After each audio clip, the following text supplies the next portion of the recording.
And so it begins. It is here. Roll up, ladies and gentlemen. One man went to mow, and so it begins. It is here. I am here. Hope you are. The session has commenced, and your company is required.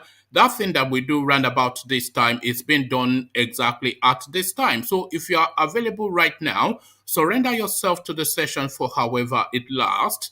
You know the routine. You come in, you click the like button because you would have already clicked the subscribe button. And if you haven't, then please do. So click the like button, click the subscribe button, and then lean back and surrender yourself to the session for however it lasts. One man went to mow, the eagle has landed. That Savior, holy, holy, holy, holy, another Savior, holy, holy, holy, holy,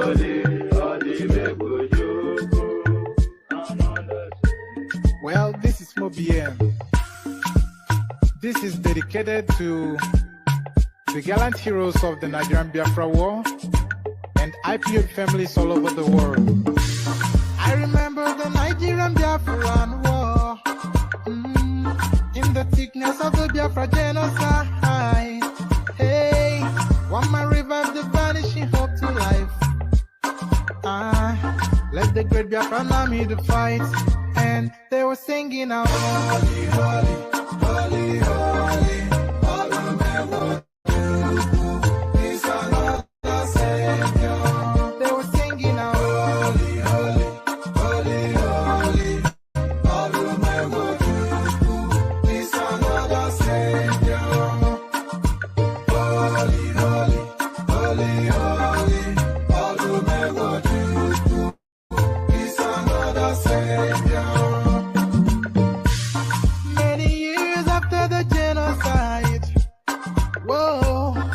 another great leader has risen up now. Oh, and he's leading the Biafrans to victory. Inyamadika, yabika kwa namno. Hey, Anamekele mazuche mefo. Manemo, it's an honor having you on board. When I'm singing along, holy, holy, holy, holy.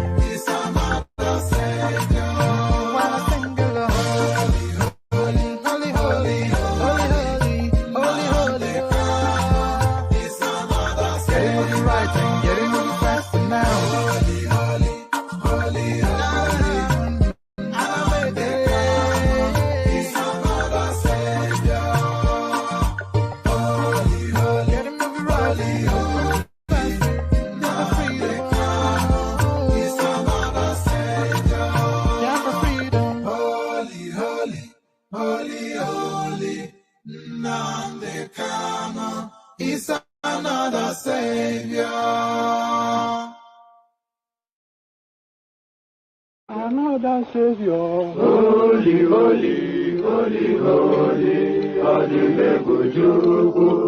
another Savior, holy, holy, holy, holy,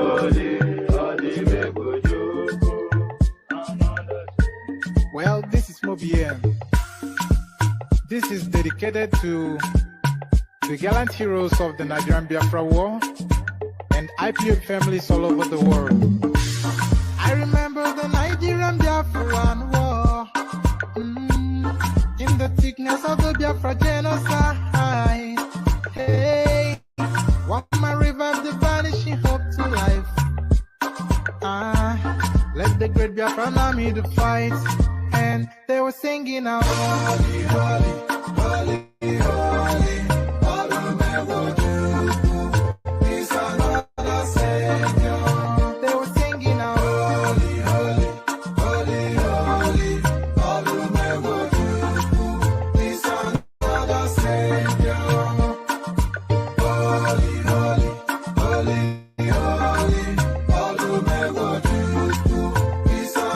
Savior.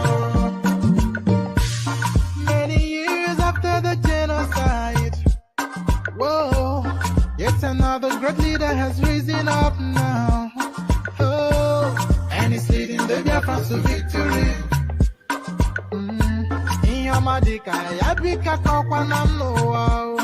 Hey, anamekele mazuche mefo. There you heard it. Holy, holy, holy Nandekano, the other Savior. So that is what they will have you have in the East. Holy, holy, holy, holy Nandekano is their other Savior. So I'm just waiting for, holy, holy, holy, holy Nandekano is their other Savior. As guys, I bring you this. EFCC investigating OBIANO for withdrawing. Now, wait for this. EFCC investigating OBIANO for withdrawing 37 billion naira in cash, looting P funds, sources. So it's just a wild west, the Nigerian space. The mind boggles sometimes because you have to translate some of these monies into actual real money. So what is the dollar value of 37 billion naira? I'm thinking that's what the better part of $70 million I'm expecting. EFCC investigating OBIANO for withdrawing 37 billion naira cash, looting P funds, sources. So there it is right there. We expect him to spend a lot of time with the AFCC, but of course, our expectation and what actually transpires within the Nigerian space, two diametrically opposed things. 2023, INEC picks hole in new electoral act. So they pick holes, but is this for or against? Because they are already looking to rubbish this law because it does not favor the status quo. Abubakar Malami has shown his hands, but what is INEC saying? So we tease with the headline, just so you wait to hear the body of the story. 2023, INEC pick holes in new electoral act. So quite what hole is being picked, we'll find out shortly. Still a lot of machinations, intrigues, and Machiavellian moves, maneuverings to that particular offending, pardon me, to that particular offending section of the newly promulgated electoral bill. How Attorney General Malami Emefiele procured court order deleting Section 8412 of the Electoral Act to safeguard their political ambitions. So thank you very much whoever wrote this headline, because this is the storyline that I have been trying to present to you guys for the duration of when this thing broke. This is entirely, totally about Abubakar Malami being able to pick up a ticket to be the governor of Kebbi State, to park his atrocities under the immunity that that position will give him. But it cannot be out of office for 3 months, which is what the new law requires, because that is too long a build-up to ensure that he gets what he wants. So he's willing to change the Nigerian constitution for his own self-interest. I have been saying this all the way through, and it looks as though this headline concurs. Attorney General Malami Emefiele procure court order deleting Section 8412 of Electoral Act to safeguard their political ambition. So it's pretty obvious to me, and it certainly seems as though this headline writer aligns with my thoughts. From that to this, Ortom amongst 9 governors who will return to APC. So this one comes a bit as an alarm to me, because there's nobody, not one single person, not even Reno Omokri, that has been more critical of the Buhari administration and the APC party than this element from Benue State. But then, of course, nothing comes to you as a surprise within the Nigerian space. But this, is it a disappointment, if not a surprise? Ortom amongst 9 governors who will return to APC. Agbase is the person making that headline. And by the way, that storyline all over the media space, so it looks as though there's some veracity to it. It recalls again, Benue, Ortom speaks on planned defection to APC. So is that an excuse or a denial? We find out what he has to say in that regard. Zamfara donates security vehicles to Niger Republic. So this is a recurring thing that they give them money. There was a time that some governor in the north bought about 100 million naira worth of Quran for Niger Republic. The Malam Buhari is building a railway station to Niger Republic. The Zamfara state governor donates security vehicles. Guess where? To Niger Republic. So Niger Republic essentially Nigeria's daddy, and our resources essentially to build up that desert place that they call a country. So there it is right there in open glare. I wonder what donations has been made to the Niger Delta area where they are all developing newly discovered diseases of the back of the pollution and the soot that is in that space. Tinubu tells Sharia Council to create political department like Redeemed Church. So the Redeemed Church, they created a political department essentially to promote Al-Shibanjo's presidential aspirations. And Tinubu is inviting the Islamic space to do an after you or keeping up with the Joneses. Tinubu tells Sharia Council to create political department like the Redeemed Church. So there it is right there. But what quite why he's playing religious politics, we find out soon enough. This one now is somewhat laughable and equally as sad. Buhari's credibility is Nigeria's biggest asset. Ibrahim Gambari is the person speaking. He's Man Friday. So there it is right there. Buhari is the biggest asset that Nigeria has, apparently. And we have seen what that asset has brought us in 7 years. Buhari's credibility is Nigeria's biggest asset. A headline attributed to his Man Friday, Ibrahim Gambari. So from Ibrahim Gambari back to OBIANO, how OBIANO spent Anambra's money. So this is one of those satellite stories. Ume is the person making the headline. So we may or may not land on that. And so that's essentially the diet for this session. So lean back, as I said, kick back, as I said, take it easy, as I said. But before you lean back, as I said, or kick back, as I said, or take it easy, as I said, make sure you have clicked already on the like button. And of course, I'm expecting that you're already subscribed. Haven't done both now, do as I've just said, and let me provide a little bit of a musical introduction to ease you into the session. Put on your dancing shoes. Let's go strictly come dancing in the East as we partake in another Python dance. iPod omeriwo n'Izu Oniroya Abakare Mama Dawora Olabori Meri Nandi win the war. Python dance 1, Python dance 2, now Python dance 3. Olabori Meri Nandi win the war. Python dance 1, Python dance 2, now Python dance 3. Olabori Meri Nandi bu onye du aimo omeriwo n'Izu Oniroya Abakare Mama Dawora Olabori Meri Nandi win the war. Python dance 1, Python dance 2, now Python dance 3. Olabori Meri Nandi win the war. Python dance 1, Python dance 2, now Python dance 3. Olabori Meri Nandi win the war. Python dance 1, Python dance 2, now Python dance 3.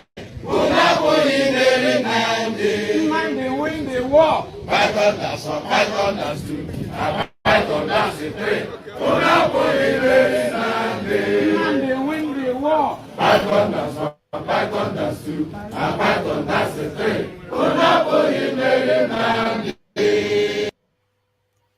And there you heard it, the ugly rumor from the East. Nandi wins the war. That is what they insist.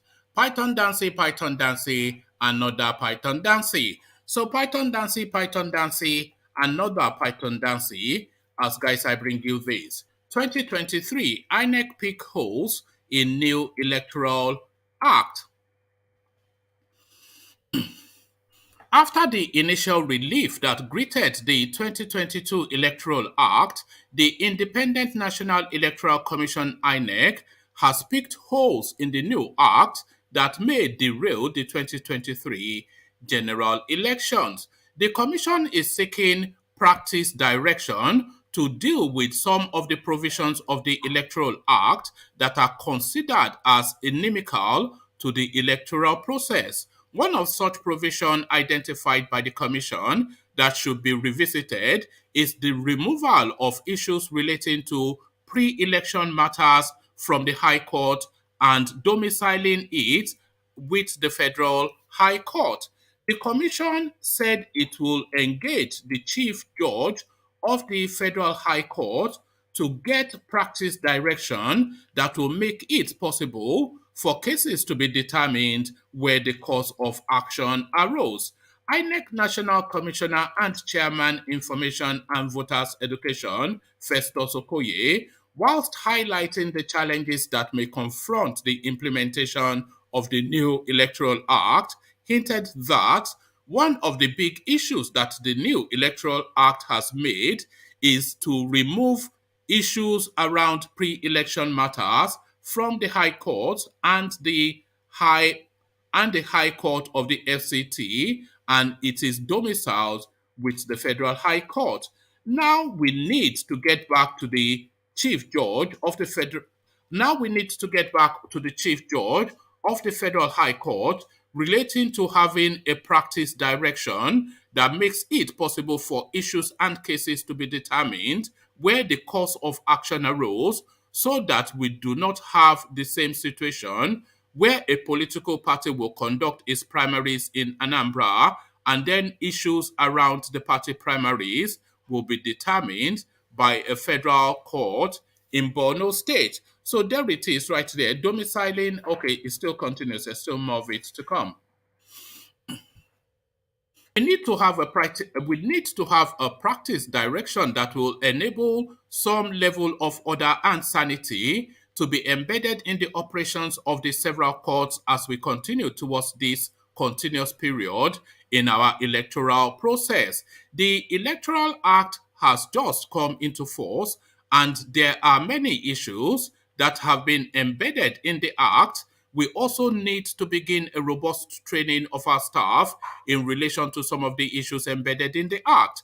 One fundamental issue that bothers the Commission is, since the new Electoral Act has changed the trajectory of collation and transmission of election results, we have noticed that violence have left the collation centers back to the polling units, and the Commission is really concerned about that. So we are going to have a high level on how to protect our staff, especially at the level of the polling units, because the political parties know that results are now transmitted directly from the polling units to the first level of collation, and that those transmitted results are going to be used for the purpose of collation. Pardon me.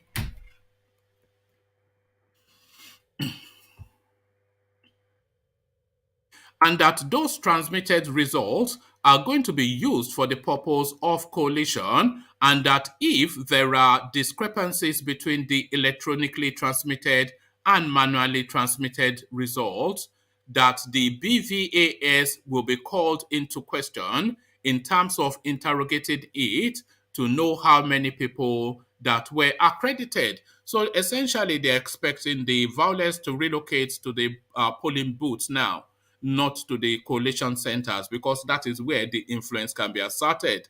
And the Electoral Act is also saying that they are moving the capacity to be able to domesticize the lawsuits within where it is most pertinent. So they are wanting clarification on that, citing the example that they don't want an incident to happen in Oyo State, and then they are seeking justice in Gombe State. So that is so it just holds all the way through that Electoral Act. EFCC investigating OBIANO for withdrawing 37 billion naira in cash, looting Shopee funds, a headline attributed to sources. Former Anambra State Governor Willie Obiano is being quizzed by the Economic and Financial Crimes Commission (EFCC) for withdrawing 37 billion naira of state funds in cash, amongst other allegations of graft, sources disclosed. The anonymous EFCC source disclosed to News Agency of Nigeria on Saturday in Abuja that the former governor was being interrogated over alleged misapplication of 5 billion naira Shopee and 37 billion naira security votes withdrawn in cash. Part of the funds were also allegedly diverted to finance political activities in the state, the source further mentioned. Mr. Obiano was arrested on Thursday at the Muritala Mohammed International Airport, Lagos, barely 6 hours after handing over to his successor, Charles Soludo. He was on his way to the United States and brought to Abuja on Friday morning. The commission confirmed that the former governor had not been released as of Friday. EFCC spokesman Wilson Uwejeran said the former governor is currently in our custody, undergoing interrogation, and I cannot say exactly when he will be released. I don't know how long the exercise will take. All I can tell you now is that he is still in the EFCC custody in Abuja. So there it is right there, 37 billion naira. Guess what? In cash. And there it is right there. From Anambra State, though, 37 billion naira in cash. How Attorney General Malami Amechi Emefiele procured court order deleting Section 8412 of the Electoral Act to safeguard their political ambitions. The Attorney General and Minister of Justice Abubakar Malami worked behind the scene to obtain a court order from Umuahia, Abia State, which ordered the deletion of Section 8412 of the amended Electoral Act. Correspondents learned.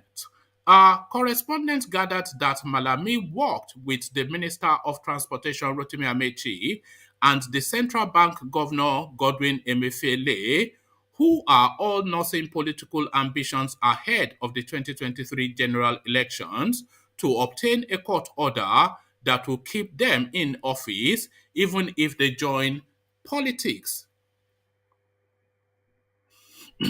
It is like having their cake and eating it too. Correspondents earlier today reported that the court sitting in Umuahia, Abia State, ordered the Office of the Attorney General of the Federation to immediately delete Section 8412 of the amended new Electoral Act.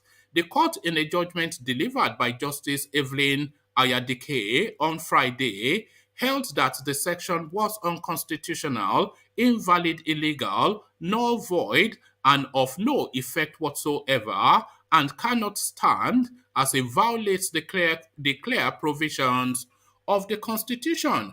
In the suit marked blah blah blah, Justice Ayadike held that sections 66, 107, 137, and 182 of the 1999 Constitution already stipulated that appointees of government seeking to contest elections were only to resign at least 30 days to the date of the election, and that any other law that mandates such appointees to resign or leave the office at any time before that was unconstitutional, invalid, illegal, null, and void, to the extent that it is inconsistency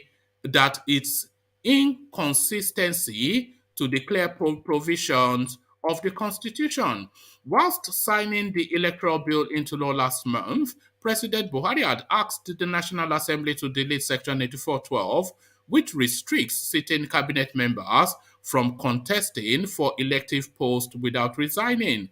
For instance, with the provision of the Act, political appointees such as Amechi, Minister of Transportation, Malami, Minister of Justice, Chris Ngige, Minister of Labour and Employment, Emeka, Minister of State for Education, blah, blah, blah, and blah, blah, blah, all the ministers, Temipre Silva, Minister of Petroleum Resources, amongst others, have been reportedly linked to presidential and governorship ambitions must resign from their various offices if they want to contest in 2023.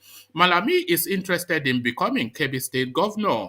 Nwajuba is being projected by the Project Nigeria Group for the presidency. Ngige said is consulting for the presidency. Akpabio has received the backing of Godswill Akpabio, blah, blah, blah, to also return to the polls. So essentially self-interest. The Attorney General is behind the court ruling in Abia State. He received funds from Amechi and the CBN governor to fund the litigation and find the judge to do as Abuja Federal Court judges refused to touch the case. One of the sources said the AGF Malami was being asked to resign as of last week. He, Amechi, and CBN governor were scared, another source said. Meanwhile, on Friday, Dr. Umar Jubrilu Gwandu, Special Assistant on Media and Public Relations in the AGF's office, said the AGF will give effect to the purported judgment without delay. The Office of the Attorney General of the Federation and Minister of Justice will accordingly give effect to the court judgment in line with the dictates of law and the spirit of the judgment. The judgment of the court will be recognized by the government printers in printing the Electoral Act. The act will be gazetted, factoring the effect of the judgment into consideration and deleting the constitutionally offensive provision. Accordingly, the provision of Section 8412 of the Electoral Act 2022 is not part of our law and will not be treated accordingly. This is in line with the dictates of Chapter 12, Part 4, Section blah, blah, blah, blah, blah, blah, of the 1999 Constitution of the Federal Republic of Nigeria as amended on enforcement of decisions that make it a point of duty and obligation on all authorities and persons to have the judgment of the Federal High Court, amongst others, to be enforced, the AGF office said. On Wednesday, Malami had said, following the Senate's refusal, the Nigerian government would consider all other options available to it before a position will be taken. It is clear one of the options Malami and others found was a judge to do their bidding. So there you have it, the hire purchase justice system of Nigeria. Hire purchase. So from that to this, Ortom amongst 9 governors will return to APC sources.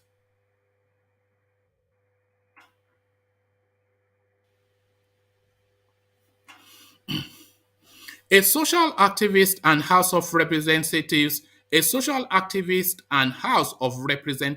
aspirant for Ado Okpoku Agbodigbo Federal Constituency in Benue State, Chief Philip Agbase, has alleged that Governor Samuel Ortom, amongst other 9 governors, will soon return to the All Progressive Congress APC. Agbase, who claimed Ortom confided in him at the weekend, pleaded with Chief Regina Akume, wife of the Minister of Special Duties and Intergovernmental Affairs and Senator George Akume, to accept her on behalf of her husband into the APC fold. He spoke at the home of the Akumes in Makurdi shortly after an interaction with the state executives of APC about his intention to contest for the House of Representatives seat in the 2023 at the party secretariat. I am a prodigal son who has just returned home. Ortom also whispered to me that he will return home to the APC, but I should go first. Benue governor will be amongst 9 governors to return to APC very soon, he said. Agbase promised to be loyal to the minister as he stressed that he had all it takes to provide good representation to his people if voted into power. Meanwhile, Ortom's spokesperson, whilst reacting to the claim of his principal's planned defection, averred that the governor will not rejoin the APC. Whoever peddles such rumors must be a serial rebel rouser who wants attention to himself. This is a fat lie. It is therefore laughable to suggest that Governor Samuel Ortom will dump the People's Democratic Party at a time he is galvanizing support amongst other patriotic leaders of the party to rescue Nigeria from the clueless leadership the APC led of General Buhari's administration has plunged the country into. Let me be clear here. Governor Ortom is not contemplating joining the APC at any time. Rather, the governor is in the forefront, working with other leaders of the PDP to ensure that the party wins the presidency and many other states, as well as retains power here in the state, the spokesman said. So there it is, serve and volley. Serve and volley. So quite where the truth is, we'll soon find out. Ortom speaks on planned defection to APC. So that might well be what we've just read. Let's see. Whoever peddles such rumors is a serial rebel rouser who wants attention to himself. So that's exactly what we've just read. Okay, so it's a short read, so let me just give it to you again. Let's see. Natalie Akua, spokesperson of Benue State Governor Samuel Ortom, has reacted to rumors that his principal's is planning to defect to the APC. Correspondents report that Akua on Saturday asserted that Ortom will not rejoin the APC. Whoever peddles such rumors must be a serial rebel rouser who wants attention to himself. This is a fat lie. It is therefore laughable to suggest that Governor Samuel Ortom will dump the People's Democratic Party at a time he is galvanizing support amongst other patriotic leaders of the party to rescue Nigeria from the clueless leadership the APC led of General Muhammad Buhari's administration has plunged the country into. Let me be clear here. Governor Ortom is not contemplating on joining the APC at any time. Rather, the governor is in the forefront, working with other leaders of the PDP to ensure that the party wins the presidency and many other states, as well as retain power here, the spokesman said. So just a real repeat of what we just read. So from that to this, Zamfara donates security vehicles to Niger Republic. The Zamfara state government has donated 5 new Hilux vehicles to the government of Niger Republic for special security border patrols. This is contained in a statement issued in Gusau on Saturday and signed by the press secretary to the governor Bello Matawalle, Jamilu Banin Magaji. Mr. Banin Magaji said the donation was in fulfillment of a pledge by Mr. Matawalle to support the country with patrol vehicles and other security logistics in the fight against banditry. The vehicles were presented by Governor Matawalle to Governor of Maradi region. It's this same Maradi again. Hey, God. Why don't we just take it as part of Nigeria? Then we know that at least we own the space. If this is just it. The vehicles were presented by Governor Matawalle to the Governor of Maradi region, Alhaji Abubakar something or the other, at a ceremony held at State House, Gusau. The governor said the vehicles was to provide special border patrol at Maradi and other parts of Niger Republic, which shares borders with Zamfara, Katsina, and Sokoto State. Responding, the governor of Maradi region, Abubakar, assured Mr. Matawalle that the vehicles will be used to fight bandits and other heinous crimes, particularly along the Maradi border. Let me take that again. Responding, the governor of Maradi region, Abubakar, assured Mr. Matawalle that the vehicles will be used to fight bandits and other heinous crimes, particularly along the Maradi border. Recall that in December 2021, Mr. Mataweli visited President Mohamed Bozam of Niger Republic in Niamey, where the two leaders resolved to explore more areas of cooperation. So there it is, right there. Did you know that the biggest and most important road in Abuja has been renamed after the president of our Niger Republic? That is Malam Buhari, of course, recolonizing Nigeria for his own clansmen. Tinubu tells Sharia Council to create political departments like Redeemed Church. All Progressive Congress presidential aspirant Bola Tinubu has charged All Progressive Congress presidential aspirant Bola Tinubu has charged the Sharia Council to create political departments to promote Muslims in politics. Mr. Tinubu, who was represented by Tunde Badmos, the Asiwaju Musulumi of Yoruba land, made this call at the annual National Conference and pre-Ramadan meeting of the Supreme Council for Sharia in Nigeria, held at GTM Hotel, Osogbo, Osun State. Other religious groups have commenced political sensitization by creating political departments and directorates amongst themselves to promote their own, Mr. Tinubu said, referring to the recent creation of Directorate of Politics by the Redeemed Christian Church of God. You should create a political wing amongst yourself so that it will further gear your participation in politics. It will be a good platform to support your brothers who are vying for political positions, Mr. Tinubu said. Speaking further, he said, there is a need for us to act towards our prayers. The emergence of a good leader speaking further, he said, there is a need for us to act towards our prayer. Let me try that one more time. Speaking further, he said, there is a need for us to act towards our prayers. The emergence of a good leader, but we need to partake in politics and political activities. Almighty Allah answers our prayers through our actions. So, whilst praying, let us also act towards it, he added.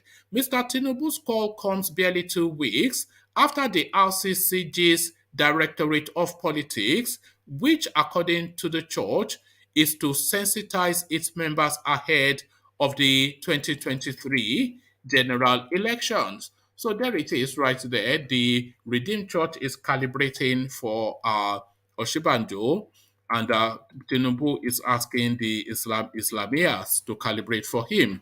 Buhari's credibility is Nigeria's biggest asset, Gambari speaking. Ibrahim Gambari, Chief of Staff to President Mohamed Buhari, says Nigeria's biggest asset was the country's leader. The biggest asset we have as a nation today is the credit and credibility that President Mohamed Buhari enjoys in our sub-region in Africa, the Middle East, and the world at large. So please look at that sequence. So in our sub-region, we know he's already bought and paid for the Niger Republic and Chad because they are his own people anyway. So that is his country, and that is where he's putting infrastructure. In Africa, we saw what he did in Kenya. We see how he has put his man in Benin Republic to hold that wing and seize it through their politics and dollars. So essentially, he's expanding in the whole of Africa. The Middle East, of course, the Arabs are his masters and he's doing their bidding, but the world at large is a laughing stock there. Mr. Gambari stated this on Saturday in Abuja at the book launch of a former Nigerian ambassador, Mohammed Ibrahim, titled With Heart and Might, 33 Years in the Nigerian Diplomatic Service. The chief of staff said Nigeria should take advantage and try to institutionalize that credit and credibility which he has brought to our nation even beyond his tenure. Mr. Gambari proposed the building of a national consensus behind the articulation, design, defense. Mr. Gambari proposed the building of a national consensus behind the articulation, design, defense of our national interest in the new millennium in promoting Nigeria's foreign policy direction. He added that Nigeria must continue.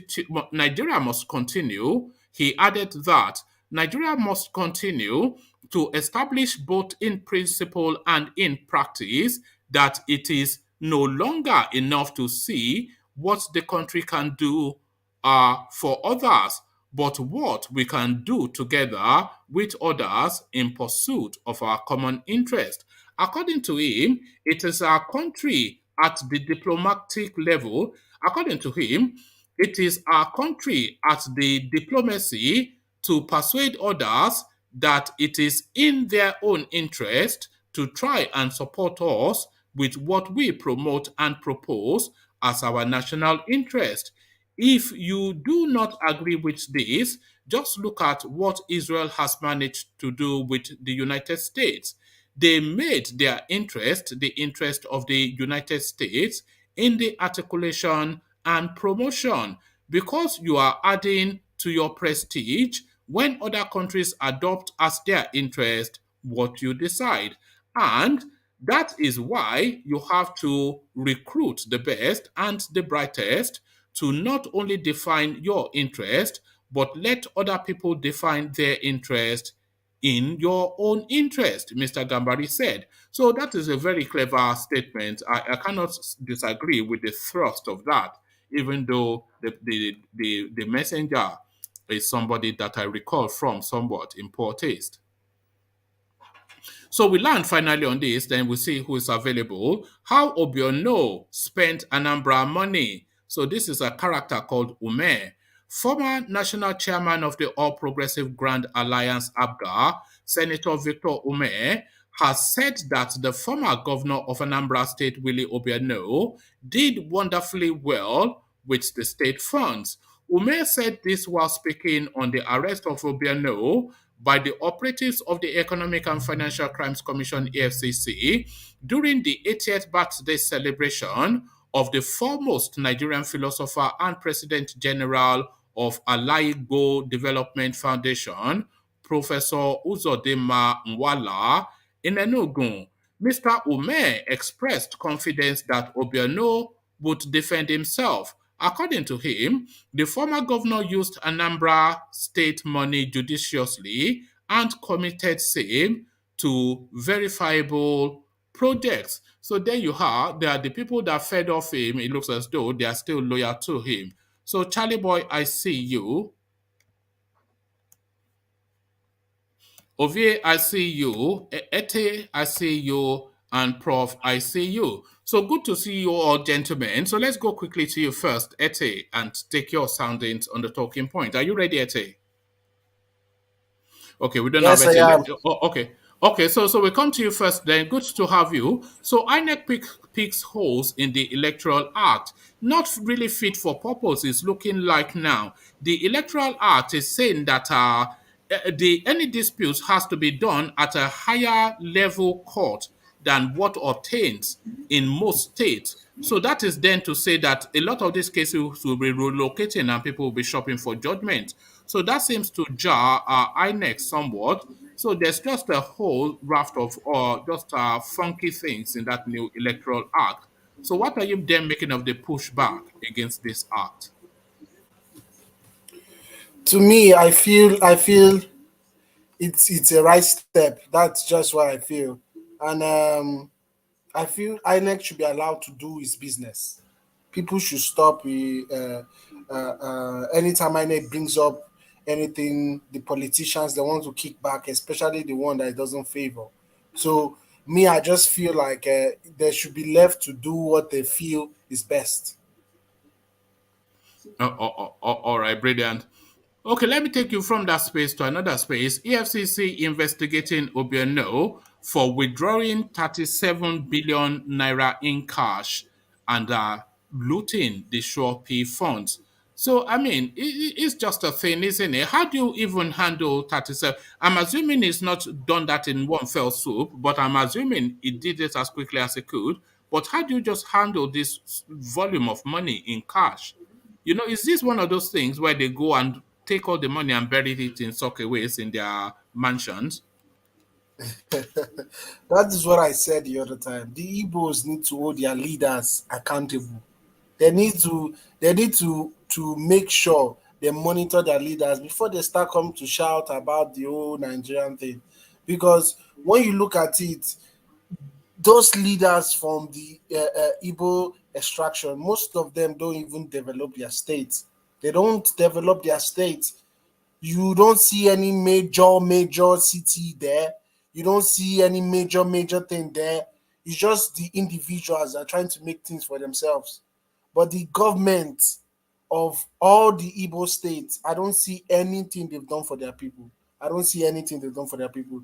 They need to start talking to their leaders and asking them questions, because most of them are stealing. Can you imagine after he finished his tenure, he's planning to go back to the US to show you that he doesn't care. Within 6 hours of handing over, he was on the run. He thought he had that window that they won't look for him on that day. He thought he had that window. He didn't know they are already at alerted border control. You sorry, you see that he knew about all these things he has done. That is why you see him behaving in such manner. How would you just finish your tenure and you're leaving the country to go to another country? On the You're day supposed on the day of the handover, within 6 hours, he was at the airport. So he didn't even because wait he till the knew that next day. So that tells you he's on the run. yes, he's on the run because he knew that he has lost immunity, obviously. So he knew that these people were going to come for him, and he felt that the best thing for him to do was to move to US. I think a law needs to be even set that these people they should be in Nigeria and reside in Nigeria, because all these politicians that after they finish their tenure they go abroad. I don't understand. That means you used us as a way to make more money. You Yes, use your cash people as a cow. way to make more money. So Atiku is a it's classic example. He lives permanently in Dubai and he wants to rule Nigeria. How is that possible? see Atiku. Me, I know Atiku is a greedy man. All what he's doing now is just that he's looking for compensation of all his money he has spent in politics. So he's looking for compensation. Anybody that vote Atiku in and any party that gives Atiku that ticket, he's going to use Nigeria and cash out big time. There's nothing he's going to bring. Nothing at all is going to bring. No development, no nothing. That is it when I'm saying that we the people we should choose leaders that are after our interest, not leaders that's after their interest. Because look, the way the political class is in Nigeria is just annoying. Look at Buhari's wife in Dubai every day. Then later be telling us they want women should have a spot in the ruling of Nigeria. How does that make sense? You want women to have a spot, but you are the first lady and you're never in the country. Although we can understand your husband is sick, but you're not sick. It's not making sense. All these things. When has anything ever made sense in Nigeria? But it's just the volume of money. Anambra is a rich state, but I don't think they can afford that level of 37 billion naira in cash. So that tells you that he's intending to steal it because there's no legitimate government business that you have to cash out money for. Certainly not to that volume. So once he cashes it out, then it has no trace anymore. If he I transfers feel it, I feel like it's like it's not just 1 year. It's accumulated, and no, also yeah, yeah. from various sources. Also, Mm. might be from bribes, might be from other things too that we don't know. But I think EFCC should make him answer that question. What is he doing with such amount of money? What is he doing with it? It's unbelievable. But at least they managed to nab him. But but the thing that was that always depresses me in Nigeria is as they nabbed this guy when we were discussing it in an earlier session. Do you know what we were hearing about? Say, oh, what about Abubakar in the north? What about Mustafa? So they always do what they're not even offended that this guy stole the money. They are wanting to ethnicize it. That what about Mukhtar? What about Dan Ladi? So what about Mukhtar? What about Dan Ladi? Well, we caught That this one that first. is the We caught this one. problem. Yeah. You see when you look at the northern states, they are not developed. There's nothing to write home about. But you look at yourself, the Easterners, instead of you to be happy that they've nabbed a corrupt person, you're always looking at the other side to check if they nabbed the Fulani man. It doesn't make sense. The money was given to your government, to you, to the people of Anambra. It wasn't given to the people of Gombe or to the people of Jigawa. It wasn't. So all these things, that's when you see them, you see some of them online when they arrest criminals. They say, why are they always arresting criminals from the south? They are not arresting criminals from the north. All this stupid But ideology. do, Can't you do, do, see you, it? do you notice that though that the EFCC they are always busting Yoruba Igbo people? I've never seen them go raid in the north. Do they not have criminals in the north? I don't care if they raid in the north. If they can get rid of all the corrupt individuals in the south, it will benefit me more. That's just the fact. Because if the leaders in the South start doing what they're supposed to do, the South will develop more. Let them continue patting themselves at the back in the North. Then you will see that development and nothing will come off of it. All of them will still be coming to the South to live because obviously the South will be safer. Obviously, the South will be more developed. So we should leave. See, I tell people that leave those people. Focus on you on the one that concern you, the one that is your interest. Because if the South develops today, it is us that will be happy. It is us that will still come out online to brag that we the South have this and have that. Look at the North; they've ruled Nigeria far more than for far more than the South, but they have nothing to write home about.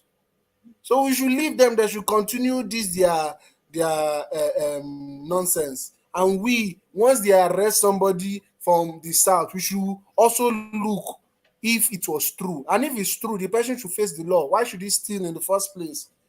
We should not defend criminals. But the point you made earlier is exactly the point, though.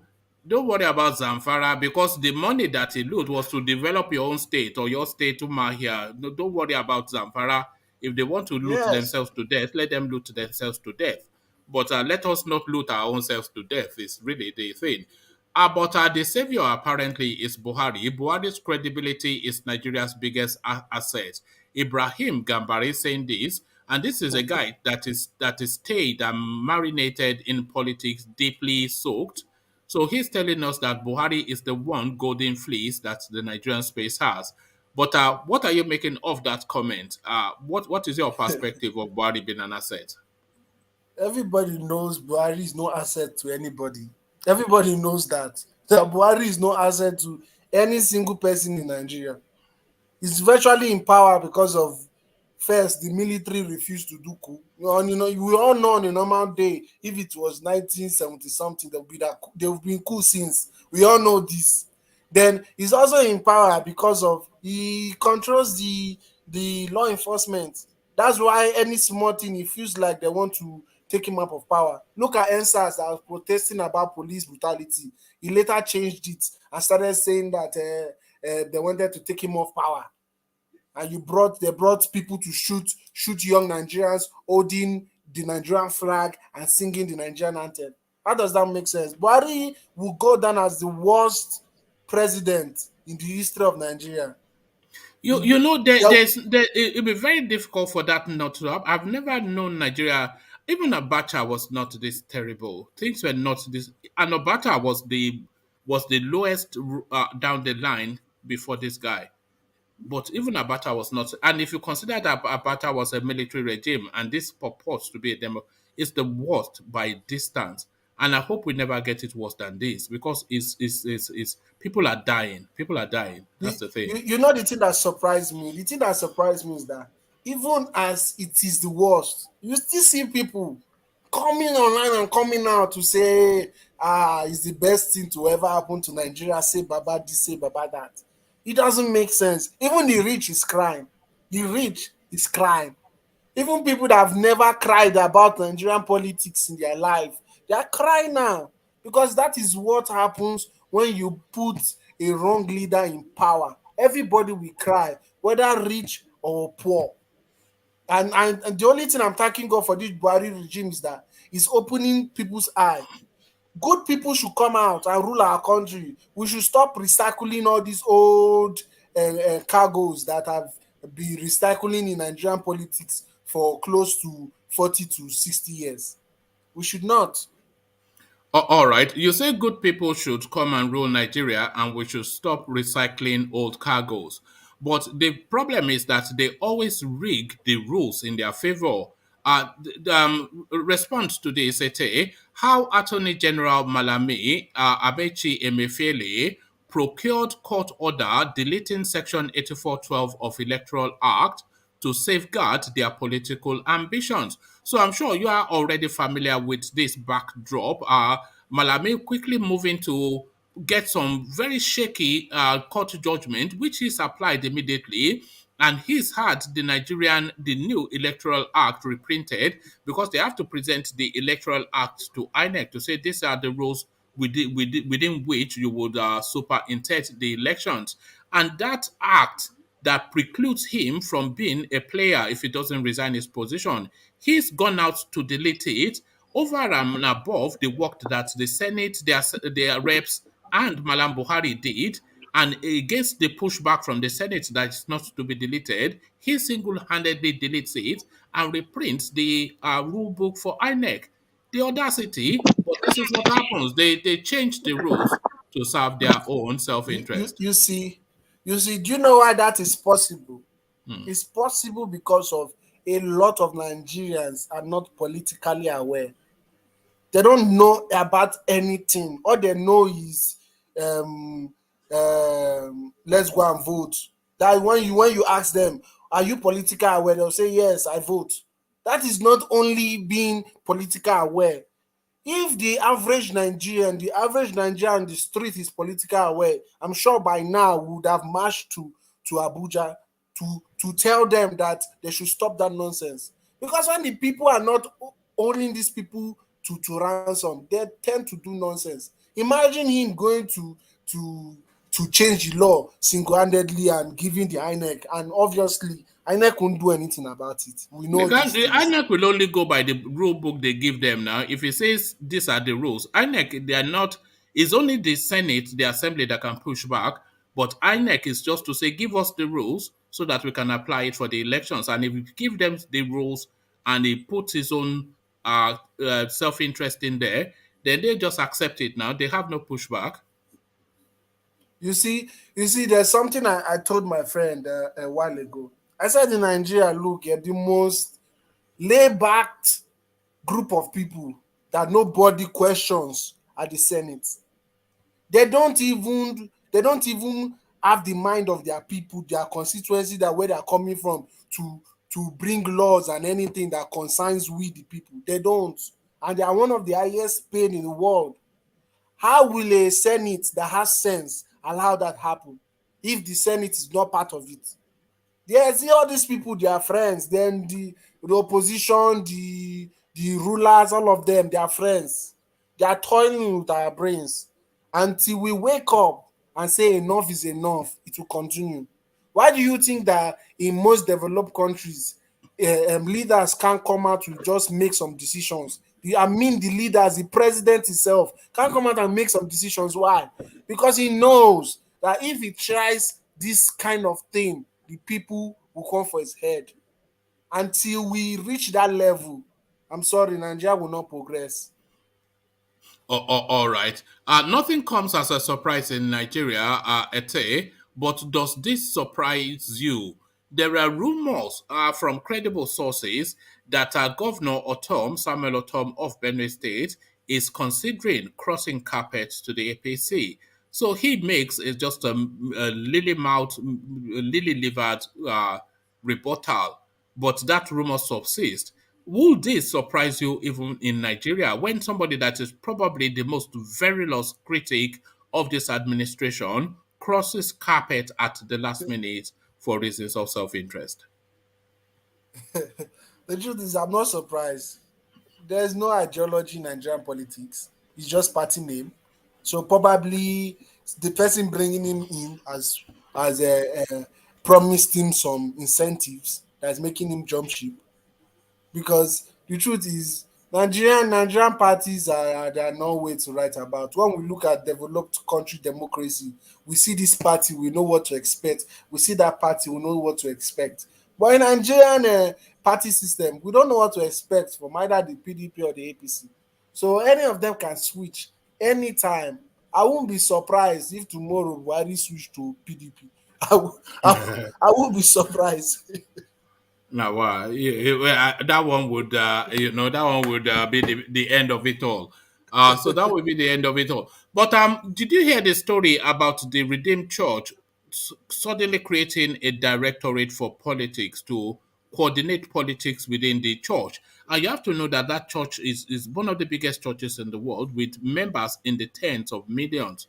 So they've suddenly created this directorate for politics, and it's just coincidental they will tell you that their own son is vying for the presidency. So Tinubu goes to his own fate to tell them to mirror what the Redeem are doing in order not to have Oshibanjo advantage over him.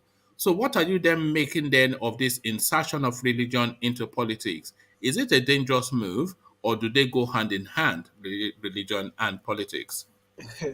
To me, for religion to be made pure, it has to stay off politics. Because politics is not a game for the righteous. Well, everybody knows that politics is not a game for the righteous. So me, I don't know what was behind what they were thinking when they were trying to make that decisions. But me personally, I don't rate organized religion. I see them as a way of indoctrinating and controlling people. Because the truth is, once Redeemed Church starts this, other church that are big enough will start theirs. And before you know it, we'll start seeing clashes here and there. We all know how some Nigerians get too sensitive when it comes to things like this. Because left for me alone, they should leave politics for the politicians. If they want to support a candidate, they should support a candidate because of they feel that candidate is credible. They should leave this politicizing of the church, or maybe they are doing it because of they feel like the face of the church is old, and if they don't do it like that, the church might decline, or the church might have issues. So maybe that's why, because obviously the face of the church is old, and we all know what happens to big churches when the face of that church dies, or something bad happened to the person. We all know how the church declines. So maybe that's why they are doing it like that. You never know. All right, thank you. So there was a time that this was a couple of years ago that some governor in the north he spent 100 million naira buying Qurans for people in Niger Republic, and we've heard of instances of even as El Rufai giving money to people in the Niger Republic. We know that Malam Buhari is building a train service to Niger Republic. But it looks as though the largest of the Nigerian states towards Niger Republic does not stop. Zamfara donates security vehicles, guess where? To Niger Republic. So there it is. So it looks as though maybe we should not move to Niger Republic if that is the new country that they are building for us. If we are buying them security cars, buying them books, gifting them money, We need a building. Christian So so president. so so what are you then making then of this governor whose state is hemorrhaging from all quarters, but finding the money to gift security vehicles to another country? You see a lot of them have relations in the said Niger Republic, because we all know that the formation of countries in Africa was not based on ethnicity or anything like that. So there are a lot of people that speaks the same language in other countries. So probably they feel connected more to Niger Republic than to even their citizens. Probably because I don't see why you are facing banditry. You are facing you heard when he came out the other time to say that some local governments have been taken by or overrun by some bandits whatsoever, and you do not take it upon yourself to make sure that doesn't happen, but you are going to Niger Republic to do what? Although I know if Nigeria want to merge with any country, Niger Republic will be the first to agree. I know that for sure because it seems to me that they have this bond with the northern powers. They have You this know, close. I think that's already in the offing, because somebody was saying here just the other day, this is not verified, but if you speak the same language, they're essentially saying that you are the same country. Somebody was telling, maybe it was Lord Michael or something, because he's the one that's always coming up with all these funky notions. But, you know, they consider the J Republic more their country than Nigeria. And the governor of Zamfara State, he considers the people of Niger Republic more of his own people than the person in Oyo State or the person in Abia State. He doesn't even know that you exist, but he knows about Maradi.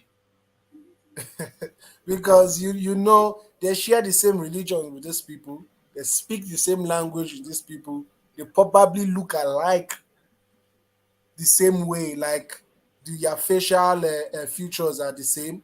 So probably he sees himself more in Niger than he sees himself in probably Ondo or Enugu. So that's just it. And that's what I'm saying, that look, the problem of the north is the north. That's why you see today they have deep poverty. When you see chat and saying, and you hear them saying that Nigeria is the is the poverty capital of the world, this Is and the that. problem of It's the north. Nigeria is the problem of Nigeria also the north? Is that really the Yes, biggest problem we have, the north? yes. The problem of Nigeria is the north because let's look at it. What do they offer?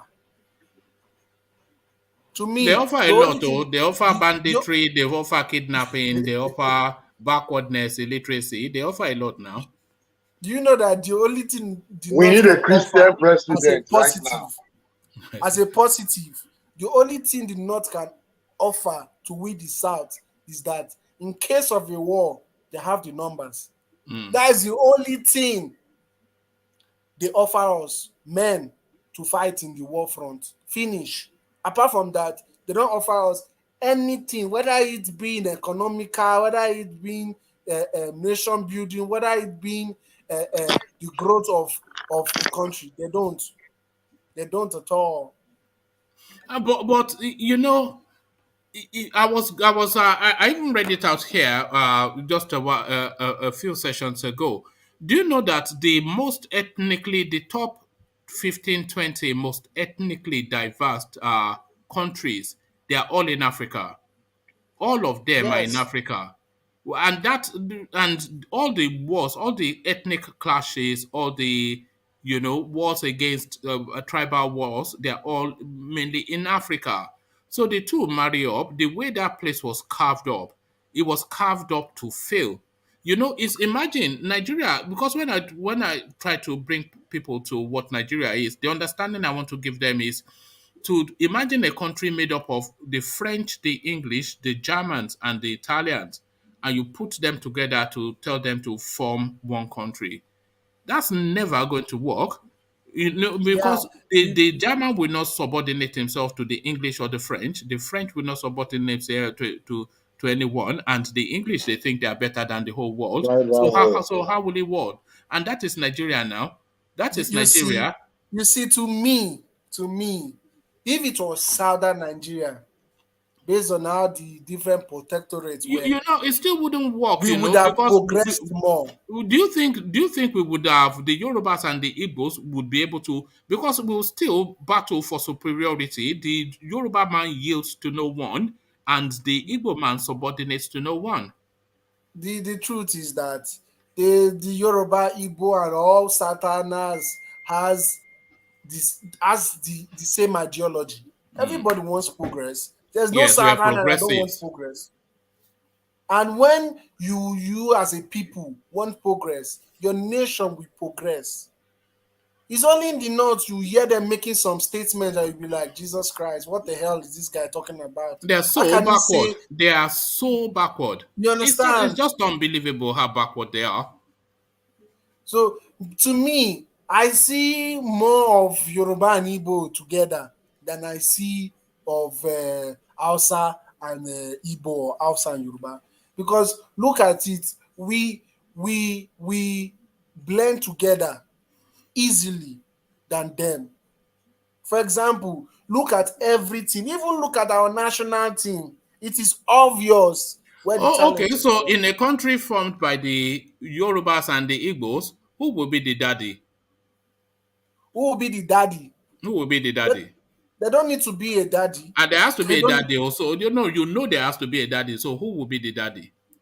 they don't need to be a daddy. They just need to have boundaries.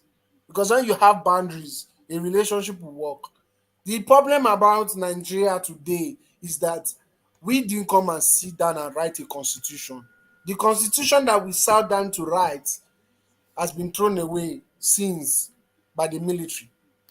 You understand? So if we sit down on a round table and dialogue, there's no way a Yoruba man will not live with an Igbo man or will not live with any other minority tribe in the south. There's no way.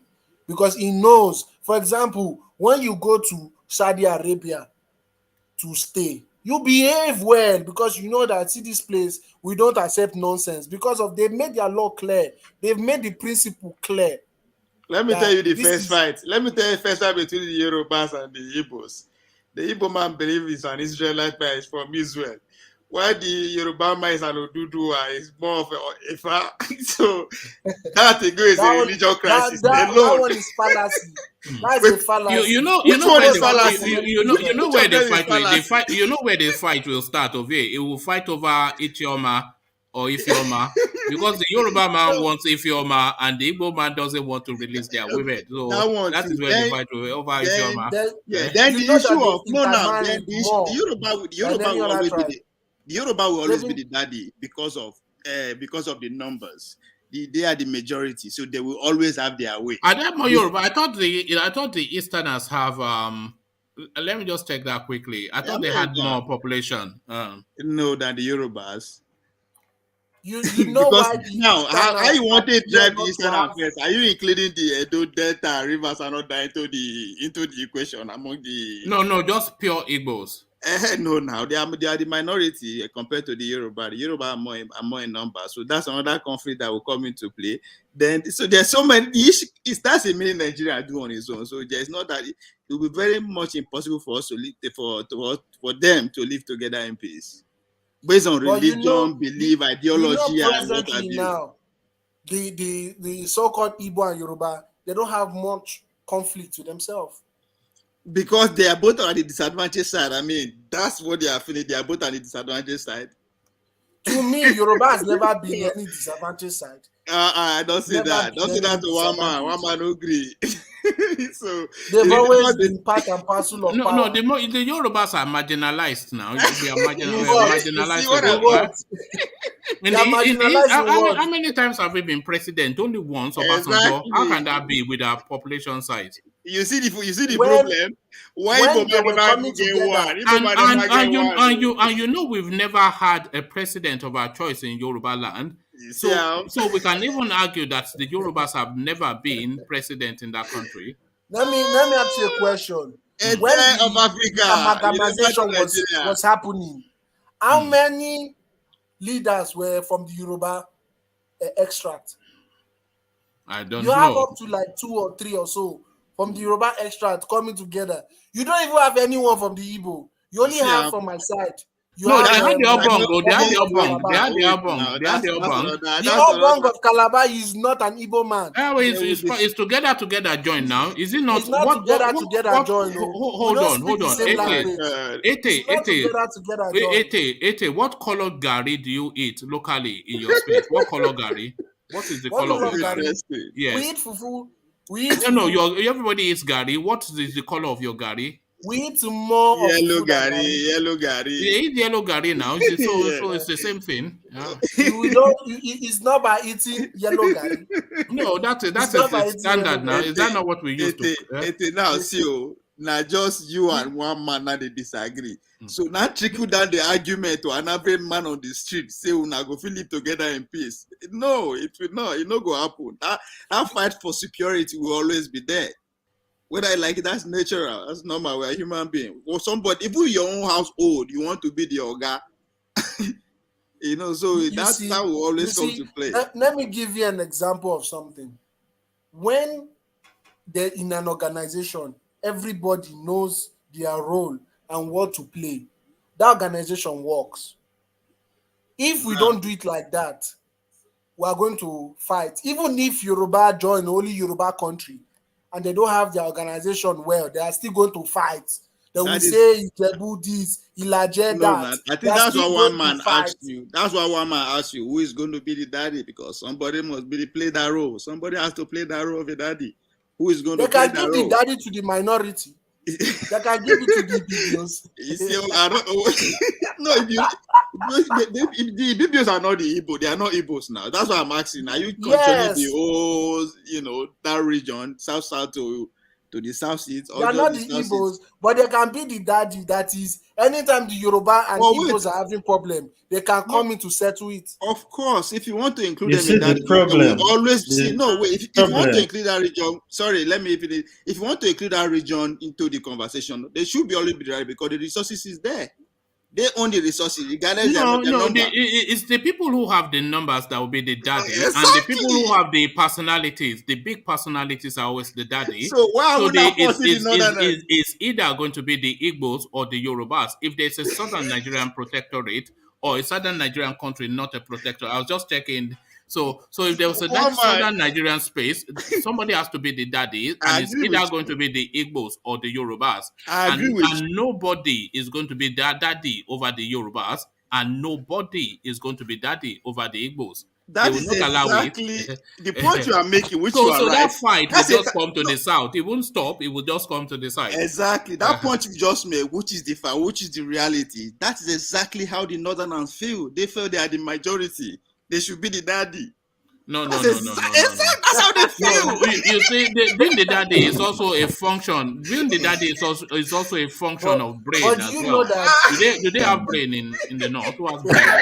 Oh man. No, it's also a function of brain now. Is it not a function of brain? You are changing the goalpost in the middle of the game. Do you have brain? Do the Igbos and the Yoruba have brain more than the BBOs? Apart from numbers. No. Forget it. Name one prominent BBO man. Name one. Oh, now politics. Go ahead. There are plenty. Okay, then. So you can pick one now. Give us the best one you have. What's the best one? BBO. Let me say Udom Emmanuel. Who is that? You know what? The first time I heard EBBO, I thought it was some sort of food item. I never knew it was a people. What are you talking about? That's because you are used to Calabar. You are used to people saying Calabar. That's why. You never heard of Calabar. I was thinking when they said the BBO, I was wondering if it goes with pounded yam or and then they were telling me it's a people. I was thinking okay, sorry. So yeah, but that's the thing. So it's a lot more complex. People always romanticize that this southern Nigeria is the Narnia that we're after. But the Igbos are there. Yoruba the Narnia you're after? Is Yoruba nation but that was why I took you to that space, that the most ethnically diverse countries in the world, the top 15, 20, they are all African countries. And where you have all these conflicts that are stymieing development based on ethnicities, they're entirely African spaces. So they cannot divorce the two. So that ethnic divergence, that ethnic diversity is an experiment that has failed because fundamentally people are distrustful of each of people culturally, especially if it serves their greater, if their leader. So it just doesn't work. But You Yoruba do, Nation will work. do you know why it's like that? It's Yeah, like Why that's is that what I was going because to say earlier. there's no I think the blueprint. There best was no blueprint. Ete, Etebo, You said, I you can hear see, you. you see, Igbos and Yorubas, we are good friends in when it's platonic, when it's just normal. If it turns to behind, Yorubas would say Igbos always think they always want to use sense. Igbos always think Yorubas too want to use sense. That's why it's difficult. But I think we are good if we are just friends. But forming a country together will be difficult because Igbos don't really trust us. Likewise, Yoruba don't really trust Igbos because we believe Igbos are always trying to do we are smart, we are smart. So it's quite difficult. So I think the best bet to just be for everybody to form their own. If you now want to do things together, Igbos and Yorubas can come as southern space to do things together.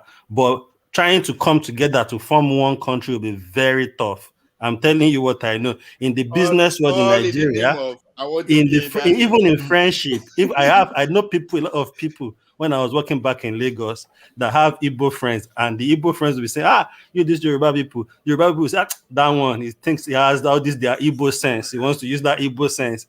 That has a lot to play when it comes to us being together. That's why one man is saying somebody must are be you the saying daddy. that something like the Great Britain will work for us when we have the Scottish, the Wales, the Northern Ireland, the English coming together and as who is the different daddy in sovereign that? states? Yeah, England who is is the still the daddy? daddy Who is now. the daddy in that equation? England is still the daddy. Because if You you you want know to you know say, there if was you a want to time they say, had a Scottish prime minister in this country. They flogged him heavily and flogged him out. Gordon Brown. They flogged him like a child. He was one of the best prime ministers this country has ever had. They flogged him, and they flogged him again. The English will not tolerate it. So So the now, daddy, Nigeria problem is not it's not unique. yeah. It's But global. we don't How wait. about Tony Blair? Where does Tony Blair come from? Is it Oh, Scott? no, I think Tony Blair is English. I could check It's that, but English. I I think it's think it's English. I English. don't think Yeah, it's yeah, Scottish. Yeah. yeah. Please check for us. All right. But Tony Blair is a peculiar one. Why that guy is not in the Hague facing war crime is just beyond me. I think the Hague is just for Africans, isn't it? it's just Oh, Tony Blair. for Tony the Blair is southern well part of the connected. world. Tony Blair is well connected to the GA, the one world order forehead. So he's well into the mix. So that's why you see him. But the day we step It's on not, toes, that's why we end up in for jail. example, It's still very more useful to them anyway. if you Yeah. notice, there was a Right. time they wanted to. Sorry, go on. Yeah, there was a time they wanted to prosecute some U.S. soldiers. You saw Trump coming out to say they should leave them alone and bring them back home, and they did. They didn't prosecute them to show you that this prosecution of the thing is only for us. And if we keep on dividing ourselves like this, it will not work. Look at the US, for example. The US is mixed. Like when you say the US is like Europe one country, all Europeans and US, from the Germans to the Spanish to the Swedish to the Finland and whatsoever. They are in the US and they've been living like that and made a great country for themselves. Why is it like that? Come. Because No they have lady an average. understanding. No lady average black American hear you. Because if Black Americans, what are they in US? They are nothing. We all know this. We all know that they are nothing in US. You see, We all know this. so but they use them as an example to us. All right. Just to answer You want me Black Nigeria League. be like that? Go ahead. Just to answer Black League's question regarding Blair, Blair was born in Edinburgh, which is in Scotland, as you know, but of English parentage. So I'm not quite sure how he categorizes himself. I think ancestrally probably English, by birth Scottish. And there's something I want to ask you, one man. For Yeah. example, you see people saying Yoruba, saying this, saying that, saying this, saying that. For me, for example, I was born in Lagos. And my parents were born in Lagos. Ah, look at this guy. But I am not allowed to say I'm an indigenous Lagosian. Why? Didn't the Yorubas come to Lagos at a point of their life? Okay. Let me answer that question with a question, and then your answer to my question answers your question. If a tiger was born in a lion's den, is it a tiger or a lion? If a tiger was born in a lion's den, does it become a lion? It's a cat. It's a cat. Look at this guy. 419. Look at I'm starting to know the BBO people. This is what you're like. But now, who is now in Lagos and then? If his parents were born in Lagos and he's born in Lagos, I think the people, like their worries, the Badagris, this sea coast, these Taka people, all this, this. So you can't become a Lagosian by birth. Well, you can claim to be, but would they be accepting? Would they be accepting of you as a Lagosian by just being Yoruba? I mean, for his parents to be birthed there, for his parents to be birthed there, and still, that's crazy. No, you know, Tinubu was the governor of Lagos State, and Lagos still refuses to accept him as a Lagosian because, of course, he's from Ogun State. So, wow, but he's Lagosian. Well, there's a guy called Balogun Eko. He does nothing on YouTube other than to rain curses on Tinubu. That guy. He hates him. Very fresh guy. Very fresh guy. Very hard. Very, deep Ijinle guy. He will go into the interiors of the tradition to go and bring specialist courses for Tinubu. Just for he calls him an Omo Atonriwa, which is somebody from the back of beyond. Somebody from the back of beyond that's coming to your land to have dominion over you. But we got very quickly to this space. We usually land in these ethnic spaces later on in the session, but we've gone there too early. But thank you, Ete. Stay with us. Let's go on from Ete to Ovie, and let's try and navigate back to the talking points and land you, Ovie, on this rather somewhat curious behavior in Zamfara State as the governor sets about donating 5 Hilux vehicles, brand new, to Niger Republic.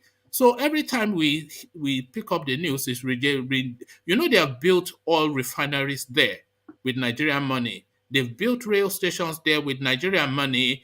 The most important road in Abuja is named after their president in Niger Republic, and now they've donated Qurans there. Now, so what is going on? Do they not have needs in Zamfara State? And why is all of Nigeria's wealth being used to develop this dusty back end, non-country that they purport to be a country? Let me put it in a funny way. If what is it called? If Russia is trying to harness Ukraine through violence, and Nigeria is trying to harness Niger through goodwill, I see nothing wrong with that. As somebody with Pan-African mindset, I see nothing wrong if we are extending our goodwill to a neighboring country. After all, 1 billion was donated to Afghanistan recently. We pay into other neighboring, other faraway countries who, in fact, we don't have anything in common with them. We pay into other neighboring, other faraway. Please mute yourself, Radio Biafra. So why don't they annex Benin Republic and Togo? That is part of the game too. As I said it before. If I'm the president of Nigeria today, up to Ghana, we should be within our reach. That's part of the game. If we don't do that, one day they will come. They will do it over us. So why not? If we are doing it through goodwill and trying to annex all our neighboring countries, I don't see anything wrong with them. Maybe we should develop ourselves to a point first, so that we can be the beacon with which rather than annex them. Why don't we set example for them to mirror? I can't argue with that, but I think in so many ways they look up to us. And even through these gestures too, they look up to so many ways. But again, I see where you are coming from. The immediate citizen of Zamfara could maybe need that more than other, but at the same time, if it's just it's a good gesture if you ask him. But I don't think that part of the country never deny Niger as one of them, related bloodly by everything. And I think just as what you are saying earlier on with the guy that with Ete, you quite agree that how they divided us, that's the word you use if I'm correct, that is part of the problem. So if not for that same, global regional politics that divided us, I think we should be of the same, we should be sharing the same government, the same military gadget and everything. No. What do you mean we? Who is we? Because there is no. Why are you doing that now? There's no commonality between I and your man, and I wish them well now. But there's no commonality between I and your man and some Mukhtar from Niger. I wish Mukhtar well in Niger Republic, but I have need for my resources. Come on, man. You deny AK, who his parents were born in Lagos. He was born in Lagos. You deny him, so I'm not surprised. No, it is denying him now. If you deny him far away, that actually not. So I do understand your sentiment, but we are one Africa. Let's take it broader. We have a lot in common. The people that we are actually glorifying and trying to be like today, the Western way of life, because to us, because those part of the country is not actually following that two steps that we are following, that means we should not be able to coexist together. I think we should look beyond if we actually want to, destroy it or demolish those demarcations, those countries. Do you know what the most prestigious road is in Abuja? Literally, you mean road as in road? Yes, road, the motor road. Most prestigious. Yeah, it's the Outer Southern Expressway. That is essentially the Lagos-Ibadan equivalent in Abuja. Do you know what they've renamed it now? They've renamed it the Muhammadu Asofua Expressway. Do you know who Muhammadu Asafua or Asuafua is? No. That is the president of Niger Republic. What is going on? What is going on? What did they call out? Our brother Rochas Okorocha have been many men after other world leaders. No, that's different. That's different. Those are just monuments. Those are statues. What? No, does it not somewhat? What if they name it after Big? No, one man. I think when it comes to funneling, sorry, let me just chime in. I think when it comes to funneling like resources that Nigeria needs and has use for to other countries, I don't think that's acceptable. Be it Niger, Benin, Cameroon. But as to naming like roads and monuments, I understand that. That's just, diplomacy. There are places in Kenya named after Obasanjo and different parts of Africa. No, that's different now. Obasanjo is So Obasanjo is what Nigeria is to what Muhammad is African now. You understand? So the naming, I can understand that we're all Africans. We are, what's his name? Your man, Bukola Saraki, named the street after Jay-Z in America. Yeah. So no, that's fine now. That's fine. So blacklist. So I'm saying that's fine. We're all Africans, so it's part of diplomacy. Saraki did that as a form of, reaching out to Jay-Z and, bringing in investments to his country. So all part of diplomacy. But when you take your own resources and you have needs, like you don't have electricity, but you're exporting it to places like Niger and they're having 24 hours electricity while we don't. That's unfair. Like we're developing others at our own expense. All right. So so back to your VA. Black League, on that naming of road, you should understand where one man's sentiment is coming from. There's a reason why he put that question like that. It's not, No, because there's an undertone to it. You see, because there's a One man just pattern. doesn't like the North, or I don't know whether it's the whole North. Sometimes it sounds like it's the whole North. Sometimes you're being unfair on me now. You're being unfair on me now. I'm giving you the exact same examples that you're accepting. But when it comes to Niger, yes, I agree with you. They shouldn't be funneling, funds over there when we have use for those funds. But in terms of naming a place in Abuja after a road, that's. I disagree. Just to clear up what Black League said. Sorry, let me just quickly clear that up. Just for the benefit of people listening, I love the North. It's my favorite place in Nigeria. You have to, one man. Yes. Your emir in Iwo just got married to a Kano princess today. I don't know why you didn't put it that. Your emir in Iwo, the great Oluwo of Iwo, Oba Kambi. Oh God. That's my guy, man. He's in Kano as we speak, getting a brand new bride, the granddaughter of the late Emir of Kano, OBIANO. Chantel, the Jamaican Canadian, high class Ashawo from Canada. So you see, he's inching closer to that emirship. So no matter what you speak against your brothers, the Fulanis, able men are they are building bridges. My dream is to live in the North. I've always loved Jos, When I was growing up, that's where I was always aspiring to live, in Jos, because they seem to me civilized, the climate very temperate, the pace of life. Mr. Redman, Jos is not the North. Huh? Jos is not the North. It's the middle belt. It's northern enough. Well, look at what do you even know about Nigeria? What do you know? Look at this guy, Mr. Smith from Hampshire or something, coming here to talk about Nigeria. But back to you over here. Middle of that country. What's that? Come on. Let me ask you something. Why did they say Abuja is in the middle of the country, but it's part of the North? How do you mean? Is Abuja not part of the Nigerian North system, but is allegedly supposed to be in the middle of that contraption? Well, but it's not allegedly; it's factually.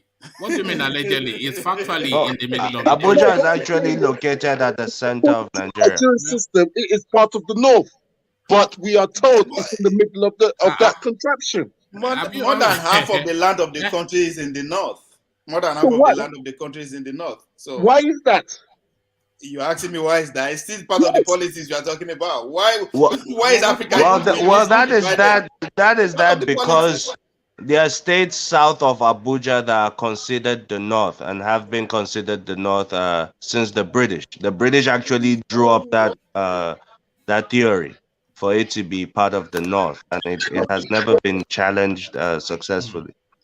So for your benefit, so that's like the British making. The British they wanted a way to still funnel resources from Nigeria. So they knew if they made the playing field unequal, there will be endless crisis in the land, and they can keep just exploiting our gas reserves, our gold, our oil, and everything. The alleged population. Hold on, Radio Biafra, hold on. For your benefit, this is the Nigerian map, and you can see where my cursor is circling now, right in the center of the country. That is where Abuja is. So it's not purportedly or allegedly, it is factually. So you can see it's dead in the center, so it's factually in the center of the country. So I don't know what point you are making. You have the North Central, you have the Northeast, and you have the... No, I'm saying that which part of... Do you concede that the Abuja, because you are looking at it on your map now, this is where my cursor is. Do you concede that it's at the center of the country? Yes, but I'm talking about I'm saying that according to the Nigerian system, it is part of, is it North Central or North? Wherever it is, it's at the center of the country, which is the point. Oh my God, okay. I don't know what point you are making, but that point does not cohere with fact. But I've actually been there. Even in Abuja, it's on top of a hill, the actual center. So I've actually climbed that hill. Yes, they have a little monument on top that signifies the actual center. I forgot the name too, but I've been there It's a pictures. tourist attraction. People go there to take Instagram photos. Yeah. Sorry, but over here. So they say if you measure the land to the Atlantic Ocean and to the border in Niger, that's actually the middle of Nigeria. And also when you measure east and west. So go back to headquarters. So basically, everything is upside down in Nigeria. So, Obi, do you still agree that the North has a bigger population than the South? Because you have said that the North has a bigger population than the South. Are you contending that? Are you contending that? Yes, I totally disagree.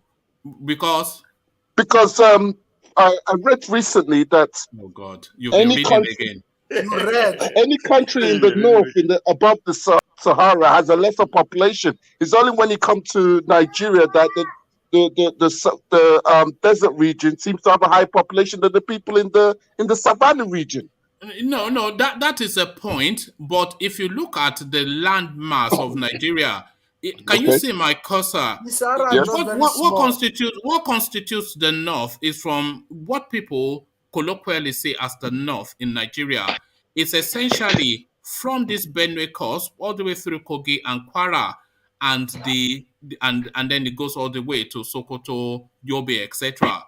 So just by virtue of that landmass, if you look at it, you put the south twice, almost 3 times over in the north.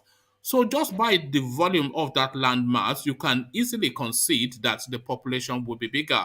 Whether there's more people towards the seas than there are in the deserts, which is just a factual thing, that land mass will occupy comfortably at least twice the people. So you're basically saying that because, according to what you've just said, that they have a larger landmass, that means that they should have a higher population. They have 3 times your landmass. They have 3 times your landmass.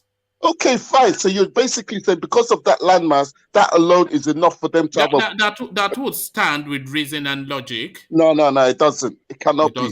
It does not. It doesn't add up with other regions outside of that contraption.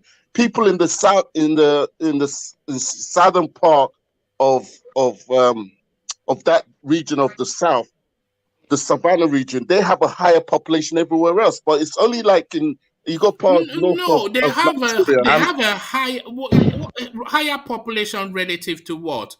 You can see look at it now. You can see the land mass. That land mass is 3 times the land mass of Southern Nigeria. Land mass doesn't add people.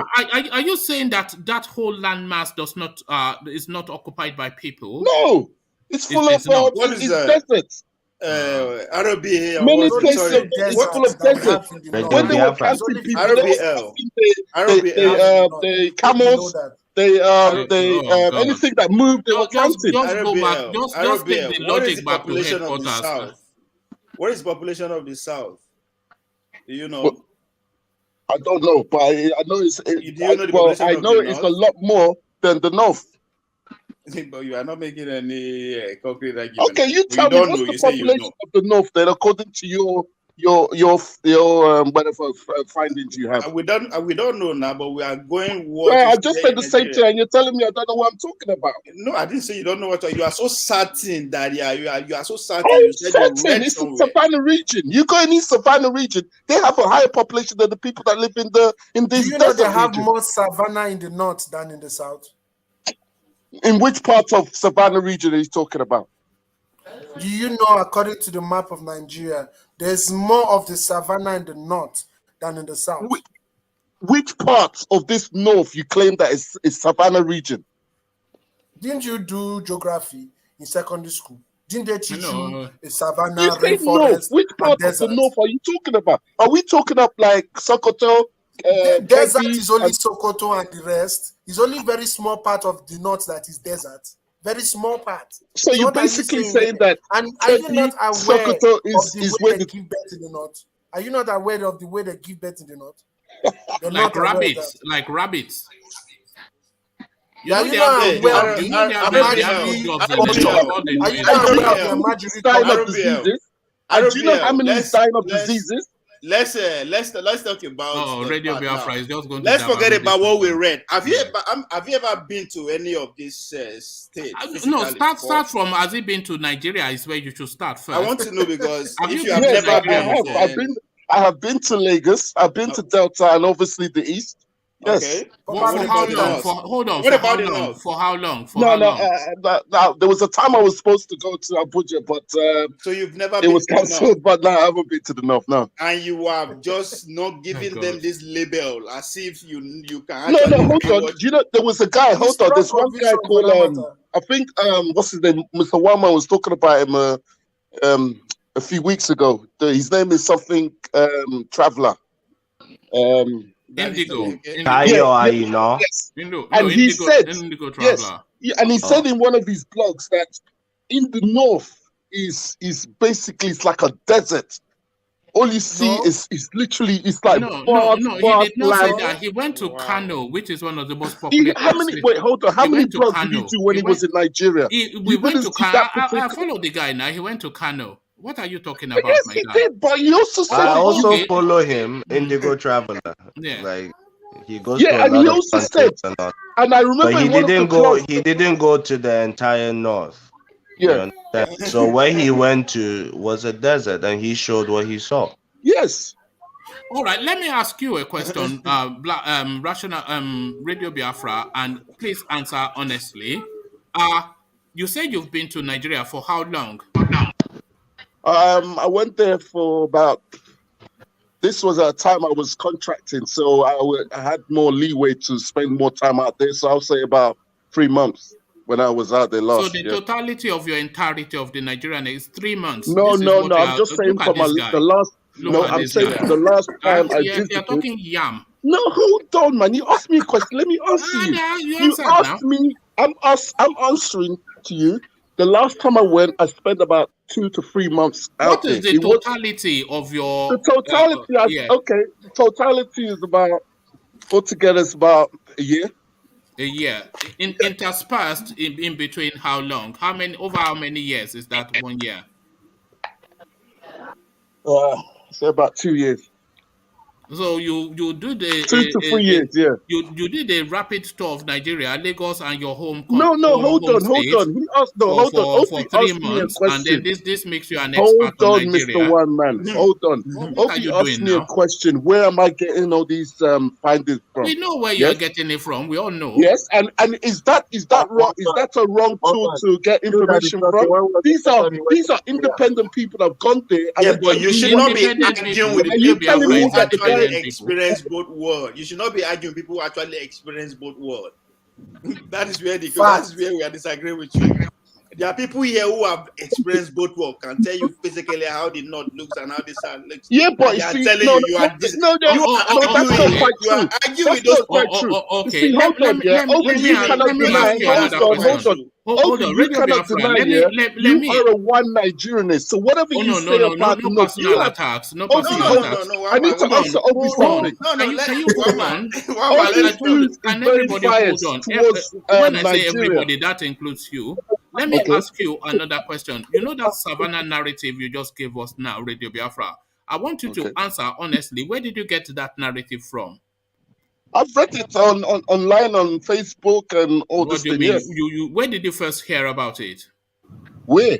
I get it from Facebook and you got it on Radio research. Biafra. I was on that session when they were talking about it, so I know where it came from. Not to respect yourself. Sometimes you just go. You try to start free speech. He just told you found it from the internet. Why do you want to? He did not find it from the. I know the guy now. What are you talking about? So where did you find it from then? Tell me. You found it on Radio Biafra. You found it on radio. Where is Radio Biafra? Is it not on the internet? Well, there you are. So there it is. So hold on. You want to retract that you said statement? that you heard it on Radio Biafra, yeah? You heard it on Radio Biafra. Did you call in to dispute that? Did you not hear it on Radio Biafra? Because I heard it. Did you? That is your business. No, I haven't actually. No, look at this guy. Look at that. They might have spoken it on Radio Biafra, but I did my own research when I came across it. Research. What do you mean you did your own research? Research where? You did it on Radio Biafra now. Is it not online? Is it not online? You Google these Radio things. Biafra, let me ask you a simple question. Hold on, Mr. Man. Let me say Radio something. Biafra. If somebody says something and you're not satisfied with Hold on, it, one you person, please. if you have One a person physical at a time. Look at document, that. you bring it on. It's a wrong information. It's not about being gotics out. satisfied. The gotics It's a out wrong Okay, tonight. I want to hear from you. Speak. Let me ask you a question. Hold on. I must just say this. Radio Biafra, every time you come, you dabaro the session. I don't want you to do that. Don't ruffle We are up the talking session. important things that affect this contraption that is damaging a lot of people. So anybody this is what this platform is all about. It was sharing ideas. Yeah, to but hopefully my problem with sharing factual ideas. when you are arguing so you're people, saying, well, hold on, Eti. So are you saying now that anything I've said is total lies? Like what you're saying? It's entirely made up. You're It's sounding entirely like you're made up. I'm making it up. You're sounding like you're Entirely. The You have no totality of idea. everything you have You to have say no is idea made how up. the North looks. You don't know if Okay, you tell me. What does the North look? exactly, but you are arguing. How can you learn when you are No, arguing? you tell me. You say that in the North they're producing babies like rabbits, yeah. But at the same time, you don't say that they are dying like fowl. That's it. Radio That's You just come here to shout, man. Okay, I'm going to either ask you to mute yourself or set you to the background for a moment because I want to regain this session. I'm not going to let you steam it out of don't do that. One man, can I interject, please? Yeah, please. Why don't he's made an assertion on this thing as far as him saying they have a lower population. I mean, the numbers are out there for us to quickly check and verify whether or not that's the case now. I know we have issues with our census, but at the end of the day, we can take a look at the trend and then just easily agree or debunk this and move on. That's what we are saying. The numbers favor the North. That's what we are telling him. It's not worth the effort because we've made the effort to show the map, which shows 3 times more land mass, which then coheres with the logic that 3 times more land mass would equate to at least a higher population. The numbers you can quibble, but the percentages you cannot. Weight you cannot. You cannot say. His argument is the assertion people have made that the North is sparsely populated, and because it's sparsely populated, that means that the land mass doesn't necessarily mean a higher population. That's really a satellite point, and I don't really want to be labeled by it. But anybody can do the research and bring it to us. How many states in the South are more populated than Kano? Maiduguri. I'm talking about the state capital. Maiduguri, Kaduna, Bauchi. Only Lagos is close to Kano. I said how many southern states are bigger than this state we are talking about in terms of population? So only Lagos in the south. Lagos is close. Exactly. So only Lagos in the south, and still, I don't know why you are arguing. Yeah, these are about 5 cities in the north I've mentioned. You are going by. You are going by your own personal experience of having traveled there, right? Yeah, so, live there. No, it's not personal experience. Actually, the numbers from the census say the same. Justify it, right? That's all I'm saying. Like, just pull up the numbers and let's end this conversation. Everybody knows this number. That's the problem. But the landmass suffices for me as indicative of higher numbers. And the problem with this guy is when you are 3 times it's from Radio Biafra now, and sometimes I understand his argument, but if you don't know, respect myself, maybe you respect yourself. If you don't here to scream and shout. I'm not shouting, Mr. One Man. Come on. You are shouting. And if you Mr. One Man, do you know what it is? Yeah. No, hold on. Do you know what it is? Is that you don't like somebody to come out with another narrative that you don't want to hear?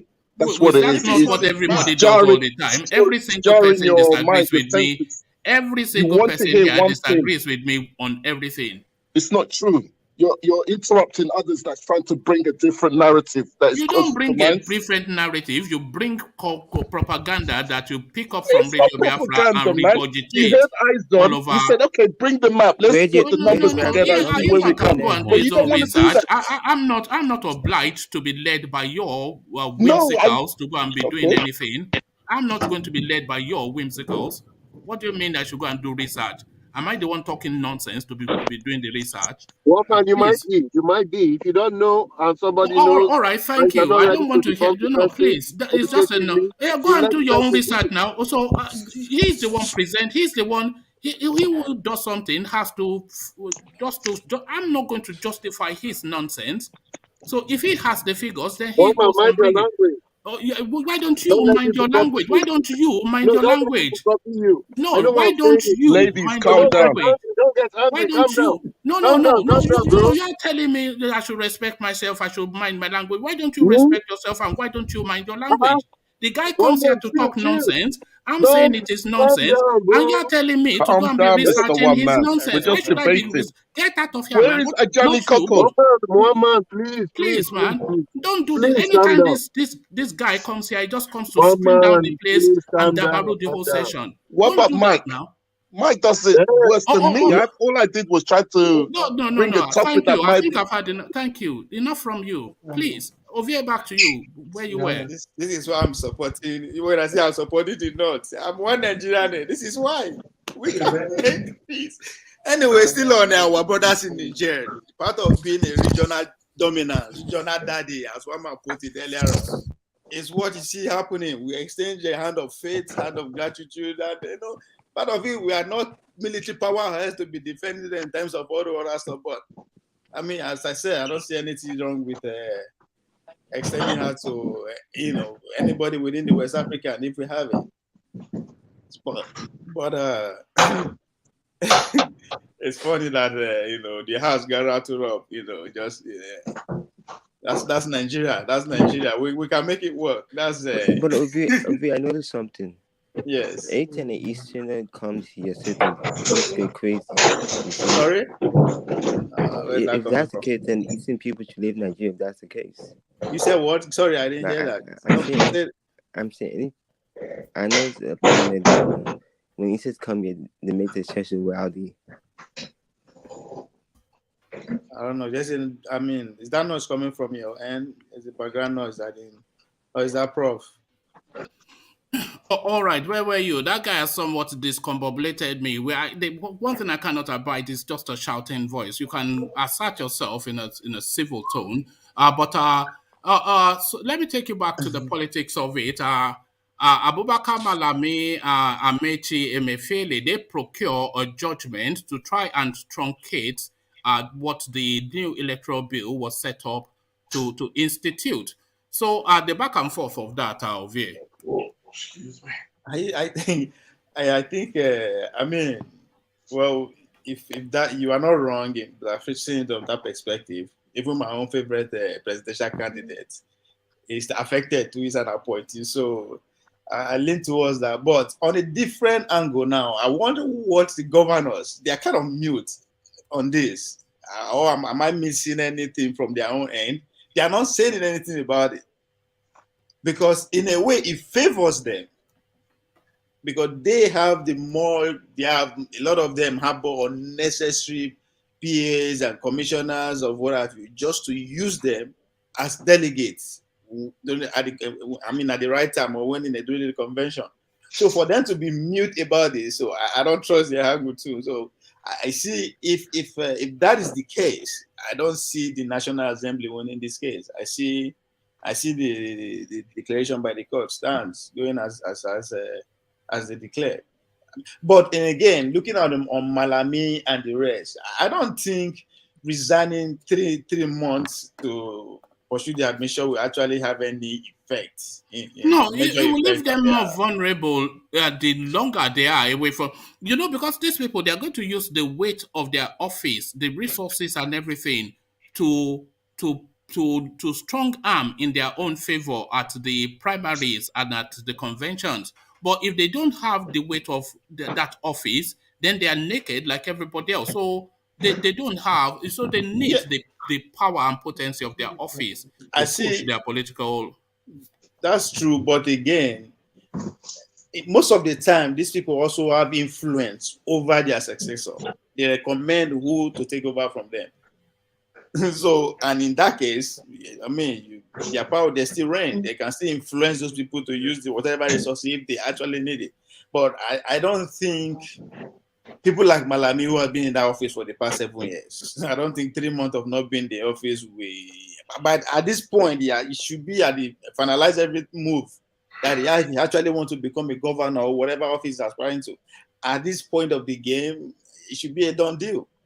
So I don't really, if 6 months to the election, I understand, but who knows, even though the primaries are still going to, I mean, we have now until June before the primaries. So are you not going to say unless they didn't succeed in getting their ticket, which is likely, but these people that we mentioned are well, that of Amechi is a tall order if it's the presidency, but Malami governorship and who again? I mean, I don't think that should be a very tall hurdle for them to escape, them being in the office at that critical time or not. But people like them, Amechi, well, I can see. But again, at that level, if they are real contenders, it's about the forces that are behind them, not necessarily the office they occupy presently. The interests. Who are the interests? Who are the highest donors? Who are the people who are actually pushing it? I think that's what the most important. Setting the pecuniary interest of the people promoting the subversion aside, do you just as a standalone, do you agree that whoever is a political appointee must resign that commission sufficient enough a time to the primaries of selecting candidates for elective positions? Do you agree with that, just as a matter of principle? 100%. I think even 3 months to that, 30 days, as they are saying it to that, is even small. A year to 6 months should be it. Even to the incumbents, I don't care if you are a serving governor or president now. If you actually want to run again, maybe the presidency cannot be left vacant. I think it should more apply to appointees than elected people. Because you can't ask elected people to step down from their mandates. I totally agree for the appointee to step down way longer than what they are proposing, 3 months or 6 months for them to actually come out. If you actually know you perform, and people like the Malami who have been there they've been there 90% of their time already, spend almost 8 to 7 years plus. If you actually perform, that should be enough to get whatever support you want. Not just him now, but anybody in that category, anybody in that position, any appointee. We are just putting Malami and Amechi and the rest because they are the only one visible on TV. There are a lot of directors, a lot of special advisors who also have ambitions to be senator, rep members, governors, and councillors and all that who are equally they're going to be affected. This is going to trickle down to them too. And the audacity of just procure, is it even legal? Because he's not saying that he's going to tell the government printers to exempt that particular clause from the new electoral bill, just as an act of instruction, which then overrides the rejection of that move by the parliament and the ascension that Buhari gave to that bill with that clause inside. So he overrides all of that just through some whimsical something that he procured from Umar here. Is that even possible? Yeah, if I want to go by what my statement, the son, what's his name? The son from Edo. What's this human rights activist lawyer, Mike Uzakime. I want to go by what he said. He said yes. What the Senate, what the what's it called, the section 48 is as dead as dodo. No, that guy is that guy is just laughable. How that guy made son, I don't know.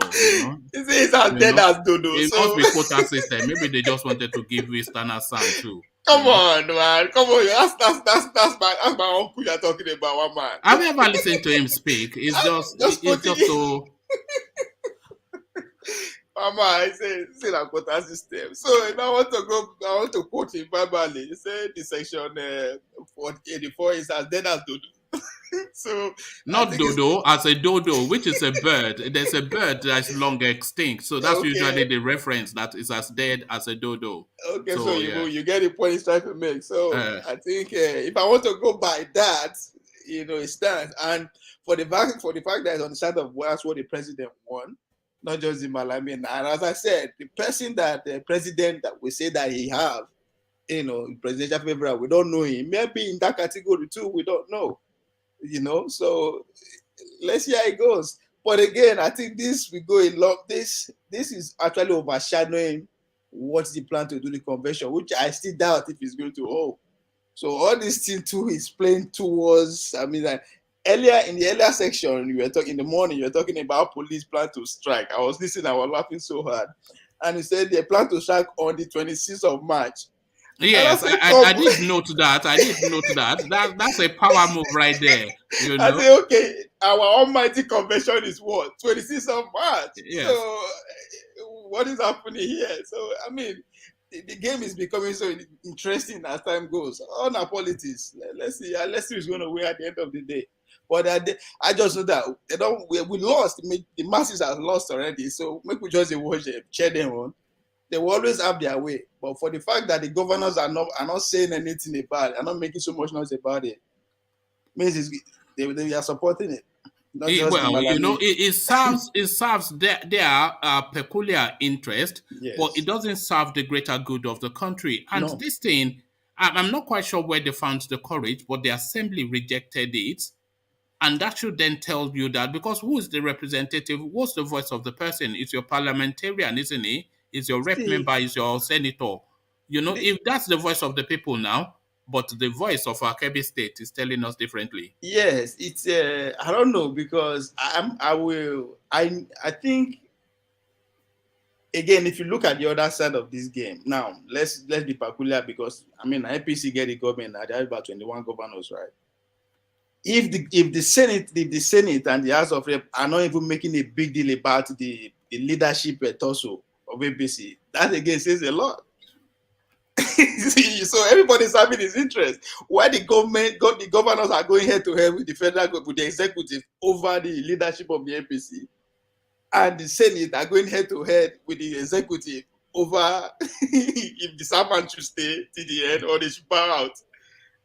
You see what is happening here. At the end of the day, they go. It's getting interesting so far. And again, if you Tinubu on that, where Tinubu stand in all this, Tinubu is a passenger very much in what is going on in the APC at the moment, because he is just outside of this system, and the people that circle the party now, they are going to. For me, I see the APC as the governors, some led by El Rufai, and then I see shadowy figures led by Malami and Buni. So those shadowy figures, they have control of Buhari, and Buhari has the final say. But will the weight of the governors be able to overrun them, or will they overrun the system? So what plays out on the 26th, which is just next week Saturday, is going to tell us a lot as to the direction of travel. Yes. But in all of those plays, Tinubu has no influence. It doesn't even have an insider, especially amongst the Malami set. But even amongst the governors, it doesn't even have a strong insider, apart from some who nobody really gives any, they don't pay attention to him. Yes, if you want to go by some gossip in some quarters, that the Tinubu campaign group are exploiting another option, alternative party to run on in case APC did not go his way. They are not trying to put all their egg in one.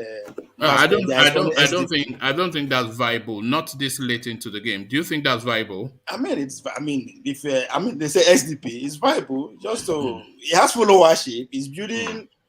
According to the gossip, is using Ekiti as an experiment. The coming election of Ekiti governorship election is used as an experiment. It's solidly behind the STB candidate. Not that they don't, because it's becoming obvious by the day that Fayemi is not in support of his how did he tag his what I know the campaign team is going to be swagger, childhood ambitions. And that's a very good message to preach if you eventually succeed and become the president. That as in Nigeria, regardless of where you're from, who you are, you can dream and achieve your dream. But again, is it the right person to actually drive that message? That I don't know.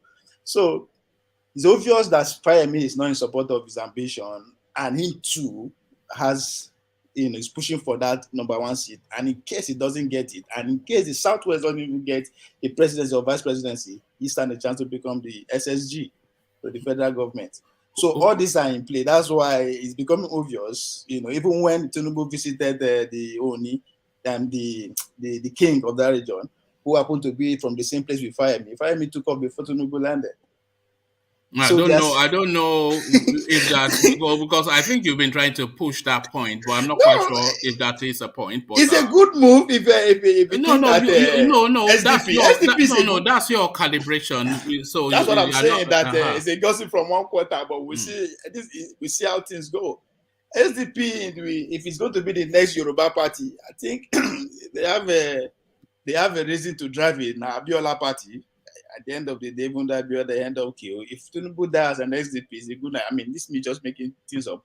But I'm kind of impressed how it's not, it supports for whoever, how the party wants to be. It's not visible. It's not obvious. Nobody can say this is where Tinubu stands in this whole metric. I think I respect that.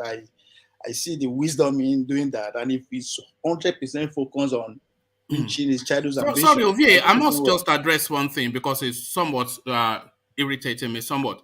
So I want to address this. I've noticed that there are certain elements from the eastern space that goes around our platforms to, I don't know if they are covertly being sent to go and disrupt as disruptor. Radio Biafra being an example of that they just come to try and unbalance going on within platforms. If that is a thing, then it's not a thing here. So don't do it again, Radio Biafra, to come here and scream and shout down the place. I allow for all voices and I allow for yours as well, but I will not tolerate it. Don't do it again. Don't do it again. So back to your VA.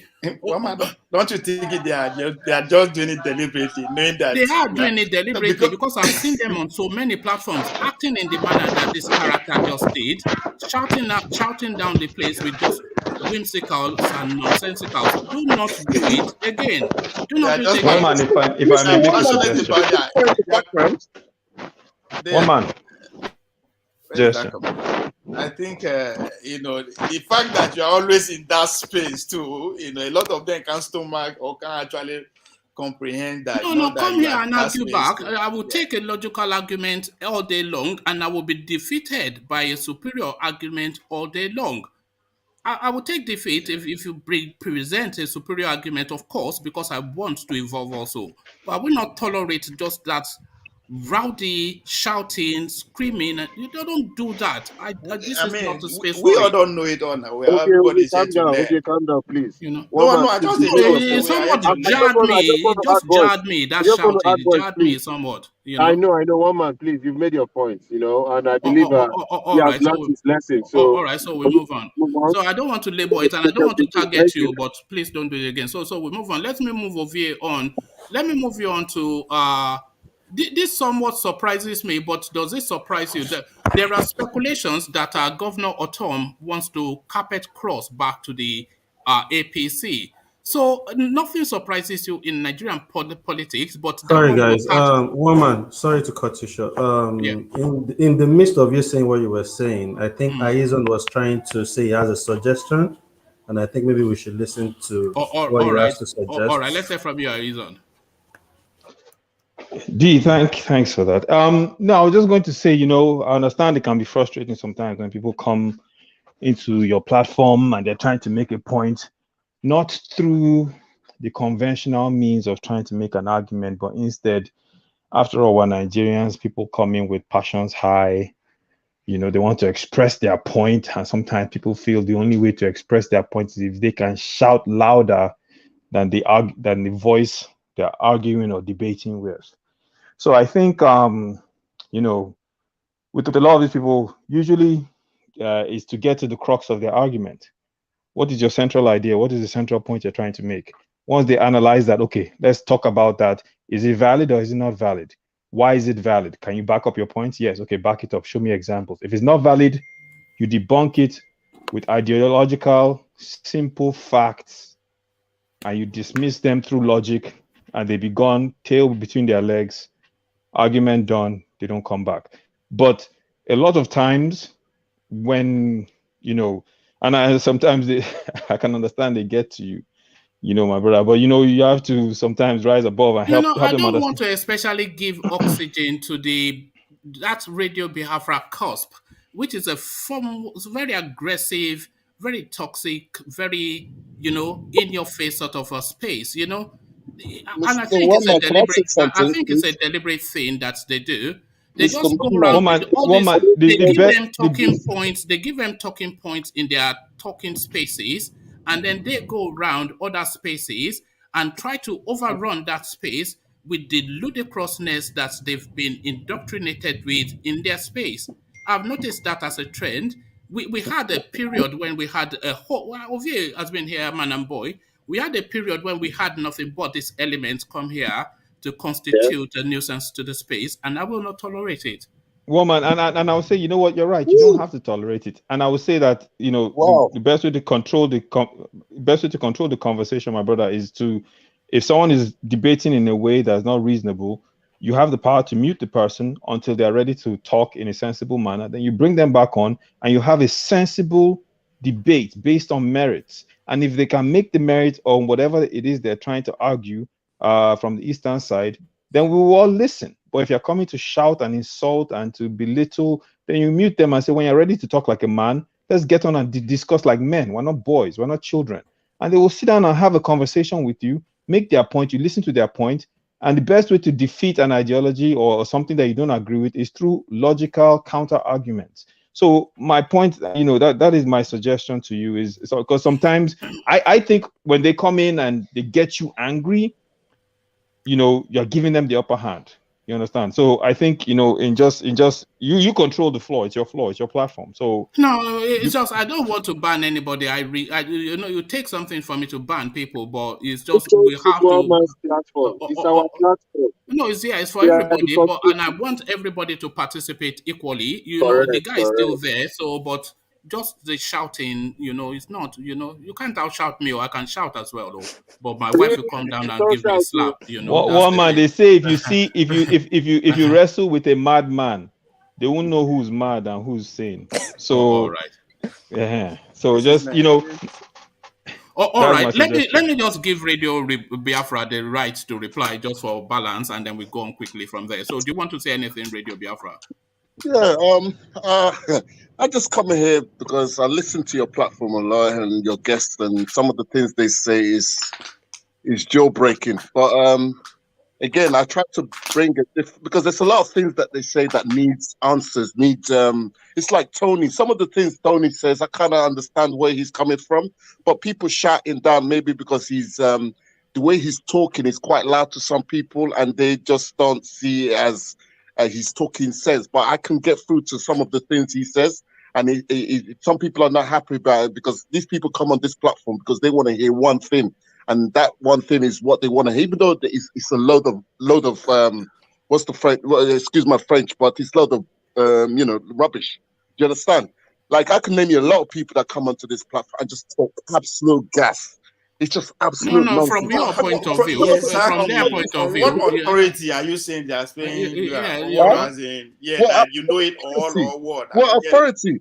My authority is things I've read online. I've spoken to people. Your authority is Radio Biafra. You don't have monopoly to that, though. You know that. You don't have monopoly to reading, listen to people. We all do that. Exactly. So this is why. So why do you think yours is more superior than the other person's own? That every other person is garbage. You know one thing. You know one thing. What Radio Biafra? Let me answer that one. Let me tell you one thing. You know what you consume is largely led by your worldview. Okay. What you consume is largely led by your worldview, and you go and listen to the sort of things that are not you especially, but most people in general. What people consume is already they want to go to places that come. Okay, let me give you an example. Yeah, Mr. Wama, I know you're a very clever guy. No, I'm not a clever guy. No. Well, to me, I think you're clever and you're more learned than you put out. When you want to say the truth. And when you listen to some of your guests that come onto this part and say the same old guests, and then when you decide to to say the truth, you will find them kind of like backtracking. You kind of hear like because they've never been challenged before as they should be. Do you understand? Neither of you, though. This is what we do here. We debunk long-held beliefs. This is where But Mr. Woman, you don't do it always, and I saw that, including and especially within your space.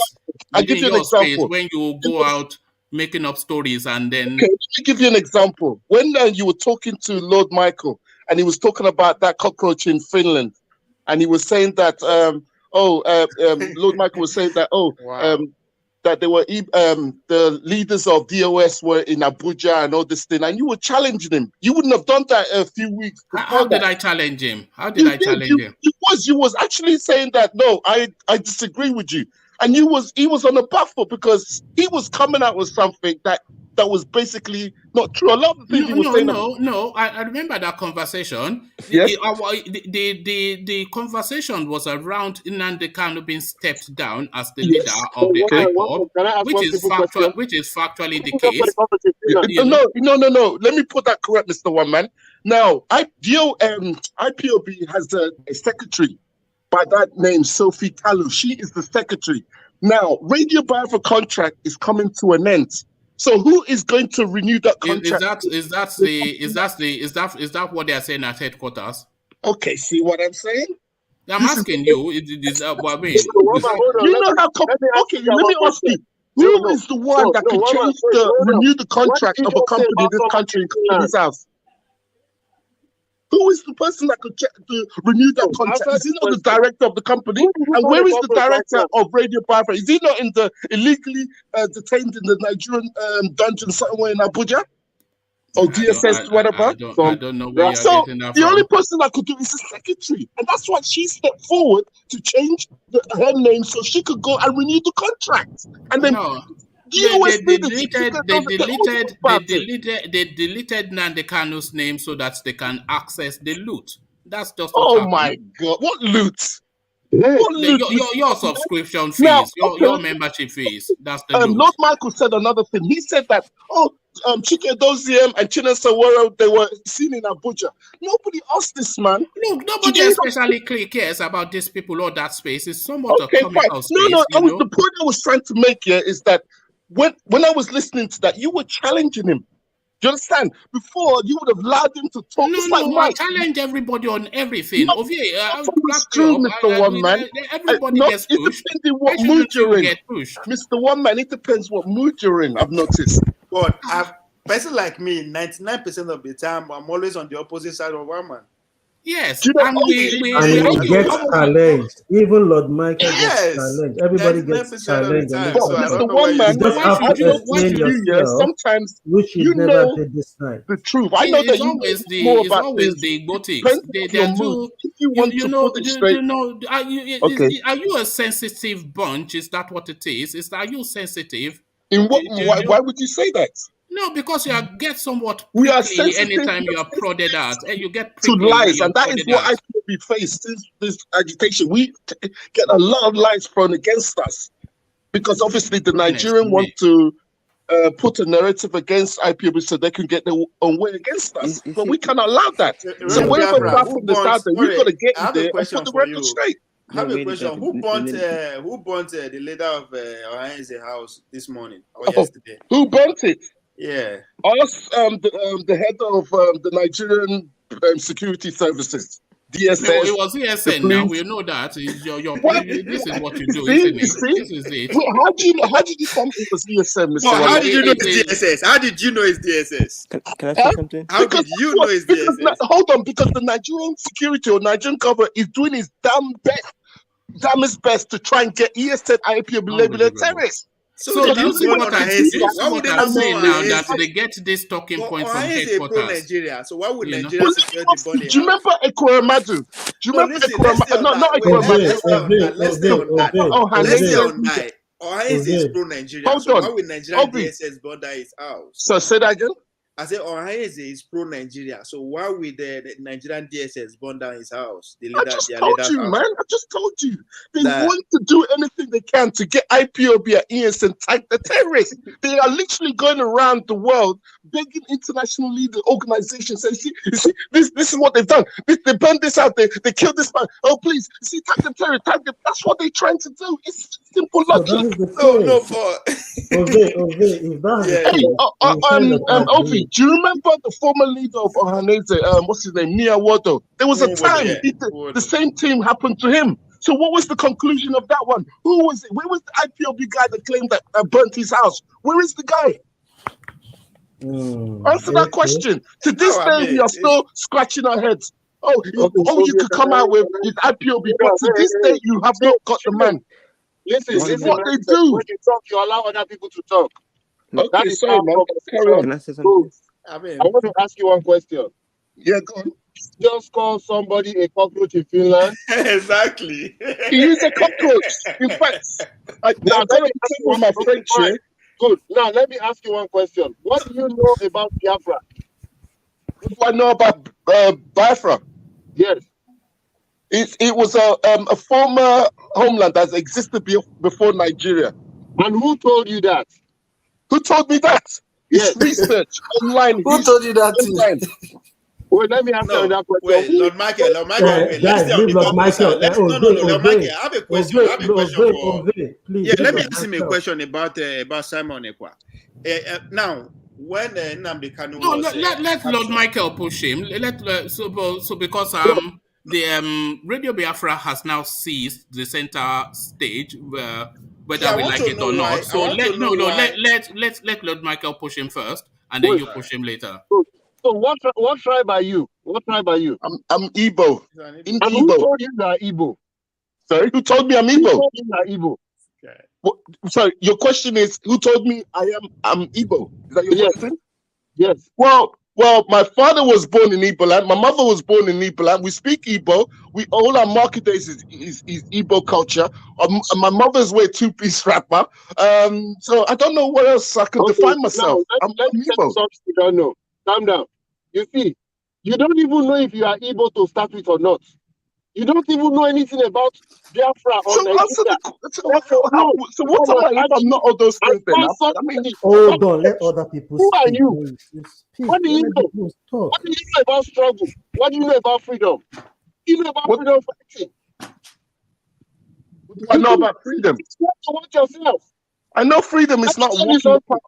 What you don't know is bigger than you. I am trying to save you because you might end up destroying yourself if you go ahead making such insulting statements about people you do not know or what they stand for or what they fight for. Don't just go somewhere and listen to garbage. Simon Ekpa is working with the Nigerian DSS. Because you be destroyed. Simon Ekpa is working with the Nigerian DSS. Stop about Biafra. Just stop it.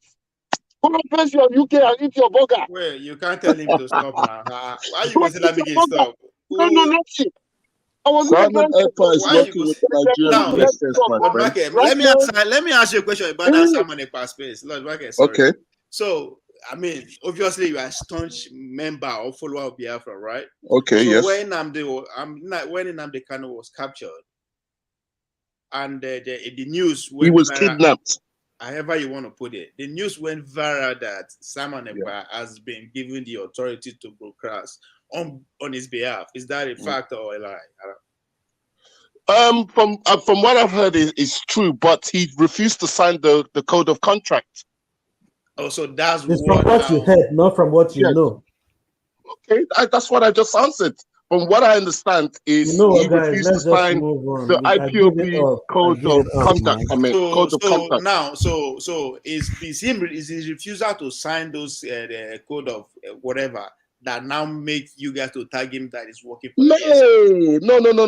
He's anticipated since then. There's a lot of people that have had suspicion of his activities, but a lot of it is all coming to fruit. He claims that he's a disciple of Mazi Nnamdi Kanu, but at the same time, he's coming out with his own radio radio platform. He's attacking his colleague, the daughter of Jezebel, is attacking the family, saying that they all must be, Sorry, the kind of family must be what is chased his out. radio? And What he's is still his- standing with this one, and he's still claiming that he is a disciple of Mazi Nnamdi Kanu. How can that be What so? is the name of his radio? Look at the antecedent this man is doing, and you're telling me that this man is working with No, Can I interject? calm down, slowly. What is the name of his radio that is Voice of I think it's Voice of well, I don't want to use it's You don't Voice even of know. It's Biafra. called Voice of Biafra. That was launched just this month.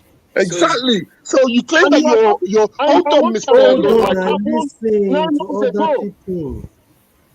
Come on, You don't man. do nothing. Just keep quiet.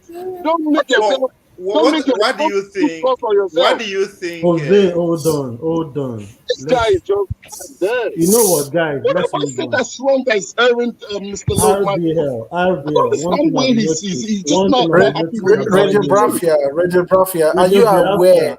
that you are practicing a religion now? Because the way you are sounding and all the terms you are using are terms of religion, not terms of any form of agitation or whatsoever. It's like you're worshiping Kanu, what's his name? No, how? Biafra is a way of No, life. I'm fighting for my freedom. I'm fighting for Which my freedom freedom. are you fighting for? I live You've in the not been West. to I Nigeria want to before. Miss You've Etty. been to Nigeria only Etty. just how many times you're fighting for Etty. freedom? Yes. Wait, let me finish. Let me Okay. finish. Do you know that even the name Bafia, I'm sure you've heard Bia Brafia. It's I called like from the way you Igbo. say that. You understand? I'm sure you feel like, oh, it means this thing, Bia, that Bia was gotten from Igbo. Do you know that it's not even an Igbo word? Do you know? What's the Do you where know is how it the from? old Is it Brafia are you stuff going to say started Portuguese? from? Is it Portuguese? It's not. Where is it from? It's gotten from the Bright of Brafia. It's Bright the of whites that Biafra. named that place a Bright of Brafia. Yes. Hold on. I thought that place Bite of Biafra was Bite of Bunny. So that is wrong, Bright is it? of what? There It's is a- Bright of Those are Brafia. those Yes. are two different bites you're talking about. Very different. Very different. So, But so you don't Two mean by different Hold locations, on, two different bites. Etty, hold There's on. bite of Biafra and there's Enough of bite this of Bunny. narrative. But you RBL, don't. thank But you on the very map, much. if we look at the map now, we Jose, don't see can the we Bite go of on, Biafra. All we please? see is Because I'm Bite of getting Bunny. tired of this. you don't see Igbo All right, in let's. even the Bright of Brafia. We The can't. name We was not can't. even given by an Igbo man. Do If you know somebody's that? not going to listen to Who, you, who there's was no who gave the name? Sorry, DOG. If Now, let's Tebo, talk some. please, What let's do you want us allow. to Let's just move let's go on. some? What do you want? Let's. Ove, continue Yes, from where you are. Thank you, please. Jesus Christ. yes, we were. Okay, are we done? So I hope you all have the same headache that I have now, because I should not be the only one that have This this is cancer. pulsation. Oh God. This is cancer. On behalf of one man, let me push that question to the question you're trying to ask me about Ortom. I think Black League, you follow Ortom more when he first when he was. I think he was a member of APC.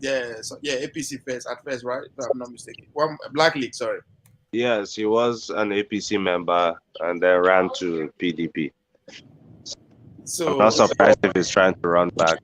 But I know he's trying to become a senator right after his tenure expires as governor. So if the PDP doesn't give him the ticket, then he may return to the APC. I mean, that's normal with Nigerian politics. There's no ideology, so they'll keep Has he moving. not served his 2 terms? He has. So he's leaving soon, and he's trying to get his the Senate ticket. Because why I'm kind of if I should go by this, I don't know if the same article that I read one man. It's a I think one of his commissioners was trying to be House of Rep that is talking to the seniors in their state. Yes, Mark Akume. Akume, yes. Yeah. So he alleged that it's not just him, but 10 or 9 other governors are going to follow him. So how does that even happen off the back of the Dave Umahi situation? I mean, I thought we already had some sanity in that space. Well, they are all living there, but they are all coming to the end of their their term. So I can understand that. Please, sorry. Am I still in the same show? Yes, Yes, you you are. are. The tone has changed. All the fighting. This is what we do. It's a madhouse. Welcome to Please, the please, It's where a is that? madhouse. This place is Where's we are that all lunatics. We are Where's all that One Biafran lunatics in Piece. guy? this place. I've been seeing him commenting on the comment It's section. a Said, "Do I have to buy a coffee to come?" No. You don't have to buy a coffee. It's just I was explaining to him that you only 10 people are on the screen. So Charles had to make way for you. Oh But my God. so there it is. This is what we do here. It's Please, a Guy. madhouse. please, Yeah. please. Where is that Biafran guy that was speaking Oh, just okay. now? It's still here, but measure your conversation because he doesn't take it. It will just okay You to really you. want to go No. there? Even though it doesn't take it, we have to enlighten these people. So many people are lost. Sorry to say. So many people are lost. The guy is saying he's Biafran. I don't understand. Biafran just came about 1967 and say you are a Biafran. Your mother were two rappers. Jesus. Jesus. Do you know the meaning of Igbo? Igbo is not a language. Igbo is a word to describe certain people. Do you know how come about Igbo? Do you even know your history? Jesus. In 21st century, and you are, I don't know, my paper you speak, and you speak Fune, and you think you are bright or you are Jesus. No, he doesn't speak for Neo. He's an Englishman, so he's not putting on an accent. He's I an don't need to bust Englishman. anybody's bubble. Yeah. When it comes to trade, Igbos are smart. But when it comes to politics and any other thing, they are 100 years backward. Sorry to say. Word I'm not trying peace. to That's insult any because man. we don't like to bend our backwards to northerners. How can you tell me that you are Igbo? The Kano supposed to die in jail? Do you know how many people that guy has killed? Yeah, he has killed. Oh, I say you are being marginalized. You don't just come marginalized. Go to every embassy. You say, "Oh, Igbo staff." Oh my Have you goodness seen a me. Benin man becoming a president of Nigeria? Have you seen a Benin man complaining? I don't think. You But I guys don't put think we your should mouth in a smiling. categorize all of them. World peace. I don't think we should categorize all of them. What peace? One piece. Which can What peace? peace? Now we What are peace? peace. So Let just it bring your own slide. countries and borders. Allow him World peace. You don't categorize all of them. Although he's saying all northerners are backward, I'm not supposed to be supporting him. But but he's still wrong either way. He's still wrong either way. I'm not saying Thank you for that. That was why I like It's the wrong way. to categorize all Igbos as backward. This same One Piece. I don't know if you can hear me, but this same Nnamdi Kanu message is not only these people hearing it. There's a lot of people hearing it. I'm sure Professor Datao also hears the same message. But I mean, he comes here, his stance on Nnamdi Kanu would never change. A staunch supporter. But you see the way we relate to him is different because the tone and the language, just calls for mutual respect. So we might not agree with what he's saying, but the points he will bring up, I mean, you have to respect it. Yeah, So that's different with someone just coming to, rant and go on. I know that will call for you to, fire back at him and just categorize them. But let's look at them individually. I'm not trying to insult him. Fire for fire now. Fire for fire. It's good. We should say it's your name that misled us. You said One Piece. No best. Sorry. Don't know they carry last though. Igbos have the right to agitate. It's not a problem. But this IPOP everything is the right time for us to tell them it's wrong. You are going about it. If they say if you not take picking, say you do wrong, you're saying you're saying they repair the thing. If you not take person, they spoil the country, say they spoil the country. You're saying they fix them. We should at least one time tell them this thing you are going about the wrong way. Who they spoil the country? One Piece. You give them credit for one thing that they are very good businessmen. Yeah, don't turn business venture. They see there's money in that space. Why you want much money? Igbos are more than business. We are academics. We are engineers. We're into many things. Let's come back to reality. Let's come back to reality. RBL, your engineers. Hold on. Let's hear from Black League. Yeah. No, I don't understand. RBL is going, back and forth. He's saying we are engineers, we are doctors, we are this. Would you say you're also cockroaches? But that also came from you. You know, you're calling your people roaches at the same time. No, You're I saying didn't. you I have called one person. How is that one You person know, when evil? anytime person. Radio Biafra comes, rightly or wrongly, that's a leader within that space.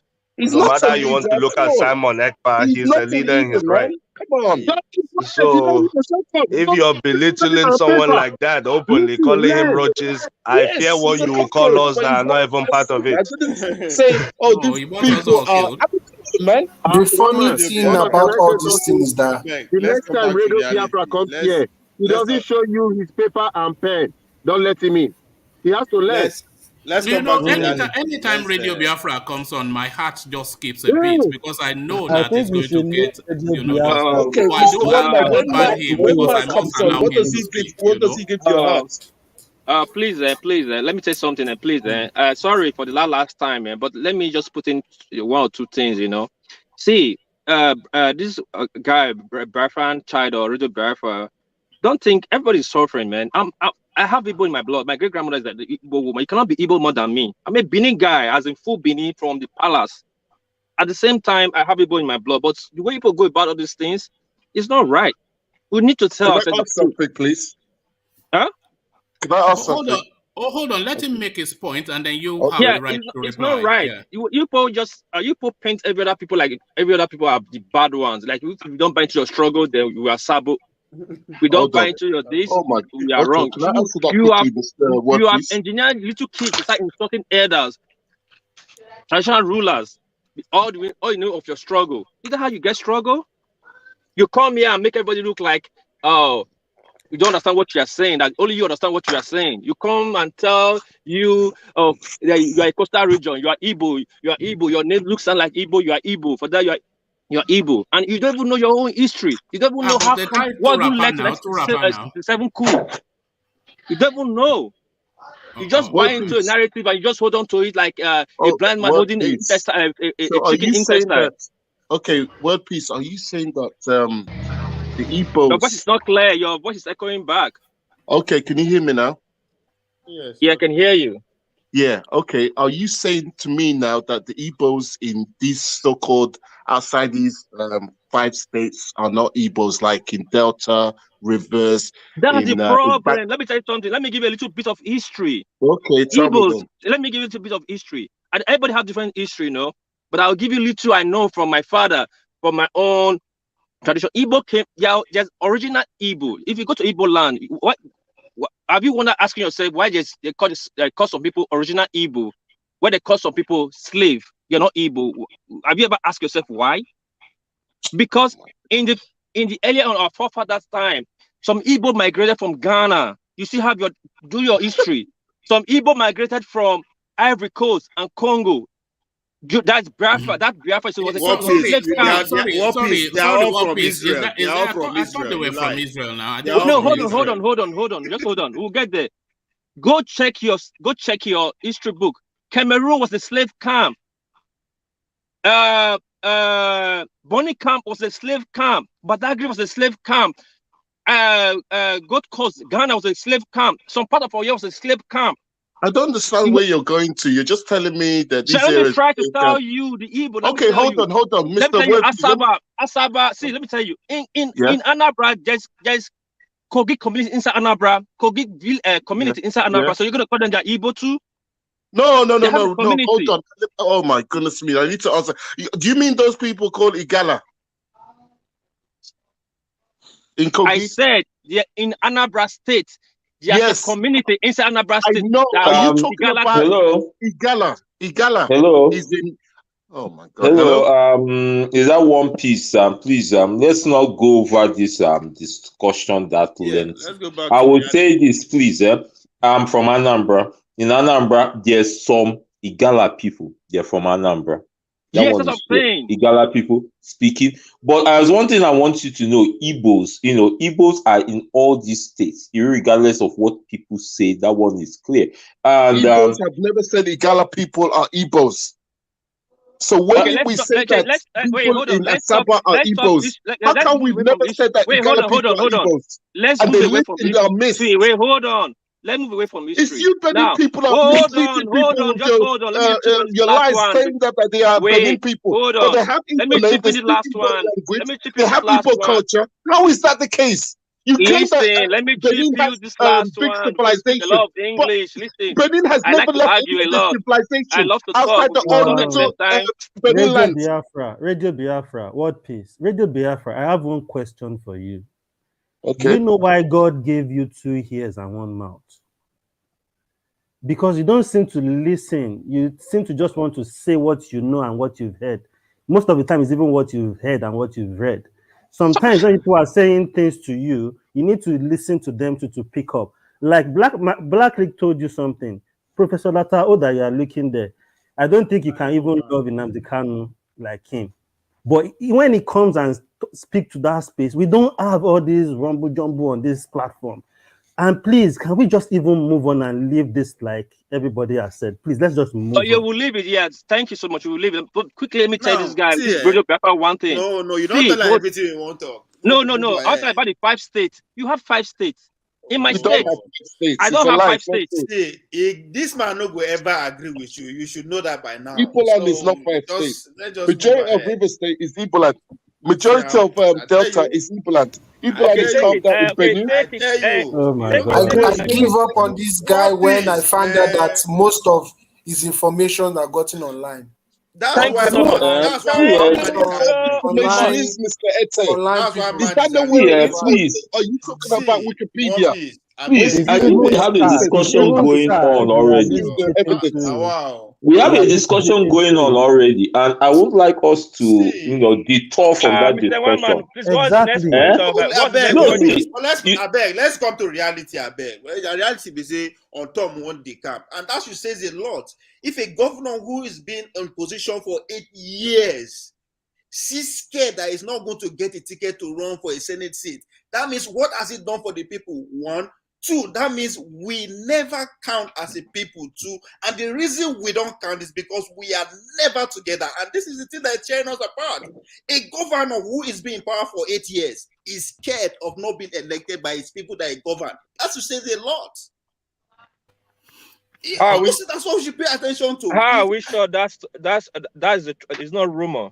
But it's happening. It is happening. Governors are decamping after 8 years. How you go lead your people for 8 years and you believe they cannot vote you in again? That says a lot. Either we don't count. No, I don't think he believes that they won't vote him in again. He knows that we saw what happened to Dino Milaye in Kogi State when he got 95% of the vote and they gave the seat to Smart Adeyemi. We saw what happened in Ekiti State when they rejected Fayemi and they imposed him. We saw Osun State when they voted Adeleke and they got Oyetola. So he knows that he has to be with the APC. Otherwise, he's doomed. So, but one man, you are saying you are right, but that's it said to make my point that we never can. The only why they always never put us into consideration because we are not together. Honestly, you know my problem. And that is a state. I'm not even saying the whole country now. My problem with these guys is how come you've been a governor for 8 years and you still want to go and contest again? Thank you. Just to make it after 8 years. Is it not madness? Is that not madness? What do you want him to do? Well, the Senate is almost filled with former governors. Every single somebody should do the thing. At least 60% ex-governors. That is why you see this permutation that is going on about the legislation and the senator about all this also now. How not to get scheme out of this game because they have schemed a lot of people out and they scheme themselves in. So it's just really about them. And I keep saying that they can afford to do all this thing in our presence and just laugh at us because we ourselves we don't even agree that this is a game. That's why we can't even come together in 10, in 20, in a small village to challenge you, say, okay, our vote must stand. I understand, say, okay, yeah, killing another, but hey, it's part of it. We are in it already. Because it doesn't make sense. A man who has been there for 8 years, see they get this kind of fear. That scares me. And again, you say make him go back. Go back to what? This is the people who are busy embezzling, not even to invest in their immediate environment. They can go back to and challenge them. They steal and push them out of the country. So you can see why that immune whatever that they enjoy as a political figure, that's what they believe, that is more sure for them than to say, okay, let me even attract investors. That's why when Rational Man is not here, and I was trying to argue about that Soludo will not perform because the state resources is not enough. And I was trying to draw attention to in America and say how much federal government they give them. Texas, for instance, BP companies, Teslas of this world, the HP of this world are moving to Austin, Texas because of what the governor, the program is putting in place in that state that is favorable to business. No, because how much they get. So these governors are not looking inward to actually invest. Steal this money for me. Since there's no way at this point that we can stop them from stealing, steal this money, invest. If you invest in your immediate environment, I'm sure. Benue is known for farming. I'm baffled if that man will get hundreds and thousands of acres of land when they farm already within that region. But still, because they know they never served the people for that long, that is why they have to look for another shield to keep shielding them, not just from their political bewitched themselves. I mean, Obiano is being arrested. I wish he's being arrested because actually it will serve with him because he actually used the people's resources on his behalf. No, he got arrested because that amount of money, they are looking for a way to share it with him. He said about 24 billion. By the time the man surrenders some percentage of it to them, it's over with. So at the end of the day, the game, now we at the receiving end. Somebody is saying that Nigeria will happen to every one of us. It's happening to everyone already, and the reason it's happening because we don't care. Talk politics. We don't care. Even my brother, when they come and shout about Biafra, they have succeeded in putting themselves in a group that politically they will be at the receiving end for as long as we see they are alive. Yes, that's what I think. That's what World Peace was trying to explain. That the politics of the space is just not calibrated properly. I think everybody outside of that space can see that their politics is not properly calibrated, but they don't want to hear it. I wish Nnamdi Kanu can mobilize this further, this energy, this followership that I said. It's challenging to their immediate leaders. If they can pinpoint all of that energy, everybody will be worried. If they can pinpoint Mr. One man, have you forgot what happened to the yam eater in Germany? Which yam eater? That is not smart. Who's the yam eater? That's not smart. Ekwemadu that went to Germany to eat yam. Oh, right. Okay. You right. forgot about to him? What happened to him? Can I tell you about we gave him a fucking one. We're going back. I'm sorry for bringing the Igbo side out. We are going back to that side again. Yeah, but let me just really. No. I beg. For the case of conversation. So this guy can I say something interesting? Can I say something interesting? Okay, let's do something. Do you know that man in Finland? He was also at that day to go and eat yam. He's lucky he never came out. We would have given him a flogging if we knew what he was like back then. When you say we, were you there? When you say we, were you there? I wish I was there, but unfortunately I was enjoying the beatings. He read it online. I saw it online as well. Didn't you see it? Mr. Man, what is your name? If we could channel our anger what is your name? Let's go to the next topic. The next topic is about religion. Excuse me. Calm down. Excuse me. What is your name? Radio Biafra London is what is going on. Nothing Biafra should be attached to his name. What is your name, Mr. Man? What's your name? Mr. Lord Michael, what's your name? Lord Michael. Lord Michael. Well, my name is Mr. Radio Biafra. Okay, thank you. See, let me educate you on something. You see what happened in Germany? Was not IPOB related. You can't educate this IPOB only claims. Was it autopilot? Calm down. I just want to make something clear. It was a group of people. Lord Michael. Let him. Yes. Listen. Good. It was a group of people from Enugu who saw Ekwemadu, who were angry because of the misdeeds this man has done to them in their own states, that mobilized for him to be beat up. But so why was it that Abba Tekiri, what's the name, that minister? Can about I the finish? Queen. What's her name again? Can I just say something? You know the Radio Biafra. So what happened there is when they did that, because it was for a greater good, because Ekweremadu was the deputy senate president, that was why the Igbo people claimed it as a victory. If not, there was no plan by anybody to lynch Ekweremadu. So sometimes people like you just here have big stories and they come here to capitalize on it without doing their Lord assignments. Michael. And Why you was need it to that keep the quiet when you diaspora don't know things. minister, what's that lady's name? I'm not going Whatever. to tell you. I'm not She going to tell went you. and You're not lodged a Igbo. You complaint to don't know. the police minister that IPOB had beaten that man. And the policeman came on TV and said, no, this is Hello, just... Radio Biafra, please, let's get some things clear.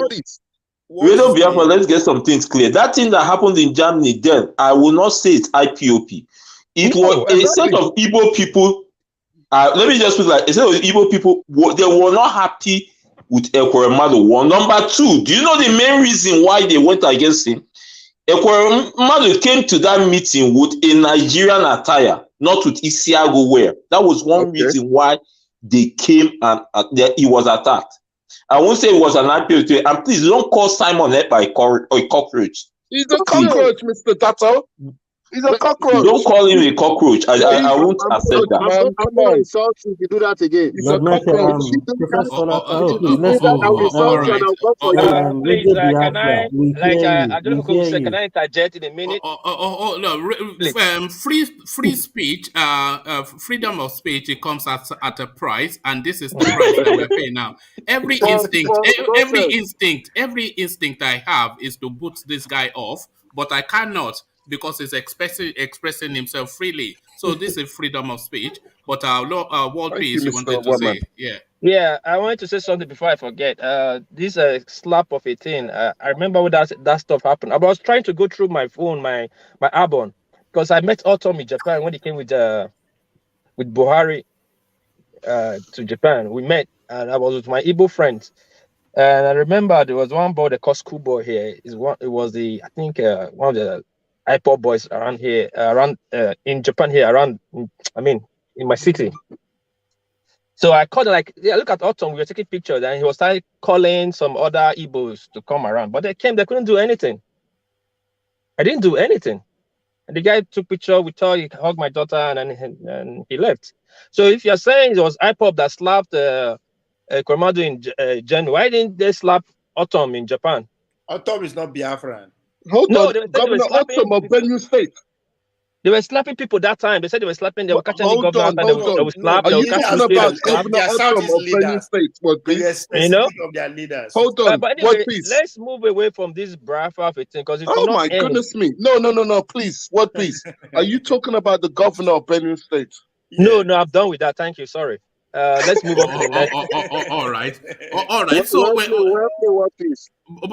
we're staying with Benue State, but not with. No, we're not actually staying with Benue State. We're staying with because we've already commented on Governor Ortom. But it's almost boring talking about corruption in Nigeria. But we cannot but talk about corruption because this is the thing above all else that is just holding us by the throat in that country. EFCC investigating OBIANO for withdrawing 37 billion naira in cash, looting Shopee funds. So how is that even a thing? I'm assuming that it's not done this in one single action, but over even his tenure as a two-term governor, what volume of money and where is he parking this money even? What is the income of Anambra State that somebody would just purloin 37 billion? So no anticipation for his release very soon.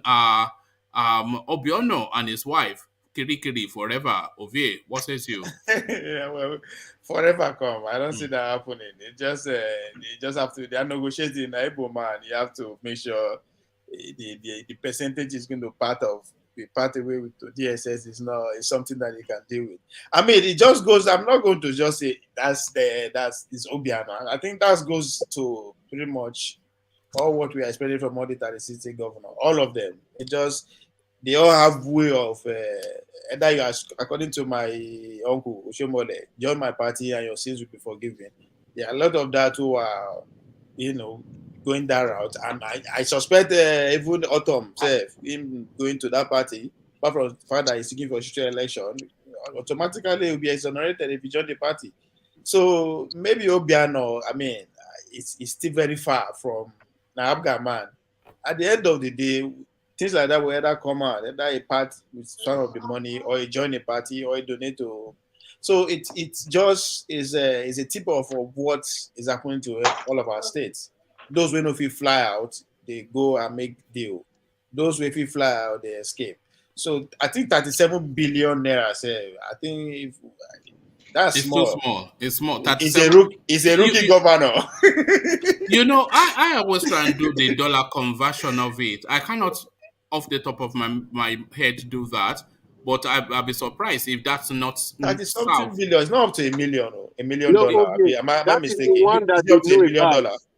No, 37 billion is not up to $1 million. It's more like $20-30 million, I imagine. Yeah. Well, that's what is on the open, right? Maybe at that government, a lot of revelation will be coming up. But where is the alarm from that my Apple brothers? That's what I'm trying to say. Where's the alarm? Where's the alarm for good question? Let me tell you something. Governors to Simon Ekpa was even part of those. That is a fantastic question. The outrage should be the same, even more. You know what they say. You know what they say. When your enemy steals from you, you put him in prison. Yeah. If it's your brother, you kill him. Excuse my language, one man. But the thing is, the outrage from them, if they are really championing their people, and their whole premise behind all of this is for the elevation and the survival of the Igbo people, then the outrage. As a matter of fact, Texas should not even be safe for him if he goes to that Texas. Because I personally know a lot of Igbo guys that live in Houston. It shouldn't be safe for him. 100%. Good point. Can I tell you something? Okay, go on. About that OBIANO space. In fact, Simon was part of those who exposed OBIANO. Simon right now is exposing the governor of Enugu State, Ugwanyi. And this is what Simon is fighting against, even in IPOB. There are some people who are criminals in there, do not like him and do not want him. IPOB in our space. Well, one day we're going to devote one day to that IPOB space, and we have a good shout out. A good shout out. No, see, let me tell you, before OBIANO went to Lagos to be caught, they were already looking for him. The Igbo people were looking for him because they knew he no longer enjoys immunity. They were looking for him to lynch him. They wanted to make an example with him. But he's even lucky that it's EFCC that caught him. Just imagine if some youth had caught him. No. Hold on. Just steady down. If some youth had caught him, what would have happened? Maybe there would still be war or a lot of deaths would have happened by now. All right.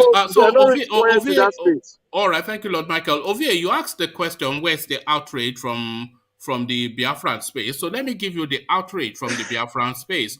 It says people were crying when it dawned on them that Governor Obiano was leaving office. And no less a senior figure from that space, actor Yul Edochie. So that is actor Yul Edochie. So this is their response.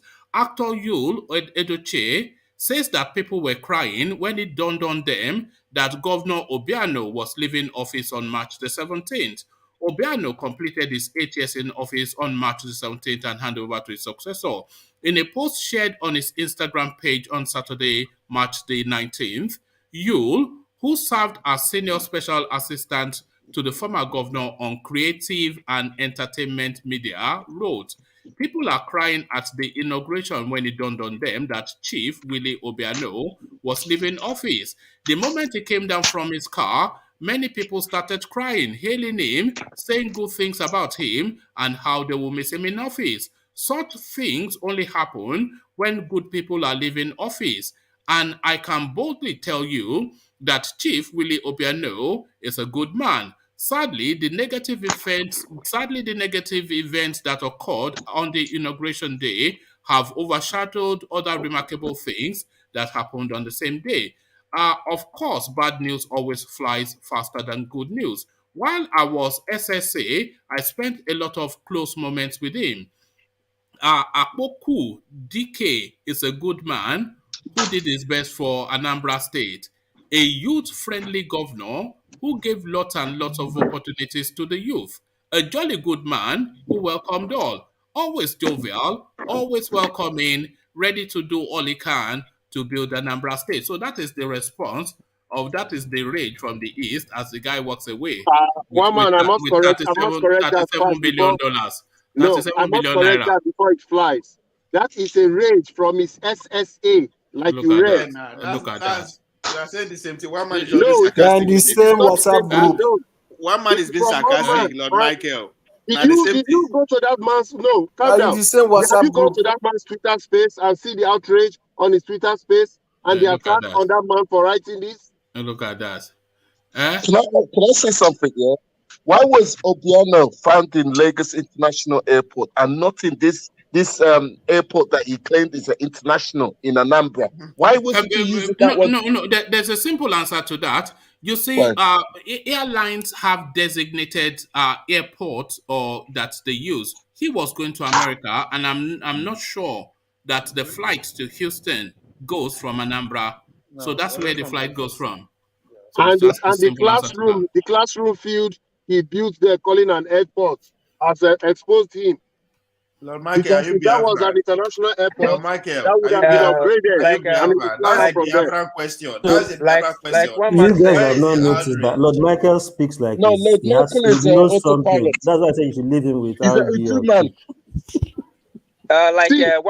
One man said, even in every standard country, not every airline, like some standard countries that have 3 or 4 international airports, but 1 or 2 is the main international airport at the country uses, like New York, and Los Angeles is the main international airport that anybody coming through the country gets to first before moving on to the final destination. Not just New York and LA, there are more. No, I know there are more, but yeah, I understand what you mean. Point of entry. But that too, point of entry, yeah. Point of entry, that too, and when you that too. So like Japan is Narita and Osaka, but we have other international airport here, but you get into Narita or Osaka. You know, so if you're not leaving Nigeria, you have to go to Abuja or Lagos before flying out. So, but one question I want to ask one man, please. Do you think there will be APC after Buhari leaves? Well, I've suggested here before that APC will just be this moment in time in Nigeria's history. So the party is going to implode almost certainly, and we have seen it playing out. It's already started now. When El Rufai goes to tell us that Buhari told him to sack Buni, Buhari goes to meet Buni goes to meet Buhari in London, and he tells him that, okay, I changed my mind. And then Tinubu is outside looking in, and Malami is changing the constitution. How can that hold? There's just so many divergent interests. It's not a party, really. It's not really a party. It's just that they're in government that's just still what's loose. They're just, it will fall apart very quickly. It will be interesting. One man. It will be interesting. And it'll be ugly. It'll be an ugly falling. It'll be blood on the carpet. One man. Dino call them an NGO. Yes, you know, don't tell me these people will shock you in 2023 because they are winning that election. I know that. That's what I want to say. I don't care about the division, what El-Rufai told Buni or the president. I don't see APC losing to PDP. Will PDP put up a good fight? Yes, better than they ever did. But will they win the election? Absolutely not. And would any other party come to that arena of those two parties? Absolutely not in 2023. So those people will win that election. Yes, some of them may break out and go support some other party. Some may decamp and all that. I understand that. But the core people controlling APC will still be the ones. There's a good chance that they would lose that presidency. They will lose that election even before the election. There's a good chance that they will lose that election before, shortly before or after their primaries. Yes, when you're talking about public opinion. No. When you're talking about what INEC will release, no, even INEC cannot. Let me tell you where I am going. Let me tell you where I'm going with the thinking, and then you can disagree. When they have their primaries, a lot of high stakers will lose out. They will lose out publicly, they will lose out brutally, and they will lose out shamefully. So now those high stakes people, they will then want to make the decision that because they are only parking in that space to serve their own interest, and if that interest is not served, so would they be held by threats of the EFCC, or would they just cut loose to go to their bases? So by the time they have their primaries, that party almost certainly will implode. It will hemorrhage at least 40% of its strength after that primaries. So it will almost revert to like a CPC party, a Buhari party, which he had before, because that will be the core element of it. Because some people, they would know categorically that they are subordinate within the system. So do they want to continue to, just for reasons of being in government, continue that subordination or revert to where they have strength? So I think by the time they have the primaries, that party will fall apart, and it will fall apart sufficiently enough that even Mahmoud Yakubu would not be able to rig them back in. Black Leg. Black, can you hear me? Yes. Yes, I buy into your narrative. I respect you when you talk. But now let me tell you something like what one man said. It's obvious. It's written on the wall. Buhari is not on the ballot paper. The last thing that happened in 2019 won't happen this 2023. Go write it down. APC, listen, please listen. The last election, 2019, we still not recover from that election. Buhari spent so much. It took raw dollars from Central Bank, use our military. You forcefully ring that election. You think that will repeat himself 2023? No. Everybody knows. That's why everybody's going to the race. It's not going to happen. Why is it not going to happen? Why is it not going to happen? See, the last election is contribute to this problem we have today. The money they took from the Central Bank, how they stretch our military, is still affecting us. You have the RICO effect is still on us. But you just want to hand over and leave that problem for the next person. I like that word. Hand over to who is going to hand over? He has a lot. Exactly. The problem of APC right now is not winning the election is their problem. Who Buhari want to hand over to is the big problem. See, Buhari have a structure. He has a big structure on the ground for the, let's say, I don't try to be tribalistic. Buhari has a structure for his own clan, the Fulanese. And Nigeria politics Nigeria president is the most powerful president in the world. The way they structure it right now is central, it's absolute.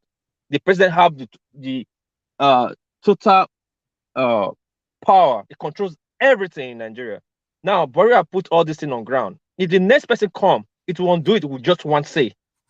Now, let's break it down one at a time. If now the party now has APC, let's say Tinubu, it will not be surprised if Tinubu decides to opt out and join another party. Tell me who is going to follow him in that party, in APC as it is now. If Tinubu, what? If Tinubu decides to leave because maybe they didn't deny him the ticket and decide to leave, tell me who is going to live with him. Because right now he's the main force that is going against the cabal. If you want to put it like that. If Tinubu leaves, I don't know much about APC. Though I have my uncle that they are big caucus people, but I'm not really interested in them. But if Tinubu leaves, I think he's going to live with his own people, his own caucus people, and then I don't know who's going to be left there. That's the problem. See, you know why I asked that question? Because if Tinubu leaves, him leaving, I don't see those people that he brought in, all of them living with him, because he actually leave a space for other positions, because we keep focusing on the presidency, which is a lot, as you rightly said. But there are also important positions around the presidency and other political positions that we make the CPC now, just as one man also put it, to attract other people to say. Just as I earlier alluded to that, Fayemi is also have high to be the second SSG of the Federation. You think he's going to live with Tinubu? Tinubu brought him in. No.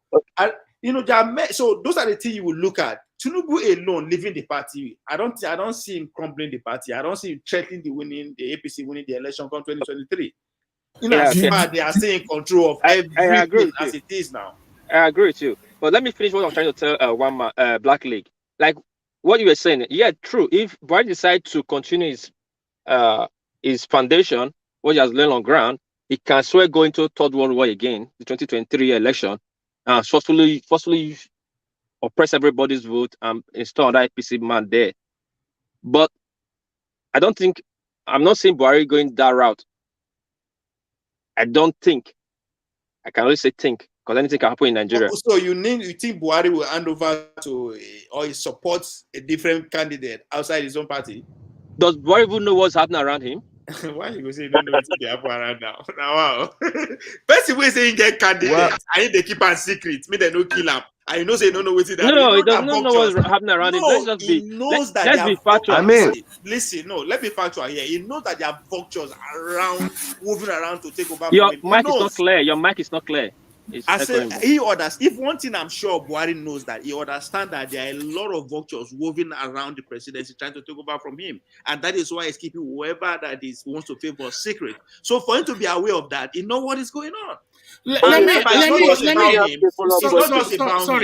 mic is not clear. No, it's clear. Maybe your listening device. Okay, and again, it's not just about him. There are also power decision makers who are of his caliber within underground, not even the political place of men who also he has to convince and work to collectively. So it's not just about him now. So I don't see him handing over to any other party.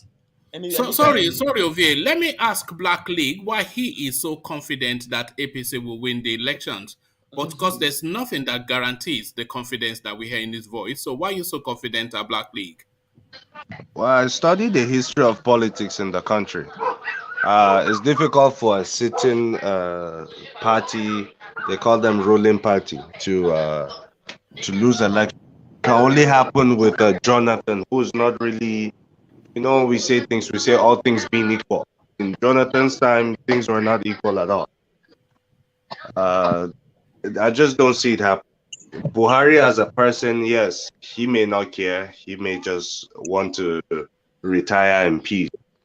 But there are strategic politicians around who are very selfish and are selling it to him like, well, if you hand over to somebody you don't even have no interest in, that person may tarnish your legacy, all you've built, maybe in terms of infrastructure and so on. So you need somebody who's at least gonna maintain your legacy and keep the discussion going in a positive light when your name comes up. So that's really the motivating factor now. That's why they need somebody loyal to the APC. This is the first time they are taking power, and it would be a shame that after just one president, power leaves to another party. So yes, when PDP is in charge, with a person like Jonathan, who's not really a politician, yes, he rose through the ranks. But when you actually look at the history of Jonathan, a lot of credit is given to Patience Jonathan for his political trajectory. She's a good mobilizer of women in the South. She's known for that. So that's really what propelled Jonathan to the level he got to. He himself is an academic. So in terms of politics, you don't expect his ambition to be as crazy as the people you have on ground. I mean, here the people you're mentioning, Malami, Amechi, El-Rufai, these are grounded politics. They are with the president. They are not elected. Nobody voted. But because of the president, they are controlling the country today. So, I mean, with the exception of El-Rufai, but those ministers and appointees around the president. So once the president leaves, they've lost everything. They cannot afford to lose. Right now is when INEC is in their pocket, the police is in their pocket, Army is in their pocket. They have a lot of civil society organizations in their pocket.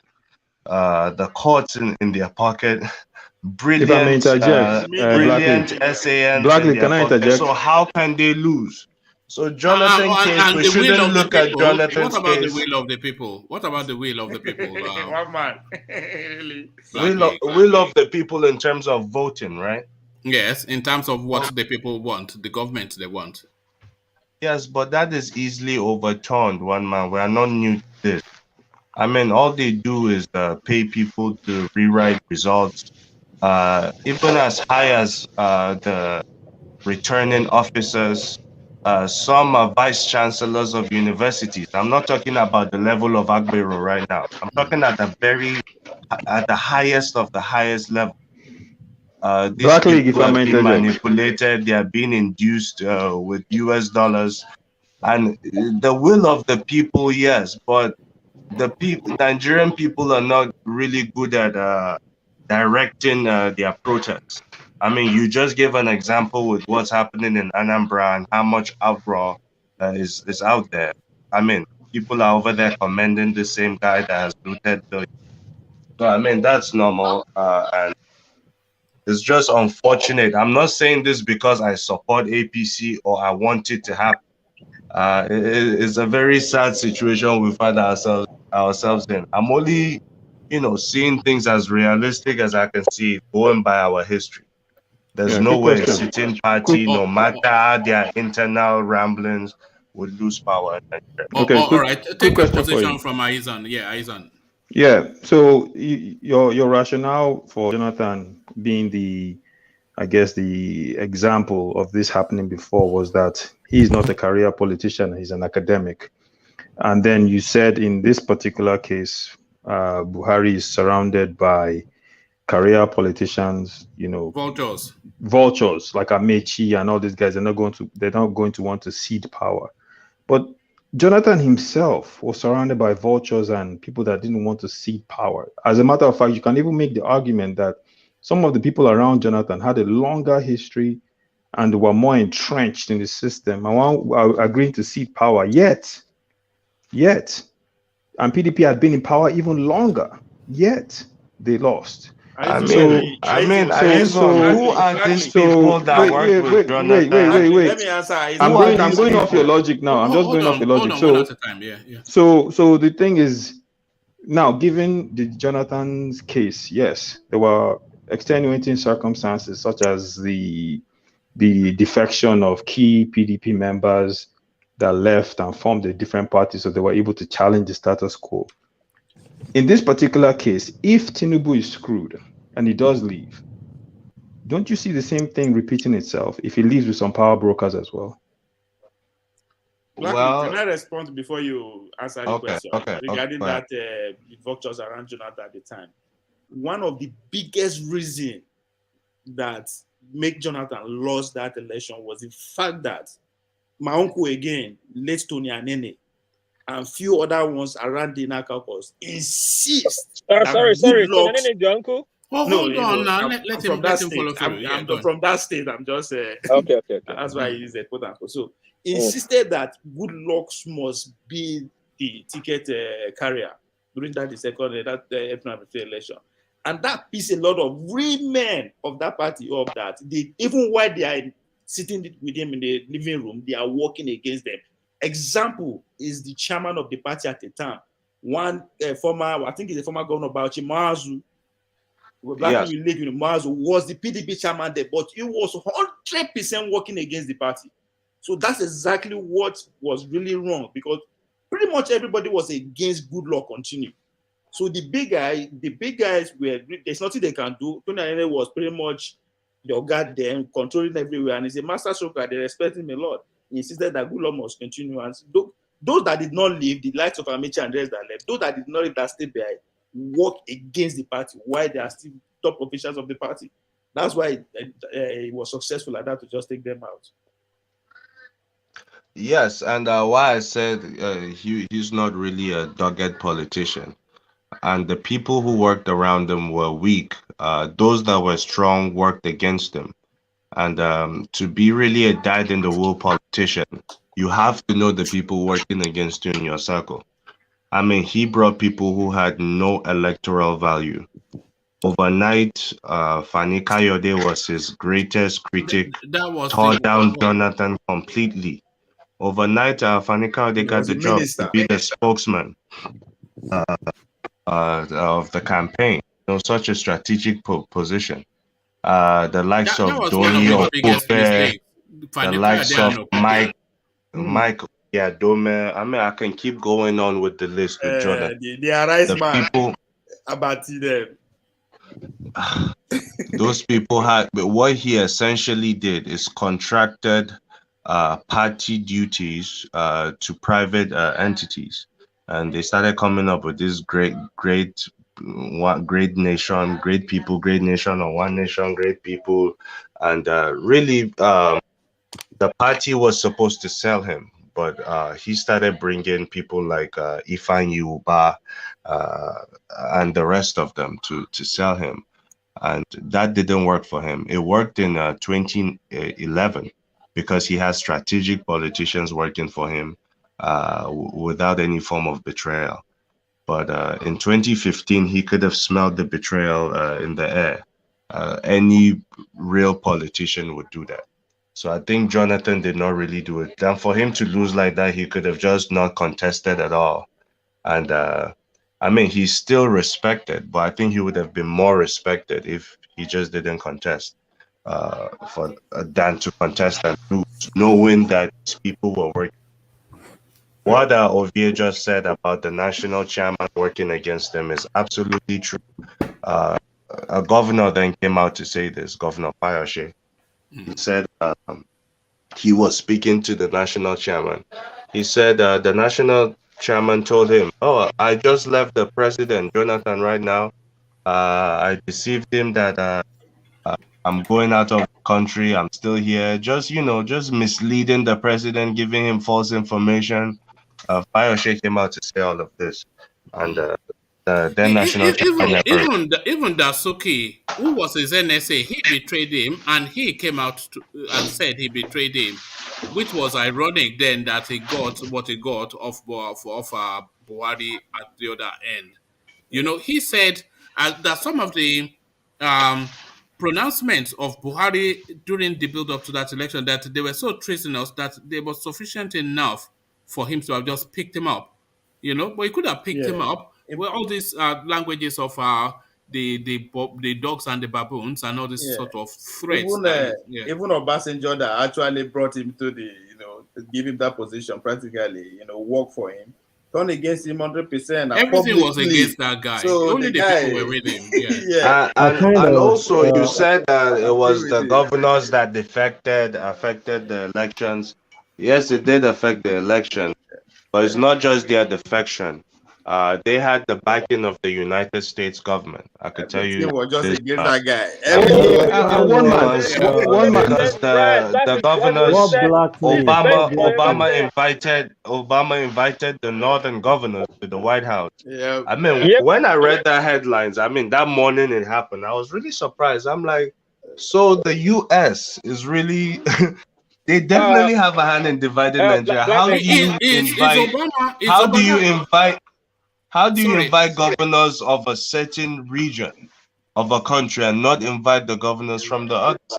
So I just saw that as Jonathan's regime coming to an end. Yes, I'm listening. Sorry, Aizan. Let's hear from DOG, who wanted to come in earlier, but he got muffled with the voices. DOG, you wanted to say? Yeah, I understand what Black League is trying to say about the ruling party. I think APC primaries is what is going to probably mess them up or keep them together. Like one man has said, and with the look of things, even Tinubu is not guaranteed as we speak.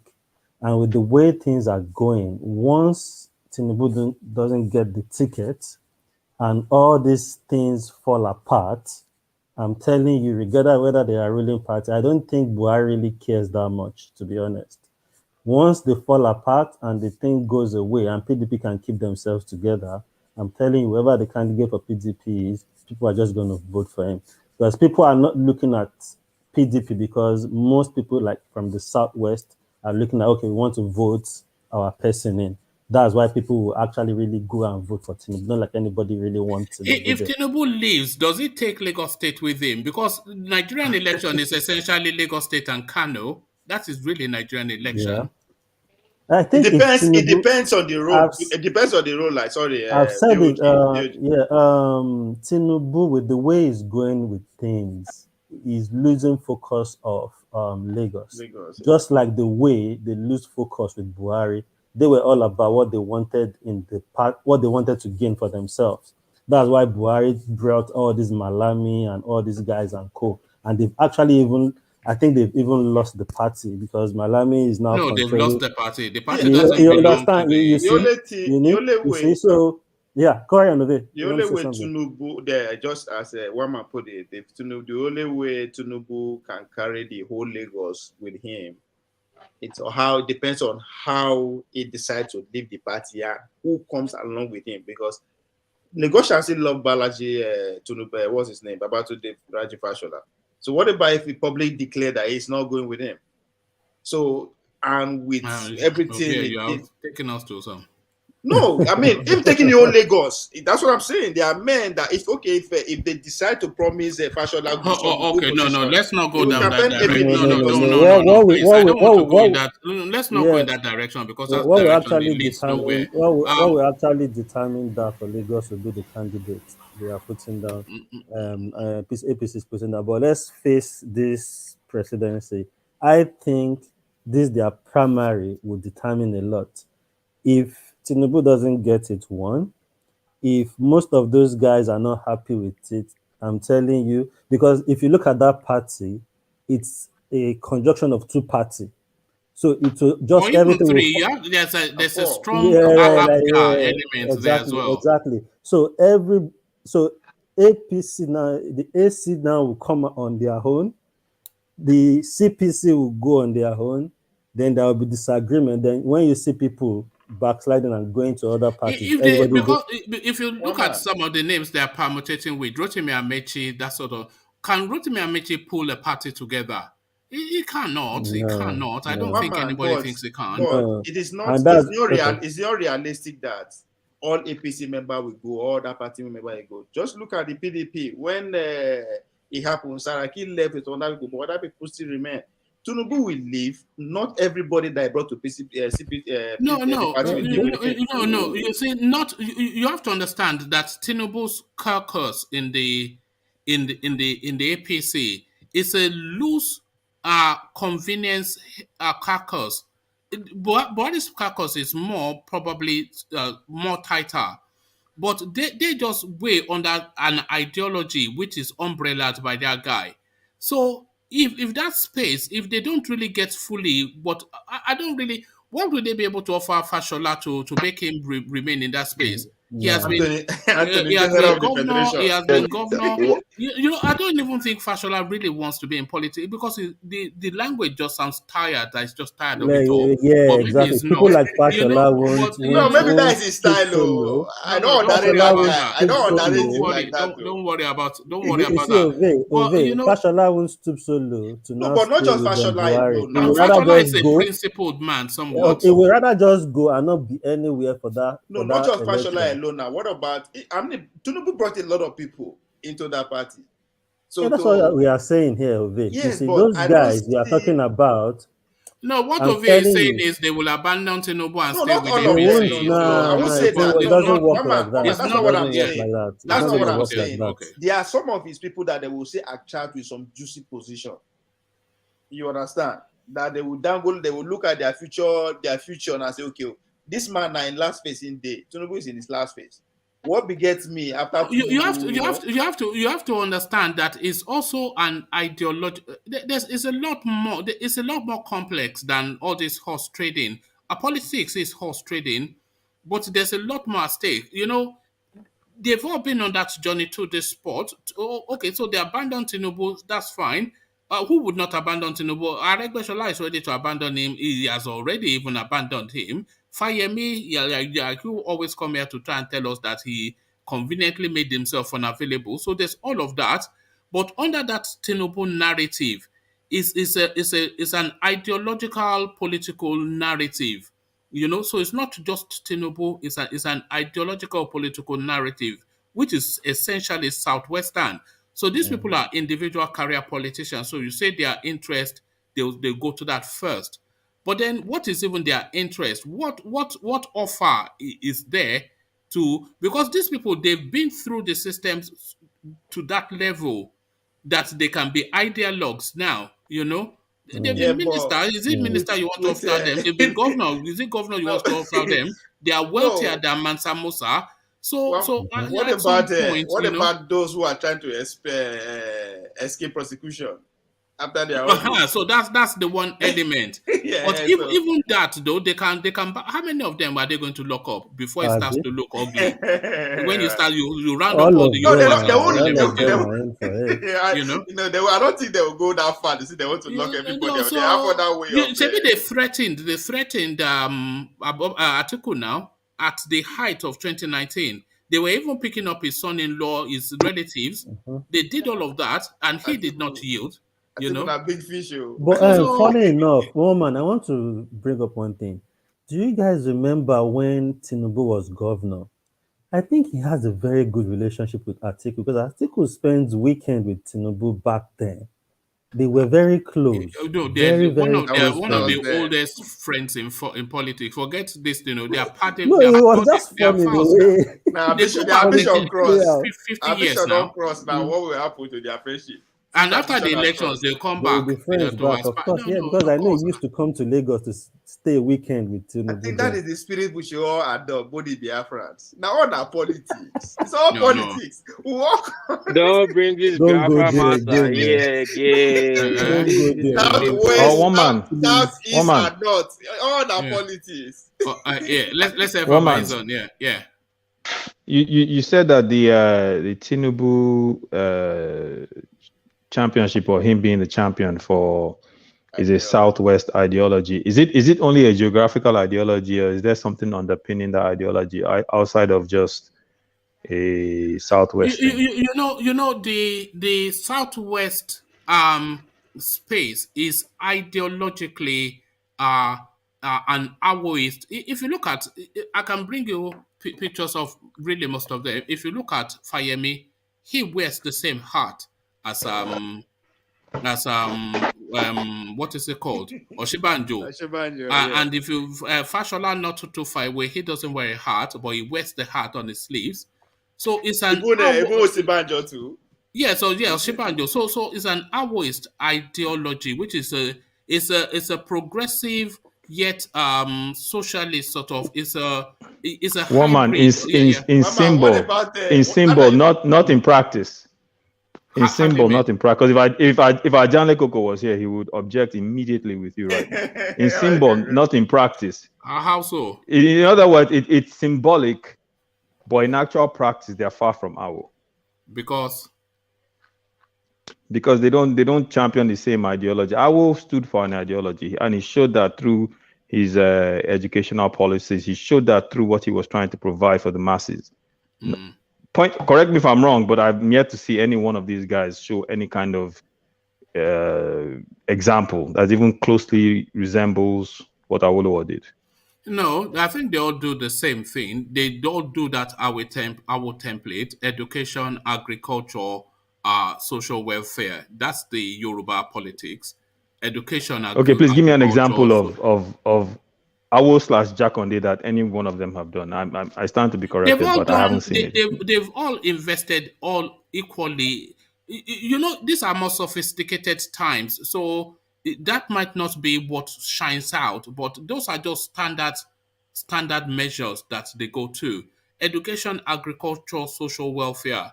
That is the underpinning of the Yoruba political thrust. Woman. Yeah. Sorry. In the West, apart from let me just say, okay. In the West, apart from Lagos, or let's say a little bit of Ibadan, which other states in the West is developed or this? Have you been to Akure lately? Accra is just my backyard here. Okay. Wait. Which other? And when you go there, you are not impressed. Wait, hold on, just hold on, please.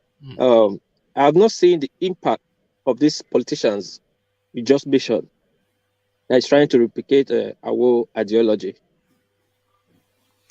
Sorry, repeat that. You said these people, the Yoruba politics is more of agriculture, agroist, and that's apart from Lagos and some part of Ibadan. I'm not seeing the effect in this other state, Ekiti, Osun, Ogun, as you're saying, really seeing the agroist ideology really taking place and is thriving and seeing different. I think Ogun State, in terms of investing in people, Ogun State, where I'm now, I will narrate to the sport aspect. Apart from Delta State, I think Ogun State will be the second state that has the most stadium, and that is geared towards the ordinary people. Sorry, no, I'm not. My level of education is not like yours. I beg, use the common English for a common man to understand. Say it again. Nah, I'm not sure I'm seeing any grammar now. Enough of the isms. You're not Aizon. Only Aizon is the easy. Aizon is the ism man. I say in terms of our business ideology tailored to the common man. You can see it in education and what have you. And you ask which, apart from Lagos, which other state is getting towards that ideology or even do anything for its people. And I said I can say Ogun State in the areas of sport. And I went ahead to say Ovie. You can't use the building of stadiums. Mass education of people. Can I finish? These are the people who are our leader of tomorrow. Can I finish? Can I finish? Please allow me to learn my point. Today, Delta State has used sport to alleviate their kids from poverty than any other state in Africa, whether I like it or not. Some of the people who are flying Nigeria, any for themselves today, are from Delta State, and they're all below 30s. Most of them are below 20s. As we speak, through sport. Well, you know why? Every nook and cranny of Delta State today have stadium. That's a reduced. Let me finish. You're talking about draw towards the masses. Tell me one other avenue that actually focuses on the Nigerian masses. You know when I think of people from Delta what and are you Edo talking State, about? Do you know how I think of people from Delta and Edo State? For no reason, and maybe I'll be able to further the thought in my head to come to the reasons. I always see them like Jamaicans, Yeah, I would say people like Jamaicans. So let me finish. We are talking about which other way can you affect one man will come for you. One man, relax. I will come for your question. I will reply you. Since you think we are Jamaicans, but let Ovie finish first. In a complimentary way, or not a disrespectful way. I will get back to you. No problem. No. Ovie, when I'm thinking about it, I think about it in nice ways. So I wasn't being. We're not arguing. No. Let Ovie land. I want to hear Ovie. As a young person, which is largely they have the largest number of population in every state in Nigeria. Which other way can you elevate them as young people than sport? Tell me. I give you an example for a Delta State as small as it is. They reign supreme. I will focus on athletics, the world of athletics. In the whole freaking world, that small state. Why? Because if somebody decides to take it upon himself and decide to build stadium in every nook and cranny of Delta states. Okay. It's a reason for that. Today, in NCA, in Nigeria, in American university, you have more Deltans in Nigerian university in America, and largely more than 60% of those people are from sport, directly scholarships. Okay. So you want to affect your people? Tell me which other way, young people in your state. Tell me which other way, apart from investing in education, which goes hand in hand with that. Tell me which other way. And the same thing Ogun State is doing as we speak. I'm learning. Right. I'm hearing this. I'm not hearing sure this for the how we So got when I into make a sports. point, allow me to elaborate on why I said that. I'm not saying they look at sport. I say you live in Japan. Tell me how much Japan generates before they host the Olympics. Okay, let's not go into sports. Ovie, calm down. Ovie, calm down. To me, I feel Nigeria development is on paper. You can't see practically, you can't see physically. Everything you say, you say it on paper. Wait, hold on. Even if your sport you're talking about, hold on. Even if your sport you're talking about is on paper, How? I didn't see Nigeria winning the last nation league. Hear him. He heard you. Hear him. Listen He now. heard you. Listen now. What is on paper? Hold on now, you heard. He heard you. Hear him. Okay, relax now. If you say sport data set invest on sports so much and it's taking out the hoodlum out of the street, I agree, it's good thing, it's okay, but I'm not saying the effort in Nigeria giving back to Delta State. The last Nations Cup just finished, we dropped out and not in at what stage. Anyway, how much is the stadium generating for the state? The stadium said you are building. How much is generating? When you finish, my brother, I'll make my point. But go ahead, please. So how much is generating? Those are just like those. Sorry to say, those are the dead investment that don't generate to the state. Rather, is a luxury. State keeps spending to maintain it. So when you go into that route, to me, is shocking to your standard of education. Like sports take people out of. How many times have you seen a wrestler being a president of United States or president of Nigeria? Well, like see people dancing. What are you talking about? Hold on. Let me land. We are talking about really impact. See the impact on people, not stadium. We're supposed to be hearing like, okay, that state have done this, build this for bring this job opportunity. Then we just okay, fine. You're impacting the people. I'm not gonna speak English. I'm not supposed to speak. Anyway, Ovi, I don't buy into your narrative. Probably Black League could help me out. Even Nigerian leagues, our league service. Just look at the reason. Okay, let me help you out. How does Nigeria dropping our concerned Delta State? You said building stadium has nothing to contribute to the development of the country. I don't get it. These kids are told they're in university today, putting Nigerian name at the highest level you can think of. How did we even get here? But let's hear from Aizon. I don't understand. Ovie, share money for streets. Ovie, if you're going to talk about development that these elected officials have done. One aspect. I'm not the person that will condemn everybody from head to toe. Yes. Okay, have you taken your team today? Maybe you should take a break. Ovie, I guess this started by one man saying they embrace the Awa ideology, and the Awa ideology, and the question I was asking him was Awa's ideology, as he said, a kind of socialist education for all, providing the basic necessities for the masses. If you look at it from that point of view, right, the people that we're talking about in APC from the Southwest, I don't see them exhibiting what Awu did. Now, your example you made was outside of Delta State, Ogun State has the highest number of stadiums. And stadiums, to me, is not a benchmark for how you measure development within a state, because stadiums are classified from the Nigerian context as white elephants, being that they build these things which overinflated budgets, they get established. The so-called sports clubs in the state that are supposed to generate employment and everything else for sport are owned by the state. So they're improperly run. The people that run them are used as political favors. It becomes part and parcel of the corruption within the state. The stadiums barely get used. And even the maintenance of the stadium, you hear they budget money to those stadiums every year, but you know the grass is abysmal. So when you look at it from that standpoint, it is not a developmental category. If anything at all, it is a means to chop additional money, and the schools are still dilapidated. The graduation rates are still poor. The educational level, when you see the reading and writing of the basic students in some of these states, are really terrible, which is why private universities and private schools are growing more in Nigeria than the public institutions. Awa, on the other hand, championed public education, free primary education, and lifted majority of people in the Southwest out of poverty through education and financing with cocoa money. There is no example like that right now in Nigeria. None. Exactly. So when you talk about development, hold on, Ovie, please. Wait. You know, when people go to Awo, there's a big space that you always miss out. Those times were simpler times.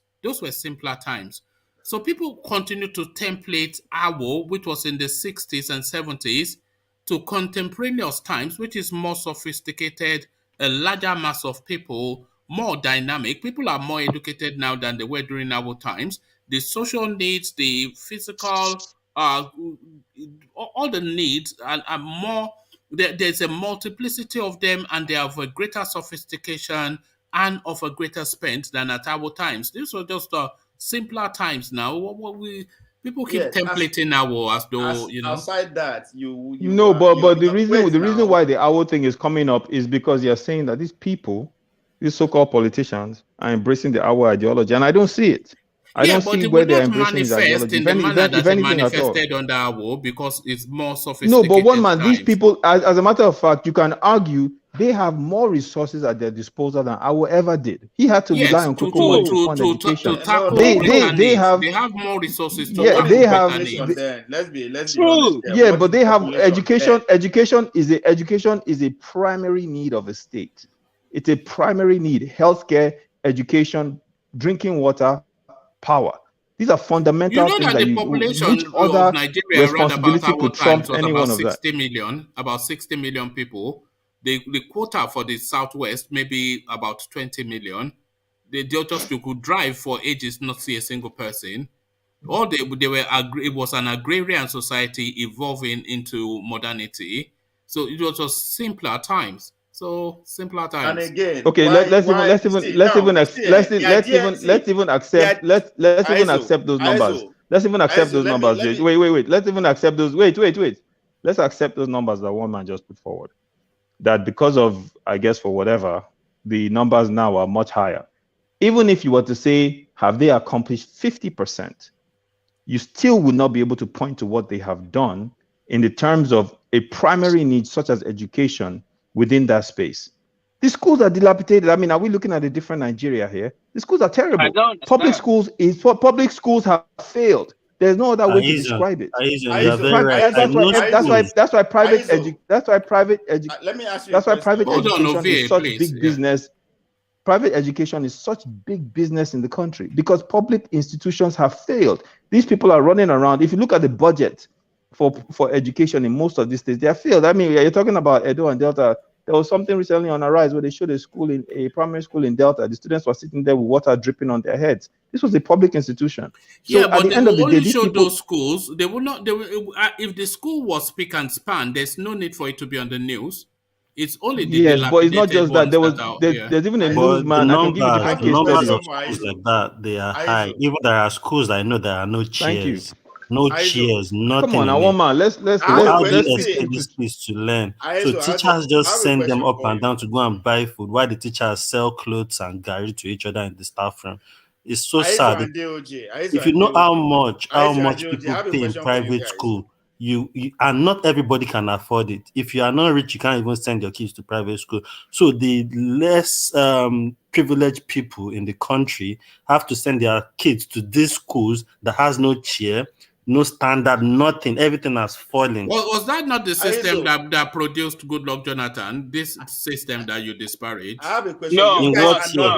In those days, he only was just walking with no shoes. Or what did he told? That's what he told us. Yeah, but when he gets to school, he gets the normal. When others are talking now, sorry, he gets normal education that any other student, any other person will get. He only suffered because his parents were probably not rich. He walks with barefooted to school, but not what they teach him in school. He gets to school and gets proper education, good teachers, everything were there back then for them. And it's sad. He was just only telling us about his struggles, not like he was suffering that there was no chair in the class. He doesn't just have shoes to wear to school. Did you go to a private school, DOJ? Yeah. Are you sure? Primary, yeah, I did primary. What about secondary school? Was public. That's the same school. And here you are, articulate, intelligent, well-educated. Yeah, but that was back then. Then I have to select school. I have to select which school. And you have to select one man. Your day will come. Your day will come in this platform. Your day will come in this platform. Everybody will sit down. That's what I'm saying. I have to select what school. And your proximity to that school too matters. Because even if your parent can't really afford much, you can't even travel too far to go to a better school. I think a good 80% of us here, we probably went to public schools in Nigeria, and we are able to have this high-functioning, very detailed. But that was back then. We are talking about now, one man. We cascade all the way through. Okay, Solly is not here. He is of the now generation. and he went. Can I make this point across, please? A girl, let me counter your ISO and DOG education claim. Yes, you guys are complaining that the current politicians are not directly invested in education, because that's pretty much, they are not directly invested in the poor people. As I speak today, now from your local government, let's say you are from Buretu local government, if 5 to 10 people from that Buretu local government alone get a free scholarship to study University of Texas A&M, LSU, what is it called? What is this Ivy League in some of the big schools as we speak? What will you time them as? If they get scholarship, yes. How many of them are getting scholarship? And you know now, how many of them? Then before those poor people can get scholarship, they must probably be brilliant and very intelligent. And they must have let me prove you wrong. I am giving you a real example from Delta State. As I speak to you, 12 people, the last time I count, between last year and this year, people who their parents can't even afford to send them to public school in Sapele are today in those schools that I just mentioned to you. So how many can you count like that? Let me finish. Now that's if you keep blocking me, I'm giving you a specific example from a particular region, from a particular but when you give that example, we look at numbers. You look at numbers. You look at not. It's just like the same thing this guy does. People comes here and talk about his states in Lagos, not looking at the whole broadness of Nigeria, how big Nigeria is. Let him talk. When it's done, you can talk. No. I think DOG has seen his escape route and is trying to block him off. So that's my point here. For over 1 hour, I'll be quiet because I want people to talk. Like Michael, my point is boiled down to Lord Michael, I've kept quiet. You need to let's keep quiet. Let's listen to him. If you want us to listen to my him. point brought back to what one man raised. I'll be with the question he put forward, that how many people are still from that region as a state, how many people are still putting up policies that gears towards the poor, which is our law stand for. So we are not talking about Nigeria now, talking about, that's why I bring out data as an example. You rubbish stadium, that's why I'm still bringing this. These 12 kids that I told you about, who their parents cannot even afford to send them to public school, today they are in LSU, University of A&M, Florida and all that. Courtesy of what? Because person called Ogba championed the idea you have to put stadium into those villages because of the talent those people have. Not be brilliant to carry them go LSU. But how many? That's what I'm asking you. How many is happening like that in the whole of Nigeria?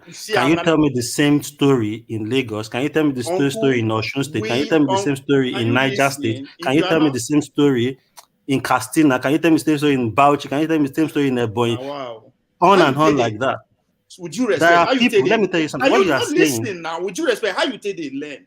The question was from a real. No. All right. Okay. No. The question when you are very specific. No, it's a very specific question. Now we are giving an example of states. We're talking about Nigeria. That's why I say one state is leading by example. You say no, not rubbish. We're talking about Nigeria. All right. Thank you, gentlemen. I'm not sure that any point is going to be made in this conversation. You say that paper. I'm giving a practical example. All right. I'll give you names if you want me to. No, don't give names. I think you have made your point. There are policies out there from some states who are actually focusing on the poor within the nooks and villages of Nigeria. Some states, I'm not saying everyone, and that is how they are doing it. And I just focus on Asaba. I focus on the Sapele. That's just Sapele, and I focus on that. And I can go around.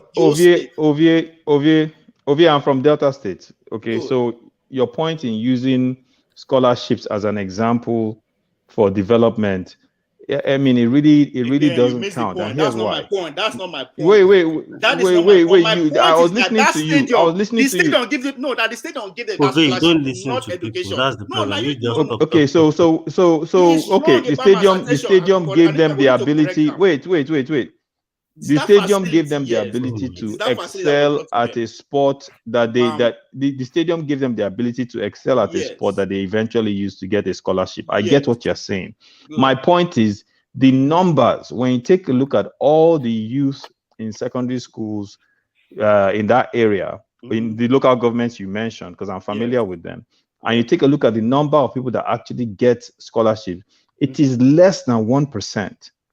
when you really look at it. So what happens to the remaining people, the remaining 90% of the people there that don't get access to scholarship? So if you can't run under a sub 10, or you can't dribble the ball very well with 2 feet, and you can't get the scholarship, what happens to you?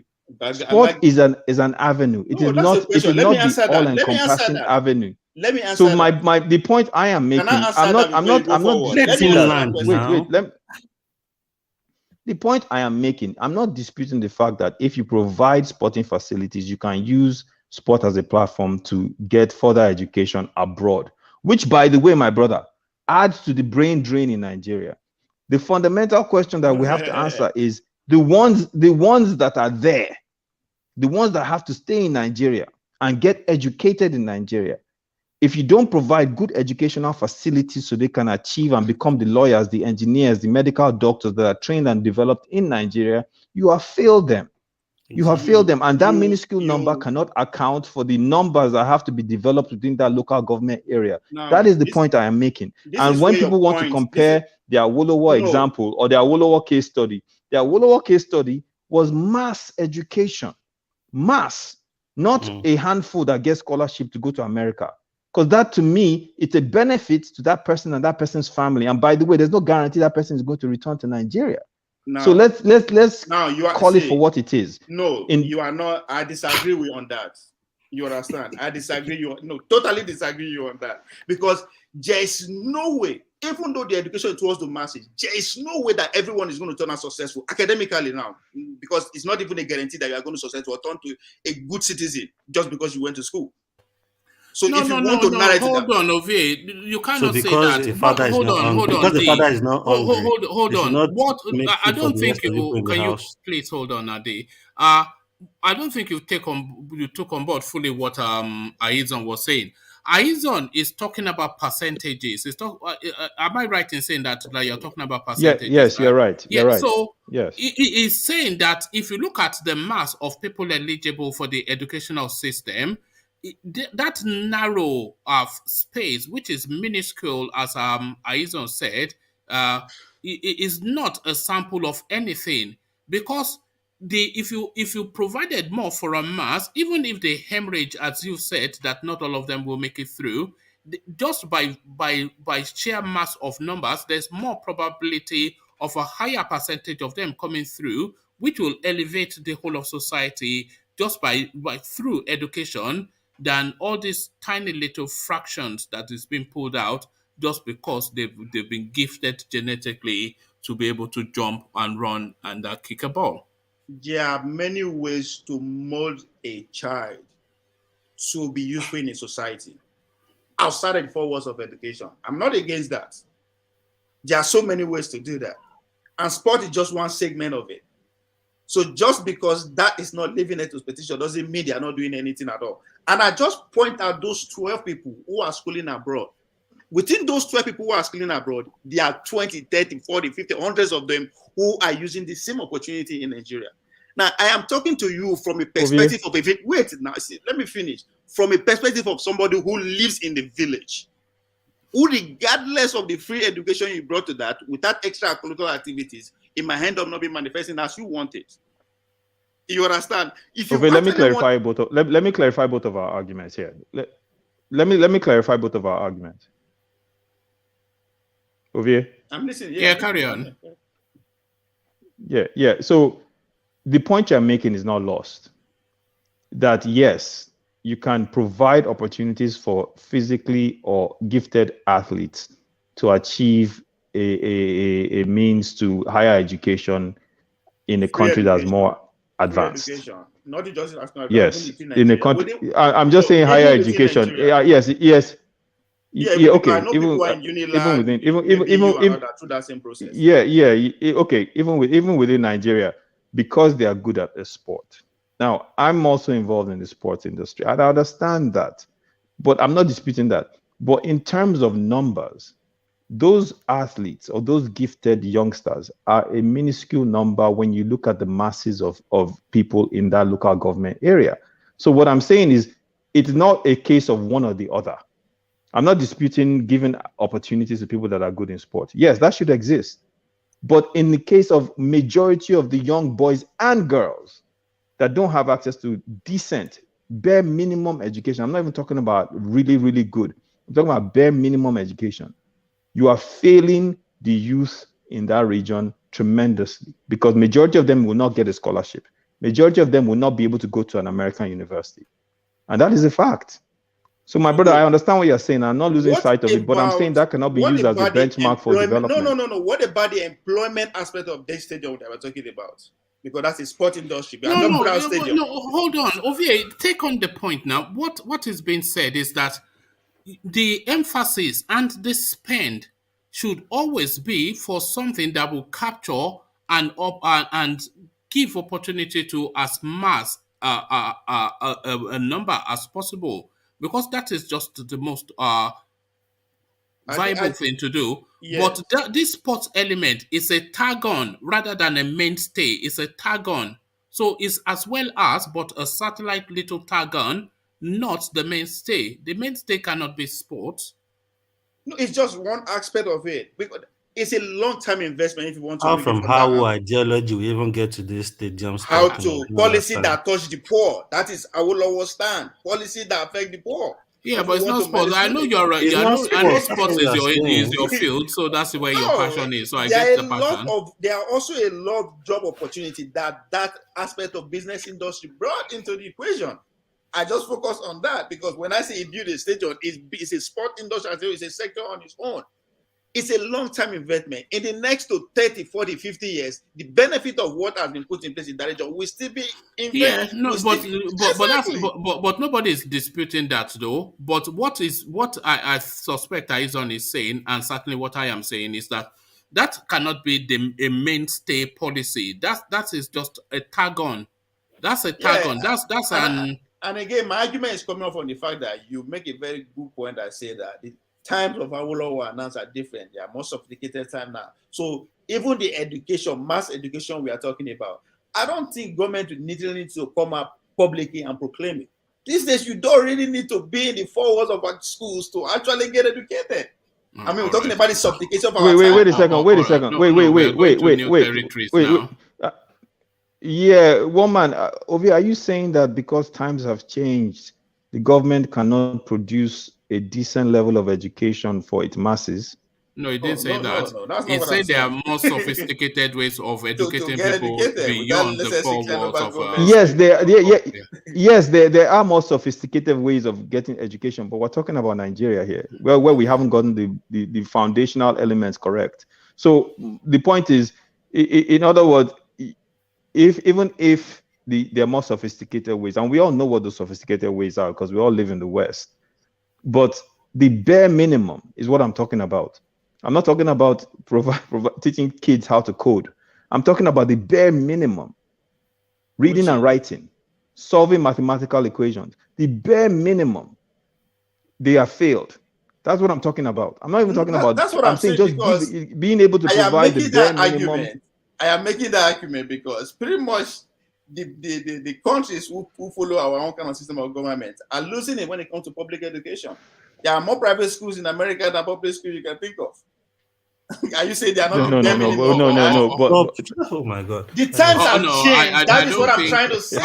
There are so many ways to get educated without going through that. I'm standing on my point.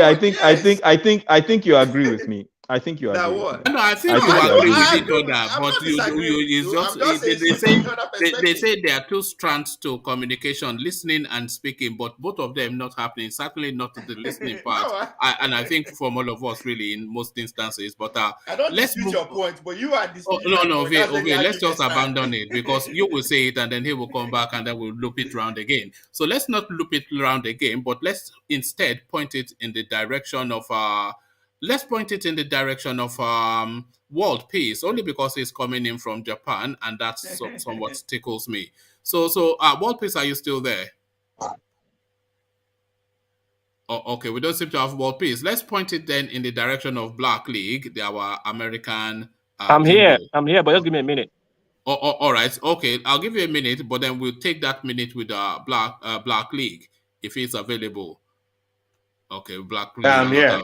Okay, brilliant. So Black League, our American correspondent. Let's let's take you then to Nigeria, our homeland. I'm not sure if you are aware. There's some West African country called Nigeria. Black League is what we are seeking your opinion on. So let me take you to this space. No, let me not take you to Zamfara State because that's too obvious. But let me take you to this space.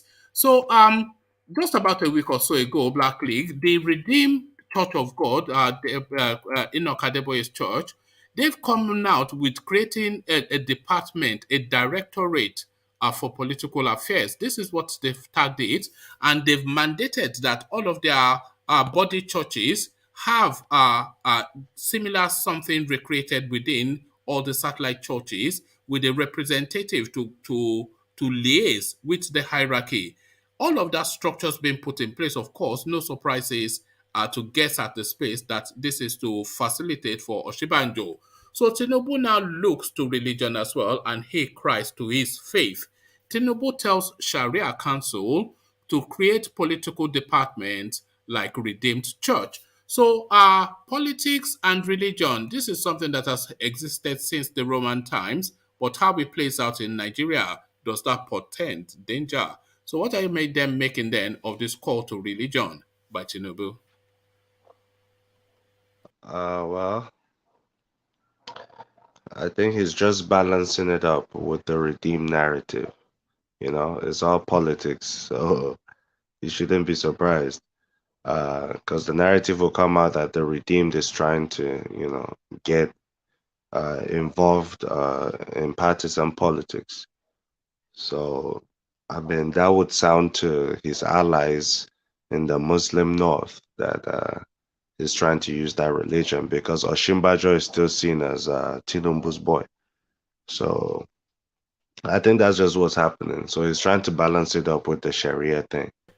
But it's all, I don't think it's healthy for our politics, for religion to, you know, take the center stage and be used not as a force for good, but as a force for division and ultimately. But the redeemed, they have their pastor as the vice president. So, of course, the stakes are high now in politics. And I always wanted to ask this question. Do you think after his tenure as vice president, whether or not he becomes president, do you think the redeemed would ease out the current GO to make Shimbajo the guy? No, I don't think so, no, because he's too much of a politician and they will want more a man of religion. That's what I think. Okay. Oh, or what do you think? Is that do you have that suspicion? I see that too. I won't be surprised if it happens. Yes, because politics we started from the church. I mean, it might happen, but I don't think Oshimbajo personally will want to take such a role. Mm. Because they are looking for a successor for that man who is of a certain age now, and he's indicated that his time is up. And you know, by the way, he did not create that church. You know that he didn't create that church, don't you?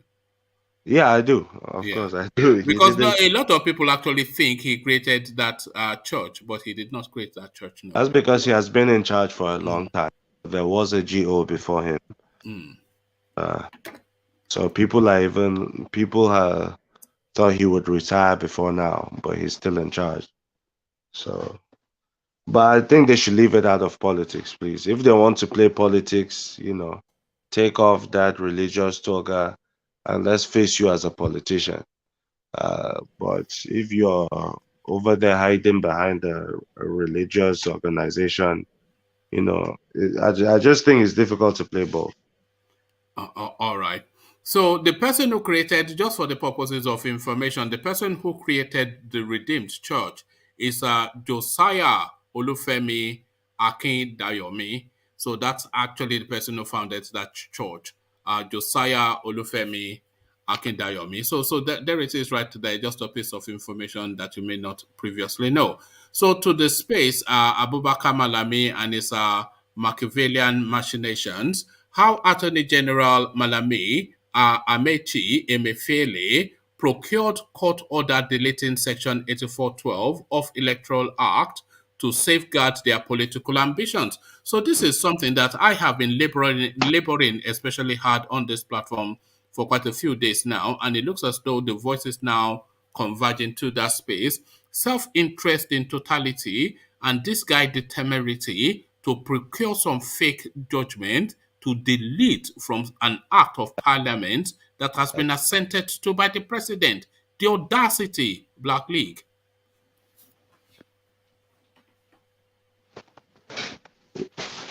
Are you knocked out by the audacity? Look at this guy. What are you up to, Black League? Knock, knock. His attention was needed at the other room. So. Okay, it's the other room. No. What was the Just say it one more time. Wama, I didn't catch the tail end of that. No. I was taking you to the Abubakar Malami space. And I built they have procured judgment. What they couldn't get through the National Assembly, they are trying, and I think they've succeeded in getting it through the courts. Do you think they have succeeded, or do you think there'll be a pushback from this? Because the House of Representatives were saying they were not even served notice of any court thing. The Senate have already taken a decision to reject it. Everybody is up in arms. So will this subsist, or will there be pushback on it? There will be pushback. This issue made history in Nigeria. That's the first time that the National Assembly, the rubber stamp, went against the president. This is the first. So I think it means a lot to the legislatures. That's why they're really pushing back, and because those political appointees also affect them in their states, where you have a political appointee that's favored by the governor coming over to take over your seat in the House of Representatives or Senate and things like that. So they're really doing it for their own interest. And also, in turn, is going to stop the likes of Malami and Amici. It's not really going to stop them. They can still be relevant post-2023, but it's just going to bar them from contesting and going for presidency in terms of Amici, and Malami wants to be governor of Kebbi State. So this is just personal interest of these politicians at play. The people still status quo. The people will keep experiencing what they're experiencing, but these people will tinker with the law. And Malami is the Attorney General of the Federation, Minister of Justice. So anything law, he should know the most in the country. But I think he would use it to his advantage. I don't think we've ever had an Attorney General that has quite served self-interest and partisan interest like this guy. He's not the Attorney General of Nigeria. He's the Attorney General of first Buhari, then the APC. First Buhari, second himself, and then the APC. And Nigeria can go and whistle. Remember when there was that thing when, was it Nedunwoko and some other criminals? They were trying to steal $500 million from Nigeria. They tried it under Obasanjo, he flogged them. They tried it under Yadua, he flogged them. They tried it under Goodluck Jonathan, he flogged them. And up pops Abubakar Malami, and he signs the check for $500 million to Nedumoko to be going to do something with Regina Daniels or whatever. The guy is just is God Almighty. This is why he needs the immunity in Kebbi State, because just the atrocities are just too much. That guy, a gangster. Let me take you from there to another space. Zamfara donates security vehicles to Niger Republic. So this one, it doesn't sit with anybody. It doesn't sit. It just does not sit. However justified, if they are saying they're using it to fight banditry, the banditry equally vest upon Niger Republic as well as Nigeria. They're a sovereign nation. They should sufficiently be able to afford vehicles for themselves. And this continuous donation, especially that Maradi, I don't know what it is. Maybe it's because it's a border town. All Nigerian resources going to Maradi, even now cars. So what are you then making of this latest investment in another country? Well, I think the state government in Zamfara is justifying it by saying, Zamfara is like the mother of all the bandits in Nigeria. That's where it's housed, in Zamfara state. And they move freely to Niger Republic also. So I think they're saying that they're donating it to Niger to really curb the security threat within Zamfara. The bandits that run away and go across the border to Niger should be adequately captured, and well, at least that's the reason I think the state government is given. It's hard to question anything when they put it under security. It might as well be a channel where funds were siphoned. You don't know how many millions or billions was budgeted and how much was actually spent, and whether they've done enough to, curtail security within Zamfara itself. Whether or not the bandits flee to other places, whether they're actually doing enough with the resources they have, is a different question. I personally don't think they are. I think this whole Zamfara and Niger Republic is just a way to siphon money into private pockets. All right. And the rumors of the defection of Governor Ortom to APC. Now, nothing surprises in Nigerian politics, but this somewhat caught me off guard. There's no one more critical of Buhari as an individual and the APC administration as a party, as a governing party, than Governor Ortom. I don't think there's any day that is not wailing and lamenting about these people in the papers. So if he crosses over, then we can just surrender. That's just, that would just be that step too far, wouldn't he? He tries to debunk it, but of course, no smoke without fire. Would it catch you off guard if that happened, Black League? I mean, if it's a step too far, then what would you say with situation like Fani Kayode? No. That one's a prostitute now. He was a tough critic of the administration also, and just for him to go back and join them. But for Ortom, I think he has everything to lose by going back to APC. He has more stakes in the PDP. The current chairman, Senator Iyorchia Ayu, is from Benue State. They actually come from the same ethnic, they're both T. And Ortom was very instrumental in getting him to power. So I think within the PDP, Ortom, is a leader in his own right, and I think moving to the APC would not be good for him in the long run. Now, that aside, this whole moving of politicians from one party to another, just at the frequency it happens, is alarming. It just shows that they don't believe in anything. They have no ideology. Even in places where the political parties have ideology, I mean, it does happen where you see politicians move from one party to another. So it's just at the rate it happens in Nigeria is almost embarrassing. It's like it's like they stand for nothing. While saying other climes, for example, in the United States, people like Hillary Clinton, they were Republicans. Overnight, they turned into Democrats. It happens here too. So I think that's what politicians over there. Same as Trump. Sorry? I said same as Trump. I don't know what part. I don't know if Trump. Trump was you might be right. Might be right. Yeah.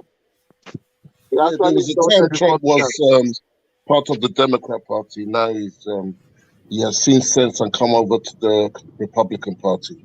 No, he was a conservative. So, yes, but I mean, all these words, I mean, even in countries where it should be clear because they've had the most experience with democracy and they're the ones literally forcing everyone to follow. I mean, we should see some Black League. What do you some mean form of decorum there. When Hillary Clinton is moving, and now I'm hearing Donald Trump even did. I haven't seen it, but If people are saying it on here, then I believe it. And I have to But the difference is they don't do it from America. They do it out of office. That is the difference. Exactly what I was going to say, Lord Michael. Are they doing it in this manner? Our own people do it. They don't do it in this manner. A sitting governor is already thinking of crossing to other party. I don't know. It's just crazy. They do it. It's all semantics and crossing. So it's quite different. It's all semantics. It's not really concrete. Even in the United States, I mean, you go to states like Montana, a Republican there with Republican ideology. In places like Florida would be a Democrat. I mean, someone who really understands the politics here knows what I'm talking about. So it's not really clear cut or set in stone. This thing is run by humans, and they're humans at best. It's open to flaws and errors, and but these politicians in Nigeria are just taking advantage of it to a point where it's just a vehicle to get them into office. All right. What is Bonksma saying to you here, Black League? Is she toasting you or what? What's this? No.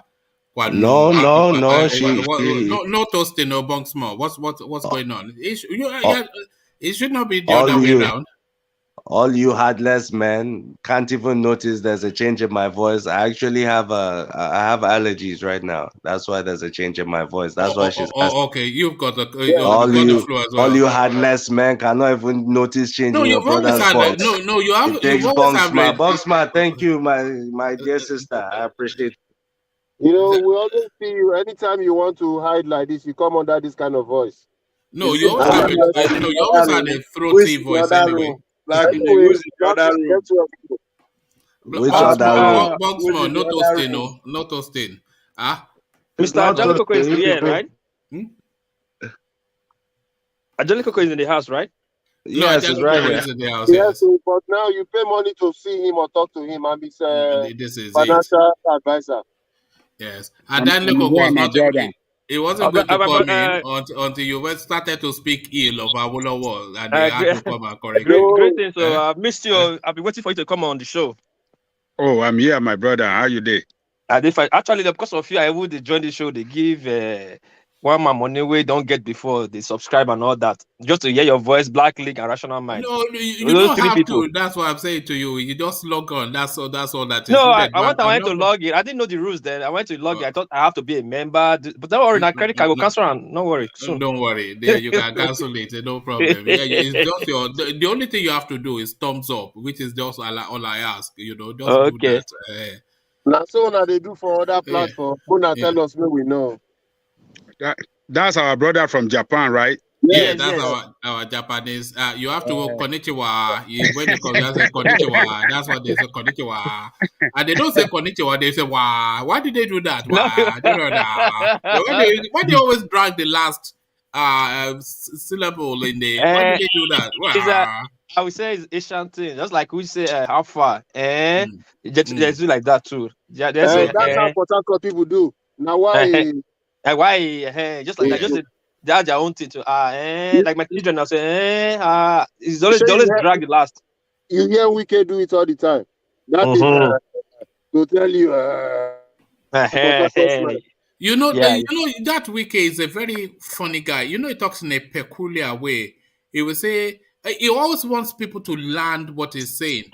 And they will say, and that will be and then they will say, I don't know, man. That guy is a character, He's not of this world, He wants people to follow up. That's a teacher's pattern. That's what teachers do in school. So Wike is a teacher. That's what he does. He's not a lawyer. He's a lawyer, but he taught now. He taught this thing, and that's why they gave him had experience. That's why they gave him a junior minister under education. Oh, okay. Yeah. That's good. He's checking it and following him up. Okay, right, let's move to the next question. I'm waiting. All right. So let me take you then to let me take you to this space. Ibrahim Gambari telling us that Buhari's credibility is Nigeria's biggest asset. So that's almost like poking fun. Does Buhari have credibility? One is the question, and if so, amongst whom? Amongst the chiefs. Oh, I thought it was on me. No, Black League, you go go first. Because let Black League go first. Yeah, Black League, yeah. No, I mean he can go first. No, I'm learning from you. I'm here to learn. I'm learning. I'm also learning your. No, our ROBL is here, ready to fight anybody. It comes to now the matter. Adelko was not here to listen. Anyway, Mr. Blackley, please continue. I'm listening. Please. Yes, on to Buhari's credibility. We don't fight, man. So hold on, Black League. You've had your moment. So two things. Does he have credibility? One, by your reckoning, and then amongst whom? Two. So to that space, because obviously I don't think he has credibility, but I think he has credibility. Okay, yeah, you answered the question. Yeah, go on. Personally, I think credibility in terms of honesty, you can give that to Buhari. But with the people working around him and the actions he has taken and has not taken towards them, and the level of corruption we've seen, and just sheer power play, I think that would bring his own credibility to question when you look at it totally. Why? Because personally, he has always been an honest and straightforward person. I listened to all his interviews before he became president. His stance on fuel subsidy, his stance on insecurity in the country, his stance on corruption and what needs to be done to really tackle corruption. He was very honest with that. Even when he came to power, he was sick. Everybody was lying on his behalf, including the pastor vice president we have, saying this man is hale and hearty. I just visited him in London. When Buhari touched down in Abuja after his illness in London, he was asked by a journalist. He said, "I've never been this ill all my life." So he keeps it honest. I mean, I respect that in a president, even going against. But now when there are people in your team that are corrupt and you're not taking adequate actions to really take them out, then it's a problem. And I know that comes from his military background. All military men have that. They take loyalty over competence any day, anytime. Why? Because really their life depends on loyalty, not competence. So that's really the military mindset. So, I mean, that's one of the things we get for having military, especially the Nigerian army, so dominant, taking over power and still maintaining power even in democratic regime. It makes us think like them, military men. Professionally, yes, you could go with, in military set, you can go with loyalty. People like Malami are said to be loyal to the president since the CPC days, where he didn't have a dime to give them. He kept losing elections. They used their personal money to keep taking his case to the Supreme Court that they lost 3 times in a row. So now that he's in power, he's empowering them, and people are saying they are corrupt. As somebody who has spent the larger part of his life in military, he's thinking loyalty over whatever you may deem as competence. To him, competence is in fact loyalty. And that's not just him, that's military mind. All right. I want to make that a round-robin question, actually, because I think it's important enough to make a round-robin question. But with the round-robin questions, it's just a snapshot answer, not a long, lengthy one. So, Ovie, you come up first, and it's the poser that Ibrahim Gambari has put into the space. He's saying Buhari's credibility is Nigeria's biggest asset. And I'm asking, does he even have credibility? And how do you quantify that, and amongst whom? So does Buhari have credibility according to your view, and amongst whom? Obvious, just a snapshot answer to that. Yeah, I think. Can you guys hear me? I'm sorry. Yeah, I'm carry on. getting Yeah. ready for the night. Yeah. It's Saturday. Well, I think I kind of agree with what Black League is saying. Personally, as a person, individually, I think yes, he has credibility. Even those around me can testify to that. Those around him. But now, when it comes to the nitty-gritty of the game, I think he doesn't really care. He doesn't really care. Once you believe it, those people who have been around him for a minute, have been around from day one, and he ride with that. He ride with that. So, as a president, officially now, as a president, I think it's fair. I would say it's not been honest to concerning the issue facing the country and all that thing that is expected of him. Yes, they might not be living to expectation, but I think they are keeping it 100. All right, thank you. So, he's on. Yeah, the question: does Buhari have credibility, and if so, amongst whom? I don't think he has credibility. I think the buck stops with the president, and I think even if you want to give him a pass and put the blame on those surrounding him, it starts with him, especially when you consider he ran on a platform of fighting corruption. He has failed woefully. All right, thank you. So let's go to Ajanle Koko. So the question, does Buhari have credibility, and if so, amongst whom? He's a man of no integrity and a lack credibility. All his promises before the election that brought him to power, he failed to fulfill them. He said he's going to do restructuring, he failed. He said he's a Democrat. He did not abide by the rule of law. Economy, he said he's going to revamp economy, he failed. On security, he failed. So he's a man of no integrity. He's a man of no integrity. And Professor Gambari, I don't know what gets into his head for him to say that in this modern Nigeria that we have seen everything that it's almost like he's mocking us, isn't it, with that comment? Yeah, I don't know what gets into that man's head. He's a man that I really respect before, but since he joined this government, has been making some utterances that it does not fit no purpose. I just feel disappointed in our people that are serving in this government. So Buhari failed us completely. Under him, thousands, if not millions of Nigerians have been killed. And he has done nothing to stop it yet. And he failed to comply with the Constitution. What the Constitution said about what they call this character. Federal character. Federal character. This man does not comply with it. Instead, he appointed all his tribal men in all the strategic position in that country.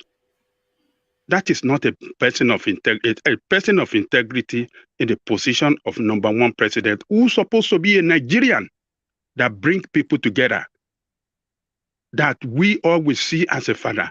But he showed to us that he is a president of Fulani and he represents the interests of Fulani, and we do everything to protect and promote their interests to the core. It's not a man of integrity, or what do you call him? It's not a man of integrity at all. Credibility. All right. Okay. Thank you. So, Lord Michael, the question, your answer. Lord Michael. Okay, I don't think we have Lord Michael for the moment. Let's go to Ete, who hopefully we have. The thing is, the professor is smoking Amigo with dollars. Amsterdam blend.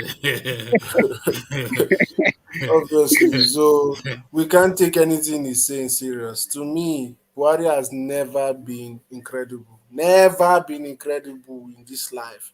That was just a political mantra that he was pushing to get the position. And we've seen it clear with his administration that there's nothing incredible about him. All those things they were saying before 2015 was total nonsense. It was political talk that he was saying to get into power. Also, the Boko Haram sponsors were still waiting. We've not seen their names, and he says it's incredible.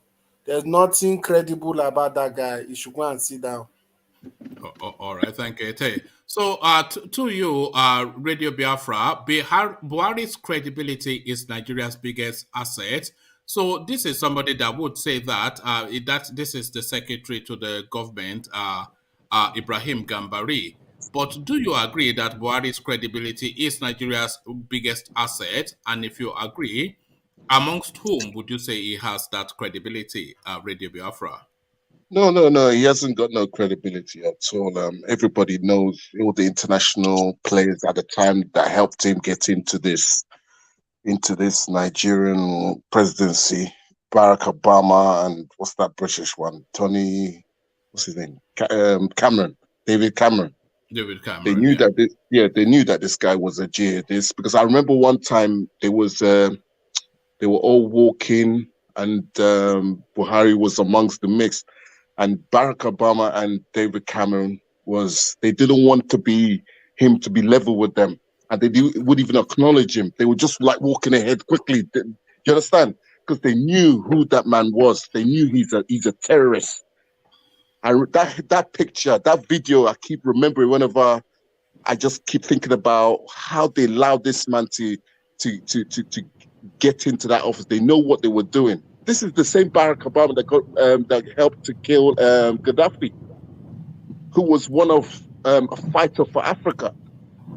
You understand? So they knew that this man he's a terrorist, you know, and look at what's playing out. All the killings, Fulani hurts people, you don't say anything, you know, and that's all they want is a Fulani bloodsucker like him to get into that office to continue so they can get free oil and all this thing. They need Fulani people to be in charge of Nigeria for them to continue doing what they're doing. You understand? So, he's not credible. He's a credibility to the people in the Ariwa hardcore people in the north. And to some extent, by and large, people in the south, because to me, I feel that the people in the south, and even the middle belt, they like these Fulani nutters in charge, because that way it allows them to continue with their criminality.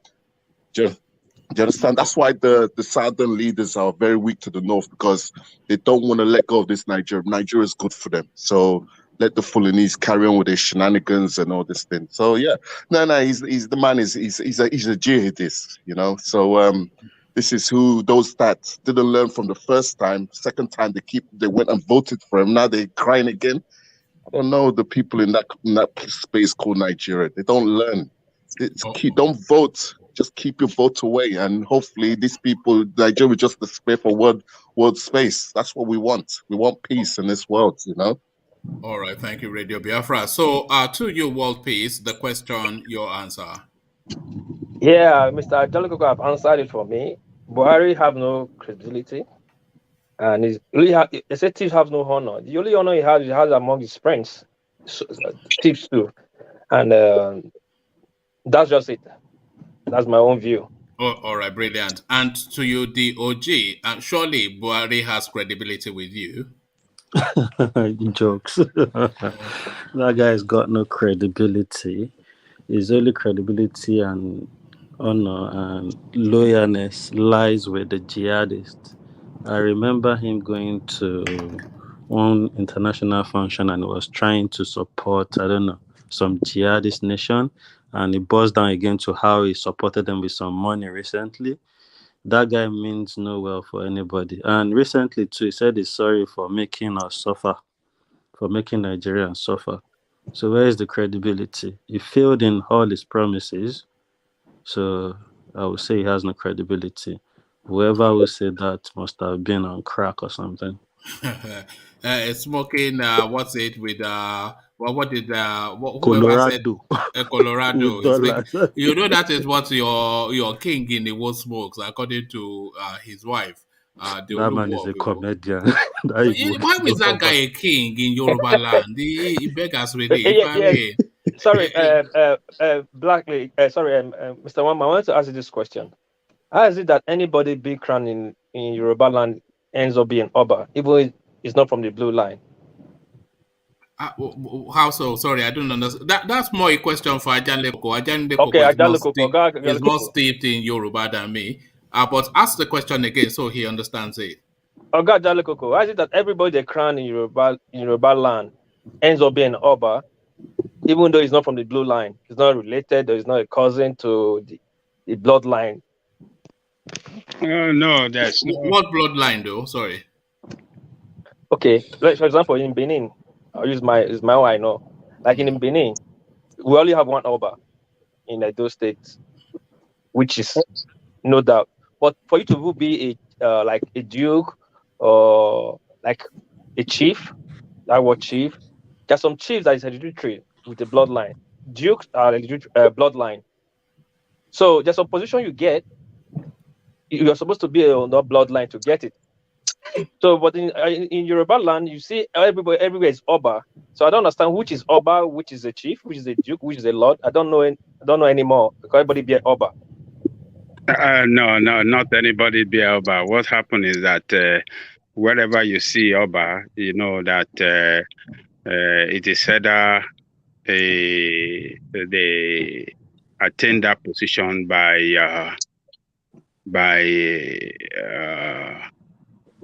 hereditary or by you know, there are some before someone is entitled to that position, it is either by bloodline from father to son, or from different houses families. Or families that are entitled to that position. So those are the two.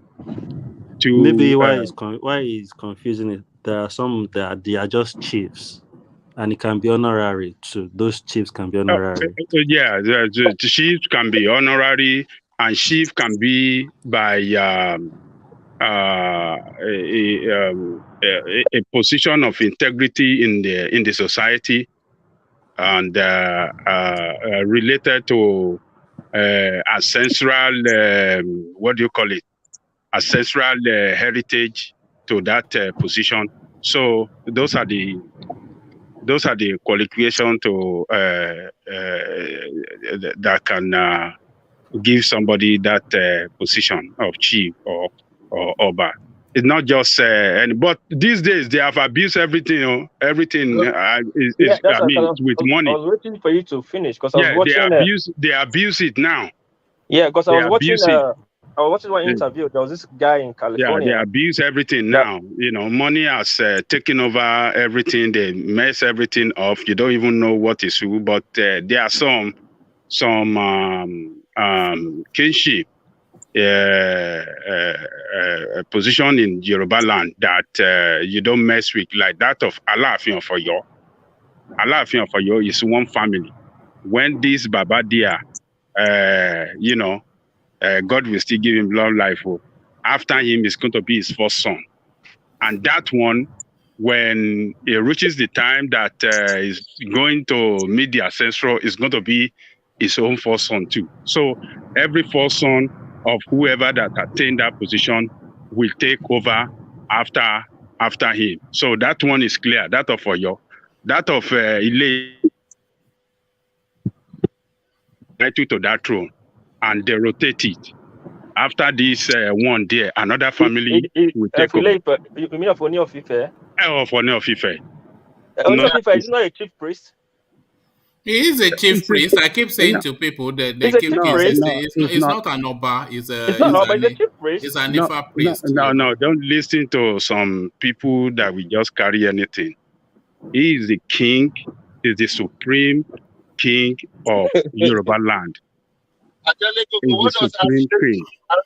Okay, Adelekoko, let me just give you a little from my own history. Sorry, all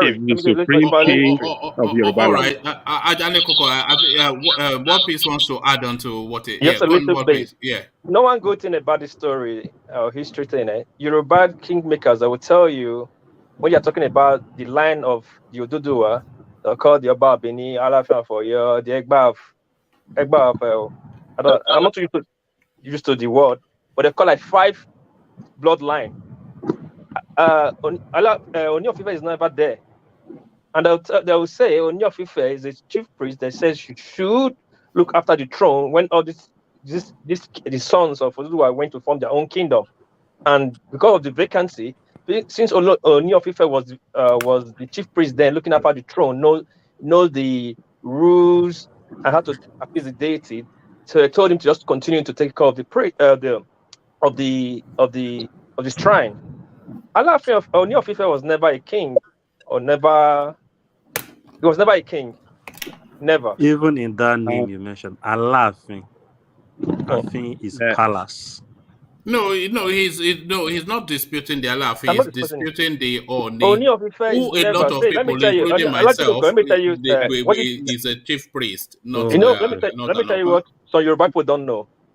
For the Alaafin for the Oni of Ife hold on, Ajande Koko. Let me finish. Yeah. For the do you know that Oni of Ife hardly comes to Benin to see the Oba. He goes to see the Oba subject, but hardly can't see the Oba on the face. You know why? There's a rule, there's a law promoted, the log stick, or how do I use the English? For the Oni of Ife to see the Oba of Benin, he has to. Boy, you feel talk as you say about we sabi everything though. So Okay. just give us as a day. For Yeah. Oni of Ife to see Oba of Benin, he has to keep 5 cow. 5 cow. And if the Oba of Benin is coming to his father's throne, the Oni of Ife has to kill 2 cow that the Oba of Benin will walk on. Oni of Ife and my father accompanied the Oba of Benin to the thank you visit now. Oni of Ife killed a cow with his hand. He's a chief priest. He's a chief priest, he's not ever a king. He's never. My friend, let me tell you this. Don't believe all those stories that people are passing around. A story without fact. Even the name on it today, that wasn't the original name. It evolved. There was a time they call it Adimula. There was a time they call it Olopi. It was before they went to create Oyo. It was Olofin. The title was known as Olofin. And then when Oromiyan left Ile-Ife to create Oyo, and he named that title Alaafin. Olofin and Alaafin, they are the same. So they don't look at that title or need to say, oh, because the title reads so, it sounds so. No. It evolved from Olofin to Oni. But before then, it was Adimula to Alaafin, to Olofin, and from Olofin to Oni. So let me tell you this. Those that are saying that Oni is not a king, that is a blatant lie. Oni is a king, and he remained the #1 king in Yoruba land. Nobody can contest that. Even Alaafin cannot contest that, because the grandson who was Oromiyan was the one that went to set up Ibini. He was the one that went to set up that Ibini. After Ibini, he went to set up Oyo Kingdom. So how could somebody that set up a place now be paying homage to Bini by cutting, how to slaughter goat on the floor before he saw something? I don't know about that, but what I know is that people want to say story that is good for them and condemn other people's position that they are superior than them. That is what is playing out here. All right, let me ask you a question, World Peace. In the Odua hierarchy, where does the Oba of Benin come? So in the Odua, because they all come from the Odua family. Yeah. So where does it come in that hierarchy? So they're contending that Alaafin, they only have supremacy, but some of us feel that it's an Ifa priest. But just for the purposes of just getting to the point, let's say the Ode is there as the paramount Yoruba king, and then they're laughing either of Oyo, either of equal measure. The Awujale of Egba land, a strong king too, but in that Odudua pantheon, the Omonoba of Benin is part of that family too. But where does it come in the hierarchy? Is he below the Awujale of Egba land, or is he even above the Oni of Awujale not from Egba land. Awujale from Ijebu land. Awujale of Ijebu land. But really, the question, Alaafin of Egba land. Okay. Is he above? So it's just in that pantheon. Where does it come? Yeah. Okay. According to our own history, our own history is our own history. We're not going to focus on anybody. You understand? You have your own history. According to our own history, first of all, Odudua is our son, Ekaladera, which is Ezodua, which came to Ife, which found Ife. Does not mean that there was no people in Ife. He found the kingdom, the monarchic system there. So he gave his son back to us after we have issues about the kingship, when we have the heir of administrator, when the Ogiame, the four chiefs have to go back and look for their son, their missed son, their lost son in Ife. First of all, they went to Igala. Igala directed them to Ife because he first went to Igala, called Uwe. From Igala, they directed them to Ife, that's in Ife. So he gave them his first son, because he was too old to come back. He gave them his first son, which is Oromia. And Oromia came to Benin and gave birth to Eweka, the first. But he couldn't stay because of the interwar with the Ogiame, who didn't allow him. He left and went to found Oyo. According to our history, we are the first. Because so your history will tell you that you are the fathers of Yoruba land. No father. That way people get it wrong. Not father. When Odudua came to Ife, there was a system there already. There were people there. He came to meet people. But he became one of the recognized king. What happened there, we don't know why he became the king there, that they all respected in that throne. Does your history put you above Yoruba people is where No. Our history said, that kingdom, the kingship founded in Ife, founded by our son, not the people. The kingship as Odudua. So the kingship in Ife was founded by your son, and the Afin in Oyo was also founded by your progeny. Yeah, because it's on your history too. So you're essentially the daddies of the Yoruba people, is what you're saying. No. Look at this guy. Listen. No. Look at this guy. Yeah. My friend from Japan. My friend from Japan. Let me tell you. You've been eating too much sushi. Is this sushi? Are you? No. Is this sushi speaking? I'm listening to you. Yeah, let me tell you this. You see that history that you are narrating here, that Sudua left from Benin and he found his way to Ile-Ife and he became king. It was not true at all. It is I'm never. not arguing with you. That's according to your own history. There are facts to this. It is a taboo in Yoruba land for a stranger to be king in any land of Yoruba land. So that is never there is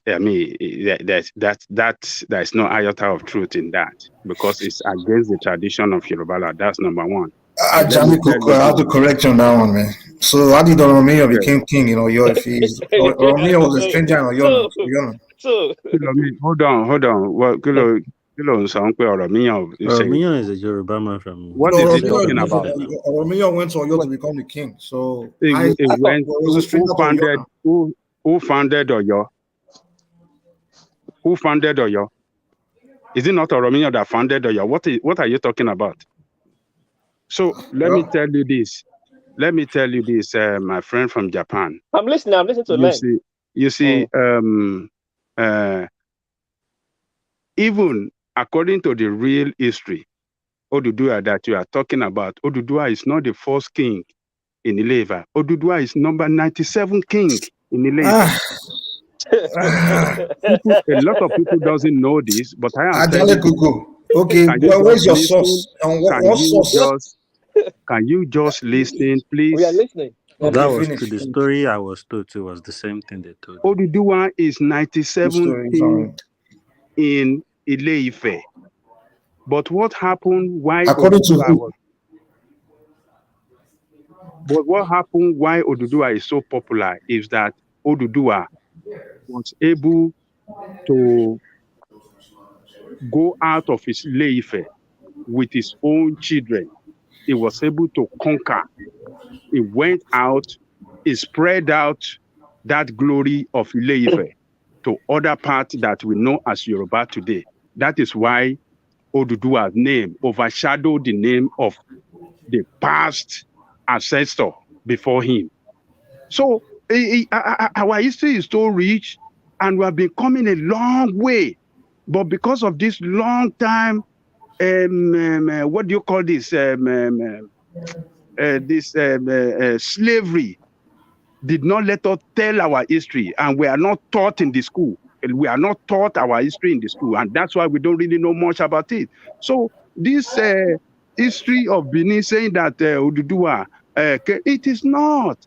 Oduduwa was please, sorry to cut you short. Yes. So what I'm telling you, what I'm telling you here. Okay, what do you want to say? Okay. Yeah, you speaking. Sometimes when I tell you something, I don't really tell you on the straight way. I don't really put it straight so that you can put it straight to me. Okay. This is history of a thing. I'm not imposing my history on you, but I've studied history a lot. I've found out Yoruba history, most of the history is not. They have different varies of history, and when the truth becomes too varied, it's no longer truth anymore. The Benin history is always people create their own. People start to have their own stuff. Their stuff. Benin history is one. Ask any child in Benin, wake him up, and he will tell you one history. Go to a gala, they'll tell you about the Benin history. One of Oduduwa. One, when Oduduwa left Benin, first of all went to Igala. This Ife you call today, Ife, it was called Uwe before it was changed to Ife. If you ask Igala people will tell the same history that the Ife king you are saying, left from Benin, he led Benin, came to us first. We are about him. Do you know Benin have descendants in Igala? That only that Oduduwa left before he went to Ife, and he passed through. Igala have boundary with Ondo. He passed through Ondo. How do you say the king? The Ogo of Malami. He will tell you what Oduduwa was going to Ife. He passed through their land, and he came to Ife. Please let me ask you a quick question before you go further. Sorry, you say Ife used to be called what? According to our history. Okay, what is the meaning of that word? It's a Benin word. It's not your word. What is the meaning of it? What's the translation? It's the old Benin word. Okay, you have ancient word. You have recent Benin, like Yoruba to have Yorubas, which you speak now. Maybe one man will not know it. So I'm just saying.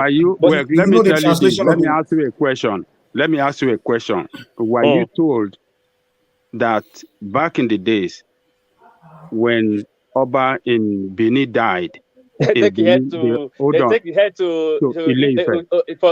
Ife? That's right.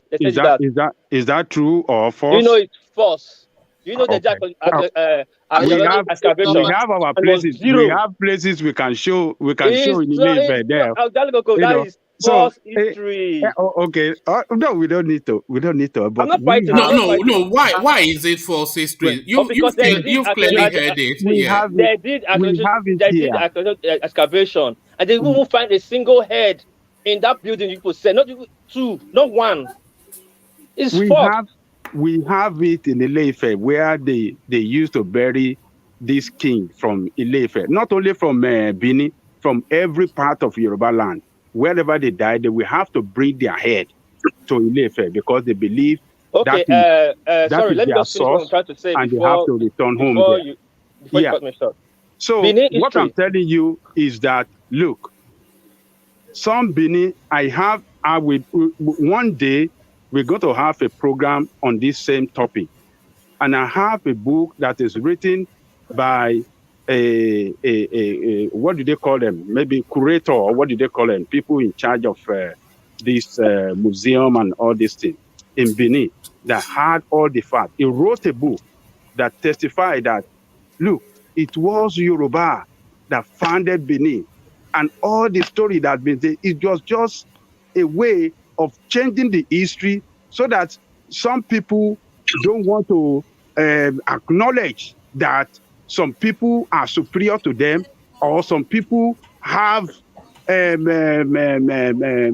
long time history over them. So I will bring the book and I will show you. I will show people here, and we will all see the In truth. the I will tell you to normal go and buy records, that book and read it. I did history in Yoruba in secondary third school. in the ranking. Okay, what's the, sorry, hold on. What's the title of that book, Ajanle Koko, so I that people can don't seek have it? it at I don't have it at hand Okay, there. maybe for the extension. Let's And examine one man, we them. have to be careful with books, so, because first of all, who wrote the book? We have to know. No, he told you the who wrote author. the book. Is a curator of It's a artifacts in, curator of in artifacts in Benin. Benin Kingdom. Yes. Ajako, And he's sorry, well when you were speaking, respected, and they know him, and they know him. Ajako, when you were Yeah. speaking, I didn't interject. Let me tell you something now. Yeah. Let me tell you something very clear. We're not fighting here, we are learning. Yes. That book you're saying Yes. is dead on arrival from the beginning. First of all, in Benin, wait, let me tell you, in Benin, there are two factions. You have to first of all know about my history before you speak about it. There's Ogiame family, which were the administration era that's still fighting for the throne, which still fighting to tomorrow to get back to the throne. They'll write anything. They'll write anything to No. I say a curator no of curator. I'm a the Benin artifact chief. of this Hold thing. on now. Will it be lying? Hold on. We are the same era of Benin. You don't know. My father is the world general title. Is the Okigbe of Benin right now. His bloodline. The Amezema of Benin is we, my family. Nobody else can get it in Benin. So can I interject real quick? Before you interject, let's hear from Ete, who wanted to contribute to the conversation. Ete, you wanted to say. You know, I was taught Yoruba in secondary school. At least I got a C. I got a C on it. We were told Oduduwa was from Saudi Arabia also. That was Hold on. Okay, thank you. Yeah, we're still fighting one fight. You want to bring another one? Look at this. Don't believe that. And that's what I'm trying to. All lies, man. Wait. If it's lies, why didn't you guys stop it from entering the academic system? Because I was taught that I passed my Yoruba very well. I was taught that in school. Are you sure that was what you were taught in school? I'd be surprised if they taught you that in school. We were told that. The problem with Nigeria is this: people are telling history. People that are not part of the courts, they are not part of the house of the priesthood. The custodian. There are people that are not custodian of the history, right? They'll go and be writing books. Writing their own version of history, right? And then people will start learning from those books, and then start believing it and start spreading it. And that's how I was asking Ajanle earlier when he mentioned Oduduwa was the 90th. Yeah, 90th king. Where in Ife. And I'm asking, okay, what was your source of your No, you don't even need, hold on, Mike. You don't need source to see.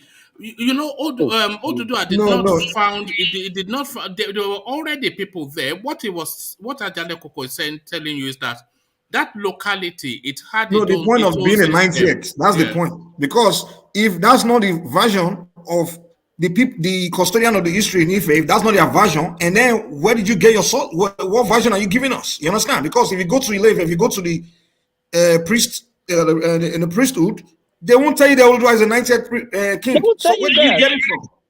Okay, and the same thing about they say Oduduwa come from Saudi Arabia. You know, people if you go to Ife, they won't tell you that's their story.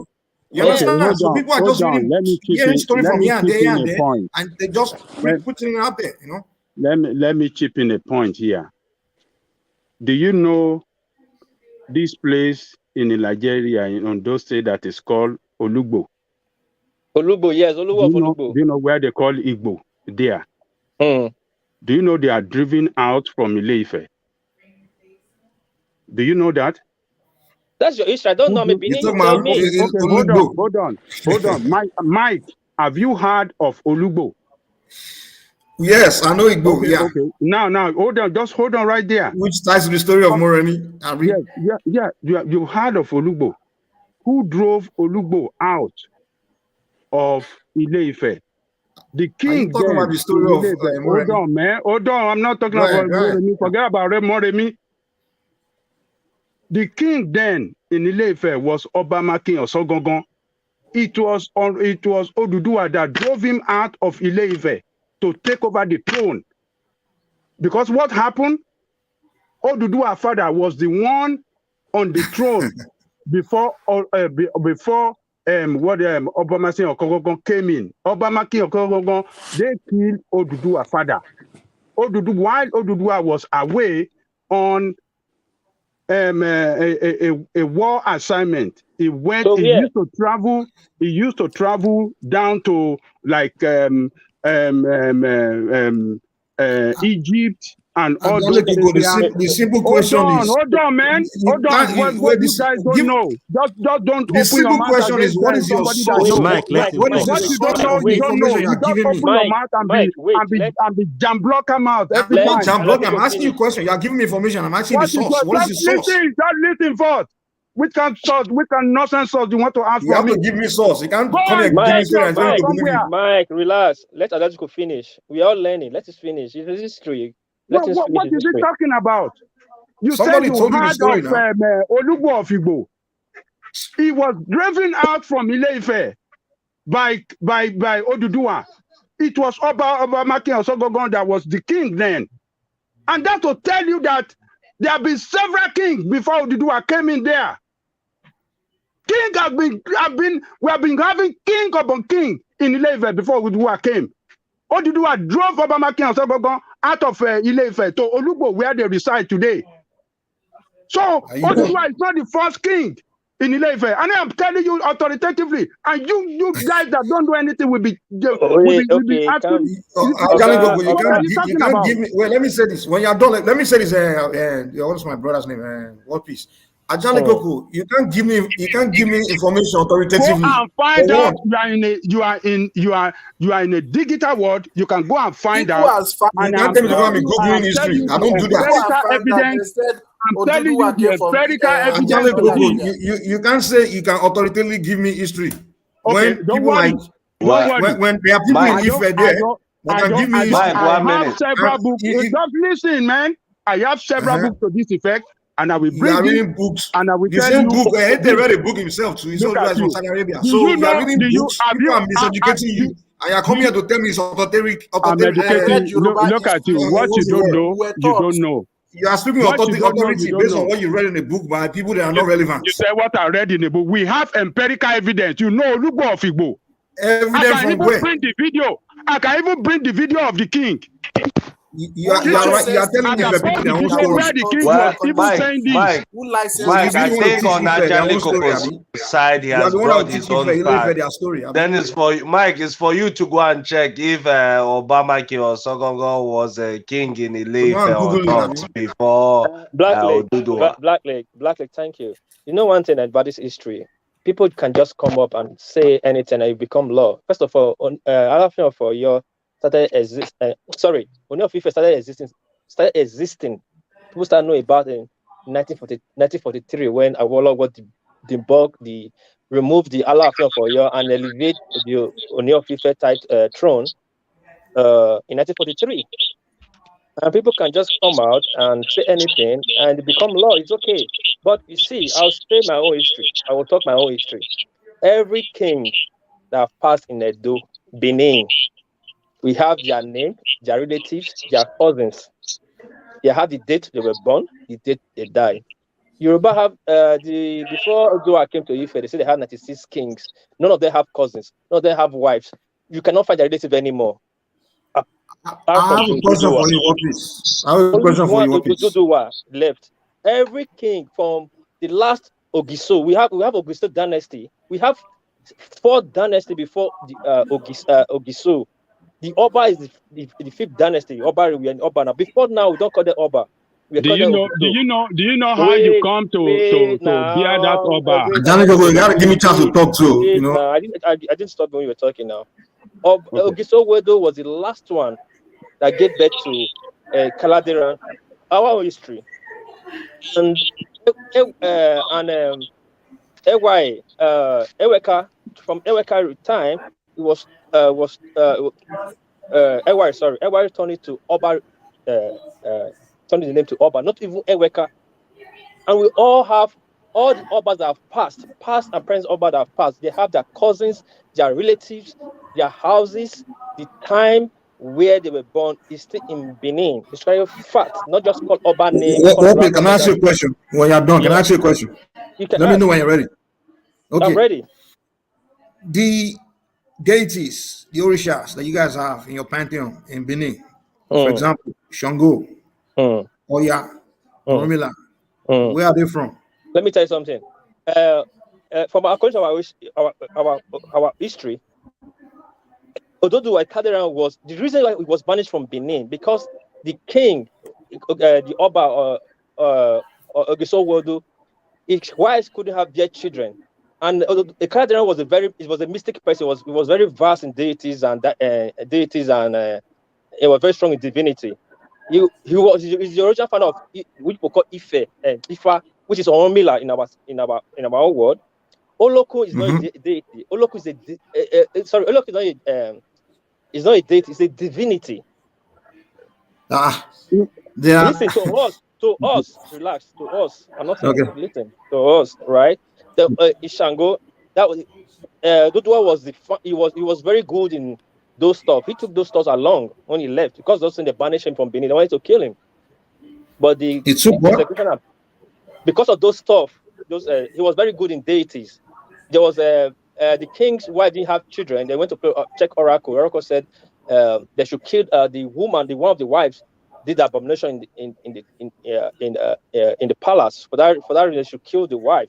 But the woman changed the story and came back and told the king that is a Kaladeran pot that they don't have children. So. But the question I ask you is, what's the origin of the deities? The origin of the deities. I'm going to that question. From us, this guy, Kaladeran was the origin of those deities. He took it along to Ife. We have it in Benin. Took them to Ife? Yes. According to us, Olokun. So we have Olokun, Ogun, and I was able to take all deities there. Somebody that escaped from prison. I was able to take all the deities. Now you don't have to carry it now. You don't have to carry it. It's not spiritual. It's a spiritual thing. It's practice.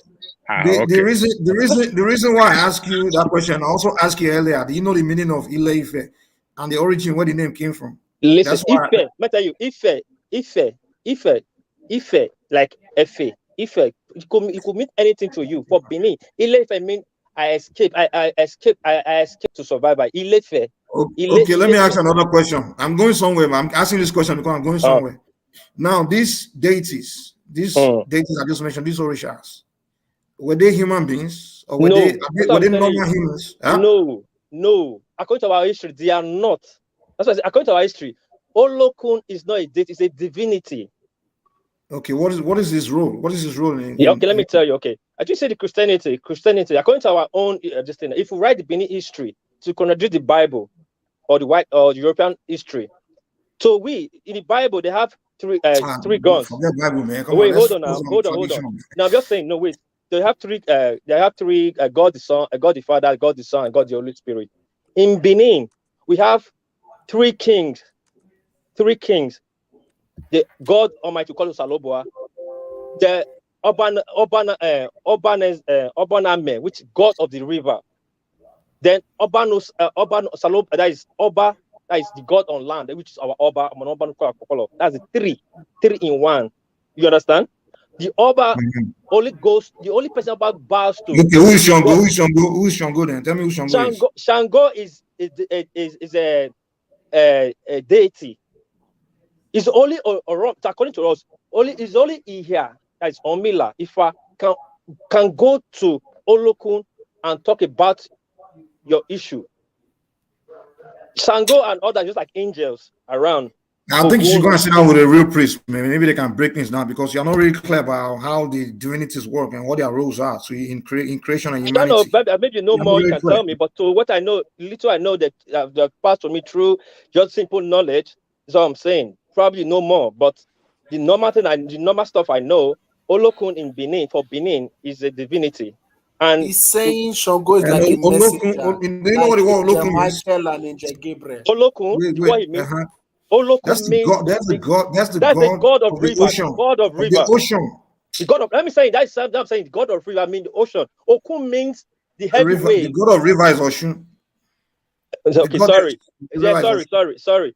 The god of the ocean. That is like the Greek say what's it called? Here's where I'm going. Let me just go to where I'm going, since you are not very knowledgeable of the divinities. No. Tell him what you know, rather than, because he's giving you quite. No. What I'm saying is the knowledge of the divinities, which is common knowledge. Okay, go ahead. Yeah. Oh no, go on. Go, take us to where you want us to be, Mike. He knows his ministry. That's not an argument. What I'm saying is I'm talking about the divinities, the knowledge of the divinities, which is something I know very well, and I'm a trained person in that area. You know. The divinities, they are the forces of nature. You understand? They are associated to a particular force of nature. When they talk about the ocean, there's a god that's why I say the god of the ocean. When they talk about a particular force of nature like ions, there's a god, there's a deity associated with that, which is Ogun. You understand? When you talk about the lightning and thunder, there's a deity associated to it, which is Shango. When you talk about the river, there's a deity associated with, which is Ocean. When you talk about so many of them. Now, when you talk about character, you understand?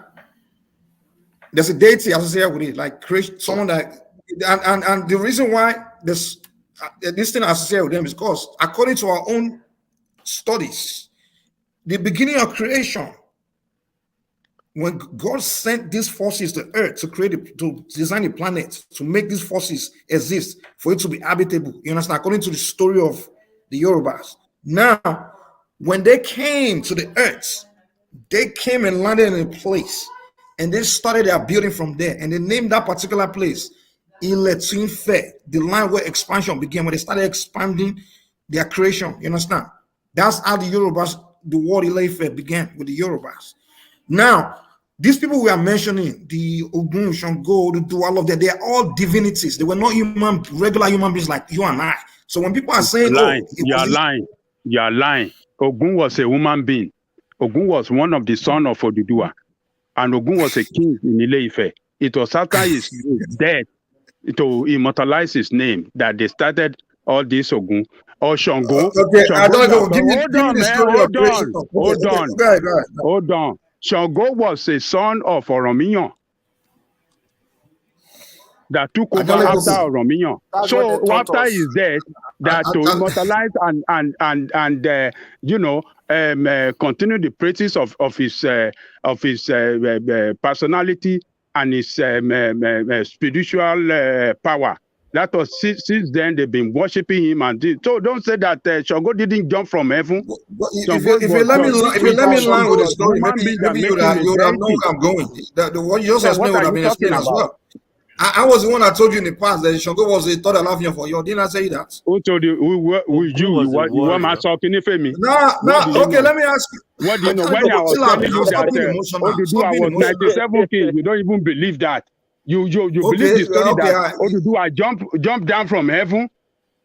All those lies that they were telling you. Saudi Arabia, not heaven. From Saudi Arabia. That's all. It's a lie. I'm telling you. They actually people that were trained from Saudi Arabia.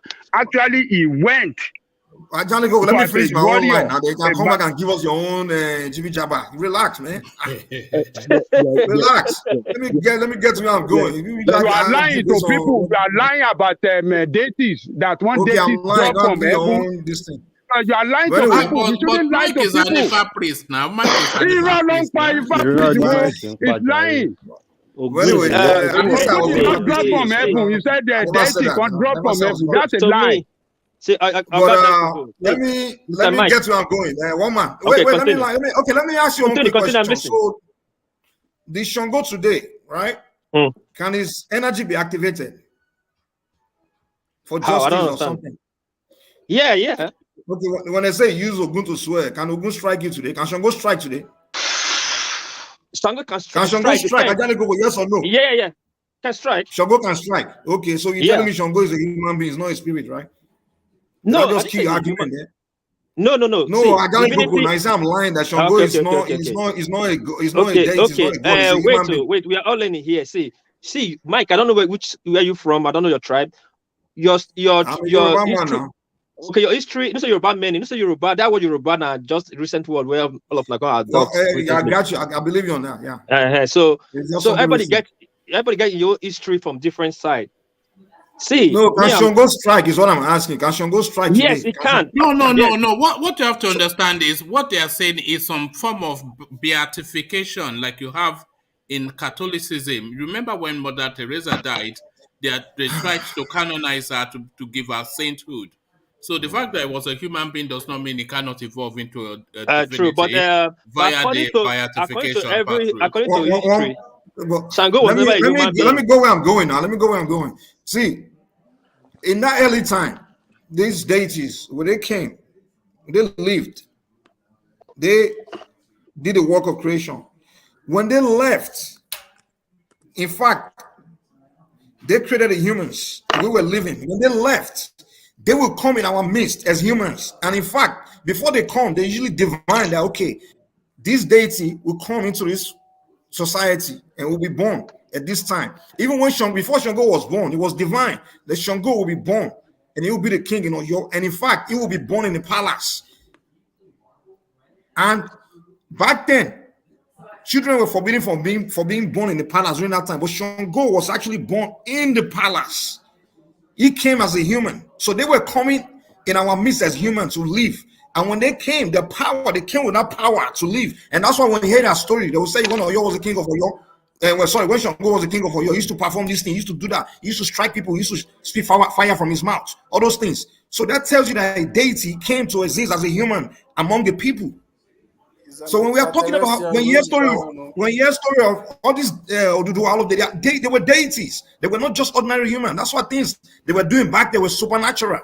So when you guys are talking about them, you just talk about them as one ordinary man like that. I just walk around like you and I today. These were deities. The extraordinary things they used to do. Even when Oromio, things that you hear about Oromio when he went to Benin, and when he was living in Benin. Shango was former laughing for you. Oh, sorry. The point I'm trying to make is Shango, all of them, they were all deities. Like Amadioha of the Thank you. And they didn't only exist in Yoruba land and Benin. They exist all over place Africa, man. Even in Igbo land. Shango, that's Amadioha. Shango was the son of Orominyo. Shango was the son of Orominyo.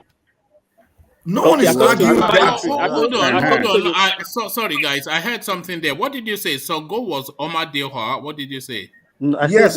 The God of lightning and thunder. Yes, that's Amadioha in Igbo land. God of thunder. Anywhere you go in Africa. Is it our Shango that is the Amadioha? It's the same. Yeah, the same. They are different. They are just similar. So you are claiming then that the Yorubas created. Are you claiming that the Yorubas created Igbo land? No. It has not to do with that. Just the same power. Let me tell you the source of that power. Shango was Allah. Shango was Allah for you.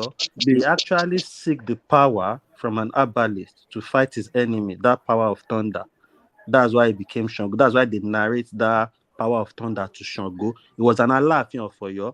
And what Ajali Koko was saying about the kings of Ile-Ife, there are about 85 or 87 97 true, 97 or they are about truly.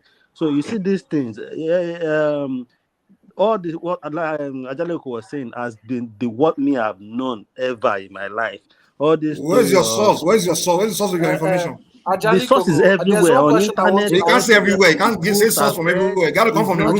What is your own source? What is your own source? Your source gotta come from the original. What's your own source? The owners of the history. What's your own source that you are claiming those? My source. Woman, this was go and sit down with the priest. If they tell you that what I'm telling you is a lie, come back to me. Mike. You see the story what peace You was get your saying. own history You from can British. tell. Hold on. The story, what peace is telling us, you can tell is the story is being fed, which we can't even really base on. I know on the ranking from what I've known from forever I've known it, from what I've read, from all the books Well, which good I've for you. read. Good for you. Benin King was third on the ranking. No. You see, And let me speak but about the obviously, ranking. I understand his stance. Obviously, some people in Benin will believe So no. sorry, It's give just us like that ranking. Give us that Oma, let me give you the ranking. ranking. it's just Hold like Let me what give you the Norman ranking. was Hold saying on. Let's earlier. Like DOG give us. somebody, Hold on, D. Hold Okay, on, D. You said the Benin King was the third on the ranking, which on I'm the sure World ranking. Peace disagrees with you. But give us your ranking, and then Mike can give us his ranking. So Uh, who's there at the top of the ranking? Aláàfin of Ife. I said Of- Oni of Ife. Mhm. The Egba land guy. Then the Benin King. Where's the Followed by Alafin of Oyo in that? Thank you. It's like the fourth or the fifth Oh, all on right. the ranking. All right. What's your ranking, Mike? Okay, if we have to rank it, we have to rank by who is first, who was created first, and who was created next. That's how if I have to rank, we have to rank it like that. Now, first of all, Oni of Ife is not a king; he's a priest. You understand? When we do our left, he just handed the throne for him to hold on to it till they return. Now, And that Oromiyan, is why they call him the Arole. Abi? Arole Odua, thank you. So now, when Oromiyan was instructed by the oracle to set up the kingdoms, the first that he was sent to set up was the Benin kingdom. Okay. Right? When he returned to Ife, he was also sent to head the other direction. Now, wherever the horse, Toma Yo, he should name that place, or Yo should be the next kingdom. You understand? Okay. Those two kingdoms were special. The instruction was to create those two kingdoms as special kingdoms with special power. You understand? That's why till today, the two most powerful kingdoms in Africa. I mean, well, let's just in the context of Nigeria, is that Benin and Oyo. Now, wait, let me land. I'm giving my ranking. So if we have to rank it, Benin has to be number one because it was created first. Then Oyo will be number two. Okay. To me, I think they are in the spiritual realm, they are equal, but if I have to rank it, I have to rank the one that was created first. So that was what you wanted to hear, isn't it? You said?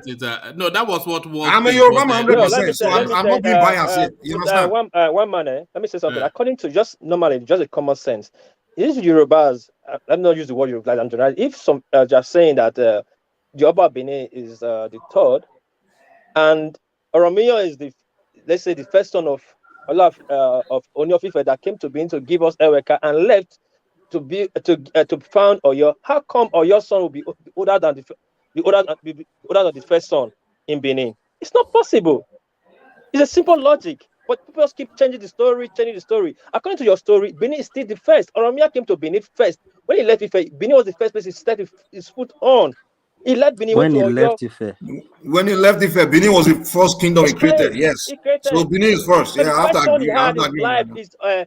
He didn't even have name. The boy could not talk. The son told him like this, your son is not talking. And I call Ogwemeka, the Yoruba Ogwemeka is one. Then I gave them this Yoruba seed that they play. He said the son should let the boy play that seed. He was playing the seed with his friends. When he hit the right number, he hit the one. I said Ogwemeka, as in Yoruba. I can't pronounce the word Yoruba word. Ọwọ́ mi ká. So the Benin, yes, the Benin is not changing to Eweka because we are having fighting with Ogiame, that one who was administrator, who was holding just like Oni of Ife, who wanted to continue the throne. He wanted his son. That was Evian. He wanted his son Ogiame to continue, and his son was fighting. That's why we came in. My father lineage came in. We had the same rules, but the one that was fighting to defend the Eweka. So, but the only place I disagree with you is describing saying Oduduwa was son of somebody or from one particular place. Oduduwa, according to history, he is the son. Yeah, which I respect, but I will tell you, according to what we learn from the spirituality, because there's spirituality, there's in fact they call it scripture.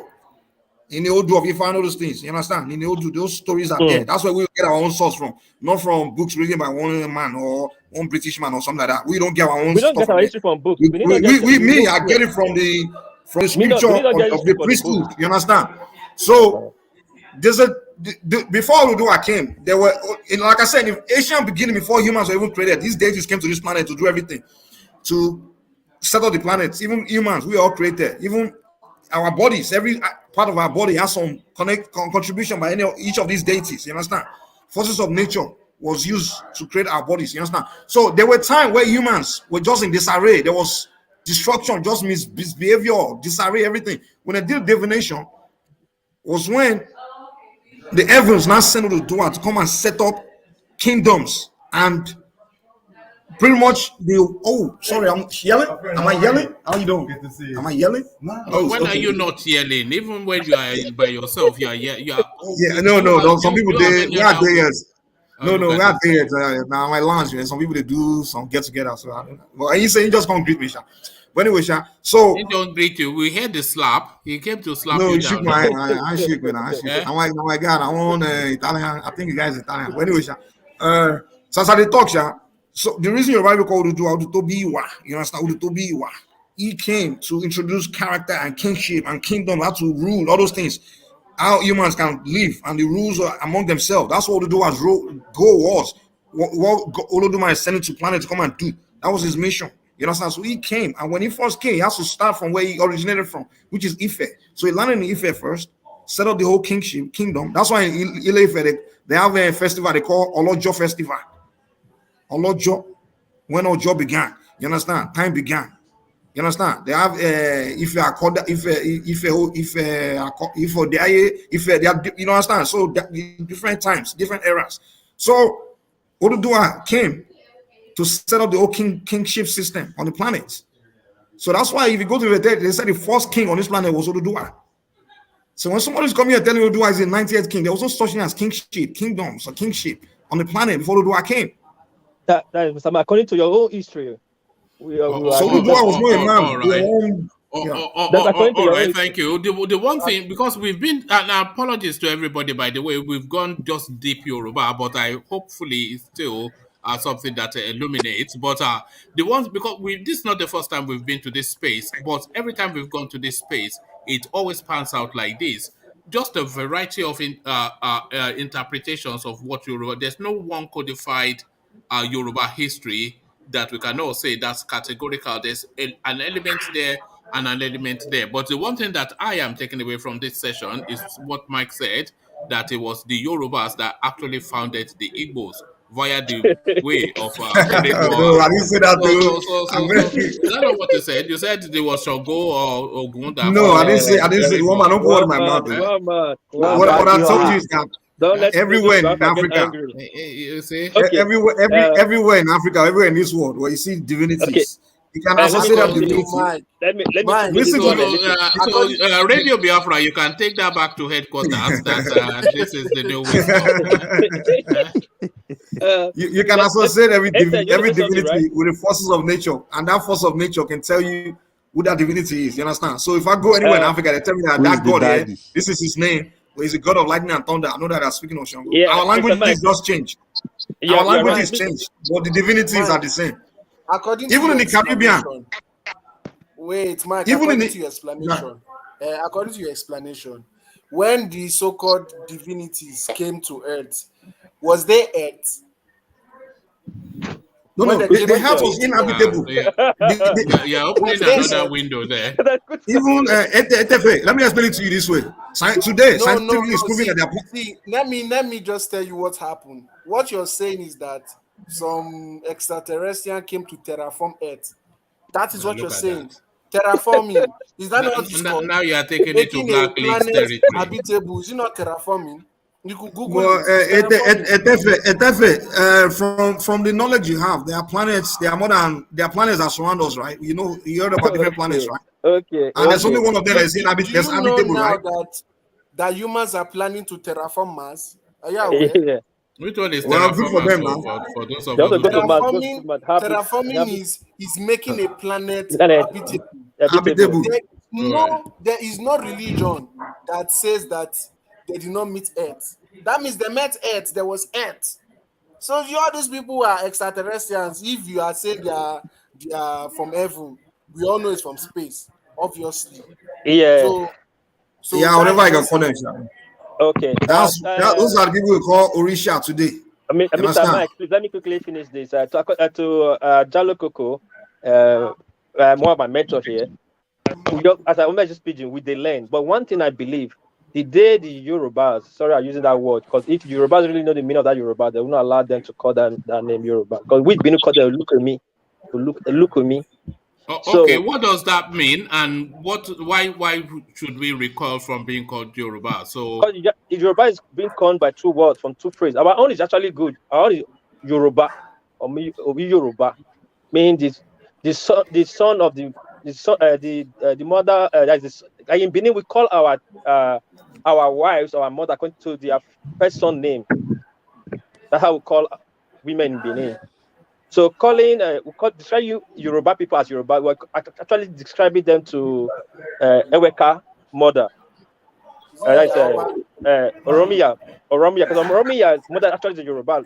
Take it or leave it. Though if we say Kaladera, otherwise a Benin man, but his mother is a Yoruba. You're actually describing her, tagging him to the mother. So we say Oyoba is the son of, or his daughter, his mother is a Yoruba, the son of a Yoruba woman for us. But according to the outside of the plan, they call the Yaraba, the deceitful one, how they say it. So, but we call everybody hates us. We don't care. That's the I know, that's See, but one piece, I'll tell you something you guys don't know, man. When you guys are limiting Benin and Oyo expansion to just that Nigerian area, these guys went as far as outside of even Africa. Wait. Japan. Talk about Egypt. Mike, I'll get to that. Hold on, Yorubas went to Japan. Mike, I will get to that. Mike, I will get to that. Just hold on. These people conquer the planet. We just don't know our history to that extent. Mike, I will get to that. Just hold on a little bit, please. See, the day the Yorubas will come together and really say their history properly, everybody in Nigeria will get it right. Because all of them want to get relevant, they are destroying history, and it's creating a vacuum. And that vacuum, everybody is not doing supremacy. That's what it is. That's what I'm saying. Everybody wants to do supremacy. Yes, let me ask you a question. Who was the person that allowed that history of Oduduwa coming from Saudi Arabia taught in school? Who allowed? Is the Fulanis? Yes, I don't know. You know, in Nigeria, we don't. It's not the Fulanis. There's no formal education system, so people just put things out. You know. No. It's not the Fulanis. When the British say we have to go back in 1897 is very important in this history. When the British conquered the Benin Empire, they have to rewrite our history to control us. Everybody's history. They brought Fulanis. I didn't say the answer. I don't think they conquered you guys. Stop saying they conquered you, man. No one can conquer Benin Kingdom. Trust me. No, I know. Stop but using the word conquered. It was a massacre. They didn't conquer them. All of their histories in all of their histories in British Museum in London, they didn't. That's not conquest. If you're saying all of their deities, they are behind glass cases in London. When it comes to artifacts. The artifacts now, they were dated before. Now they take it from no. They're not. That's what you don't. That's history. They're not. What of the king that they took away? They didn't take him away. They didn't take him away. Calabar. It was supposed to Calabar, and after he was killed, after he passed on, then amalgamated Nigeria in 1914. Then Benin was controlling West Africa, dominating West Africa, Benin Empire. Fine. How did Benin control West Africa now again? We did not hear. I've never heard of Benin in our life. Everybody wants to have their history. In Calabar, we've never heard of Benin. And we have Yoruba all over the places in West Africa. We don't see Yoruba. We don't see Benin people. You are thinking of the context of the Yorubas today. Yeah, I'm talking about something thousands of years, all those eras. When the British came, is in West Africa region, there's 4 empires recognized in West Africa region: the Mali Empire, the Ashanti, the Borno, and the Benin, and that's where they carved out Nigeria from. No, they say Calabar. The Obong of Calabar. Who's Obobo Calabar? Who's Obobo Calabar? Which empire? Come here in Japan, you see Benin Empire. He was recognized. By who? By the British. Didn't you just say that's see, where I'm they not took trying your to king believe to? your history. I'm not trying to believe your history. You have a king, fine. But I'm trying to. Empire is different from just a dukedom. Empire was Well, you just said that they wait. recognized those people. What I mean When the vast. British came, the Songhai Listen, Empire was already dead. listen. Do you know that? What? That the Songhai Empire was already dead when the I British said there was came. 4 empires around, well known then. Mali Empire was already dead when It's the okay. British I'm not saying came. I'm not fighting for when he died, when the time, the date. Just say the empire then in that area. Okay, listen, please, just listen, what I'm trying to say, I'm not gonna forget again. Oh shit. See, the height of the Benin Kingdom and the height of the Oyo Empire was way before all this new empire. You're talking about the Mali, all these ones. That was later. We already were in decline before this one. Even now you brought me back the to the height track. of the Benin Kingdom, You all brought me this back effect was ancient. I'm talking about ancient time. Wait, you brought me back to the track. I'm not going too far. I'll give you 500 years from now, 600 years from now. The fact is there. To go to the British Museum or the British Archive is there. Go to the Portuguese is there. As 15. To me, I think that our era was even before the Europeans even came to us. Yeah, no. I'm just no. What the Europeans came to meet as 1557. We already have an ambassador. Came, a lot of empires we're talking about were already dead. I can name all the empires that were everything. Calabar there was some internal, there were a lot of internal this in Africa. Even the Egyptian era, it was already there before the Europeans started coming and doing their own. In West Africa, after the Benin Empire was the last to fall to the British. Which last to fall to the Nobody fell to the British, man. You guys should stop saying we fell to the British. If we are still see, Africa, we need to change our mentality. Before we can rise again, listen to me one piece. Before we can rise again, we have to first acknowledge one thing. No. Go to the say. You said listen, you have to check history properly. I know my history very well. Wait. I don't say your history. You have to know history very well. The British brought the Fulanese from Guinea down to Nigeria. They are foot soldiers. They not conquer anything in the north. There was nothing in the north to conquer. There was nothing. There was no who? The Bonu Kanem. Bonu was an empire. Bonu was an empire. You said you were the last to be captured. Have you forgotten that the southern part was first captured before they moved what year? What year? What year? When they went to the north, they met the caliphate. No, what year? Did they meet the Sokoto caliphate? Don't say blunt statement. Benin fell in 1987. What year did the Bonu fell? 1987. That's quite recent. 1887. So when did the Bonu when? We just come here and say blunt statement because we just want to say things that we. I'm not trying to promote Benin here. Same blunt statement. Hold on, man. Hold on. You are not trying to promote Benin. No. You told us that the Benin created the Yorubas that we should call you daddy. One man. He was controlling West Africa. How? Wait, one man. Listen, I've studied so much to understand that we have to embrace ourselves. Did you study? Did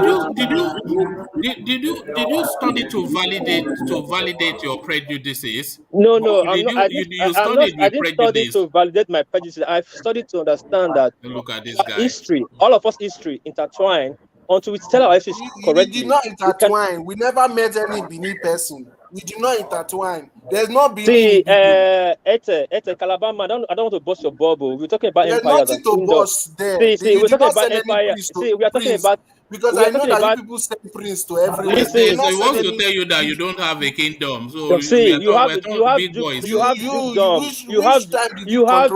I'm not. One man, you see the problem. Somebody shall want to be the daddy. Everybody wants to be the daddy. I'm not be the daddy. That's the problem today. No.